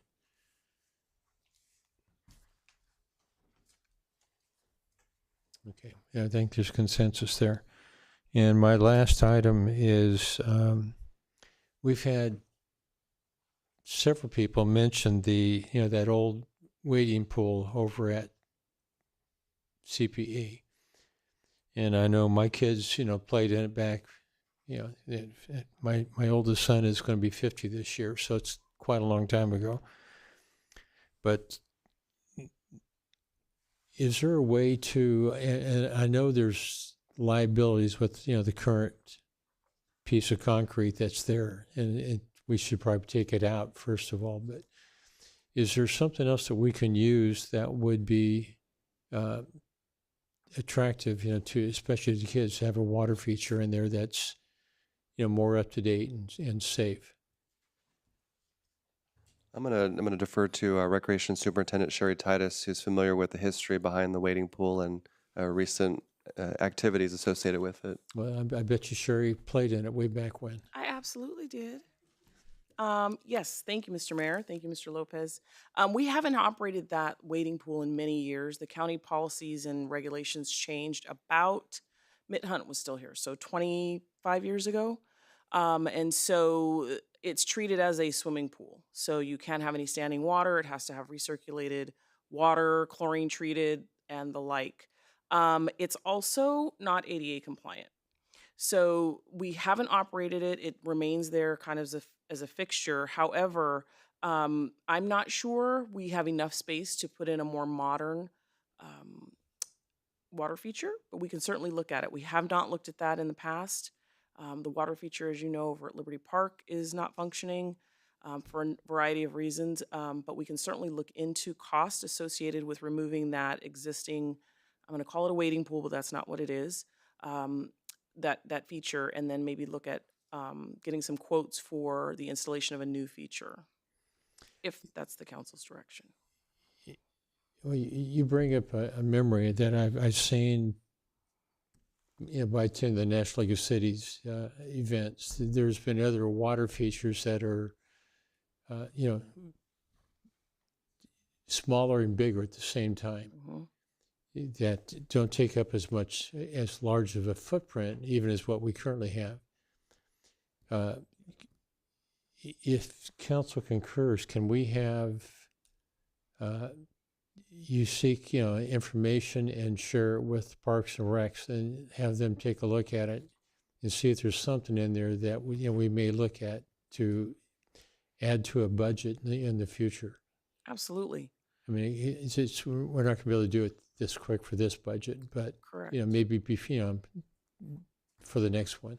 And if I may, there is some area out at CPE that there's just some vacant grass near that space that maybe that entire area can be revamped and redesigned to include a water feature. So we'll take a look at it. Maybe get a couple of vendors out there to see what they can do. Maybe do a little design for us. So, and then you wanted it to go to the commission, or That'd be my recommendation if council would concur. okay? I have when you say water feature, are you referring to like a splash pad? Yes, synonymous. Yes, Okay, splash pad. Because- there are others too besides the I'd like splash to pad. at least look into other water features other than beyond a splash pad. I know for the county parks, the splash pads have become problematic. Yep. And they're not functioning. So you can certainly look into that when you look into other ways to redo that area. I'm actually going to the CPRS conference here in Palm Springs in about 3 weeks, so I will definitely be looking in the vendors area to see what is new and innovative out there with respect to water features. So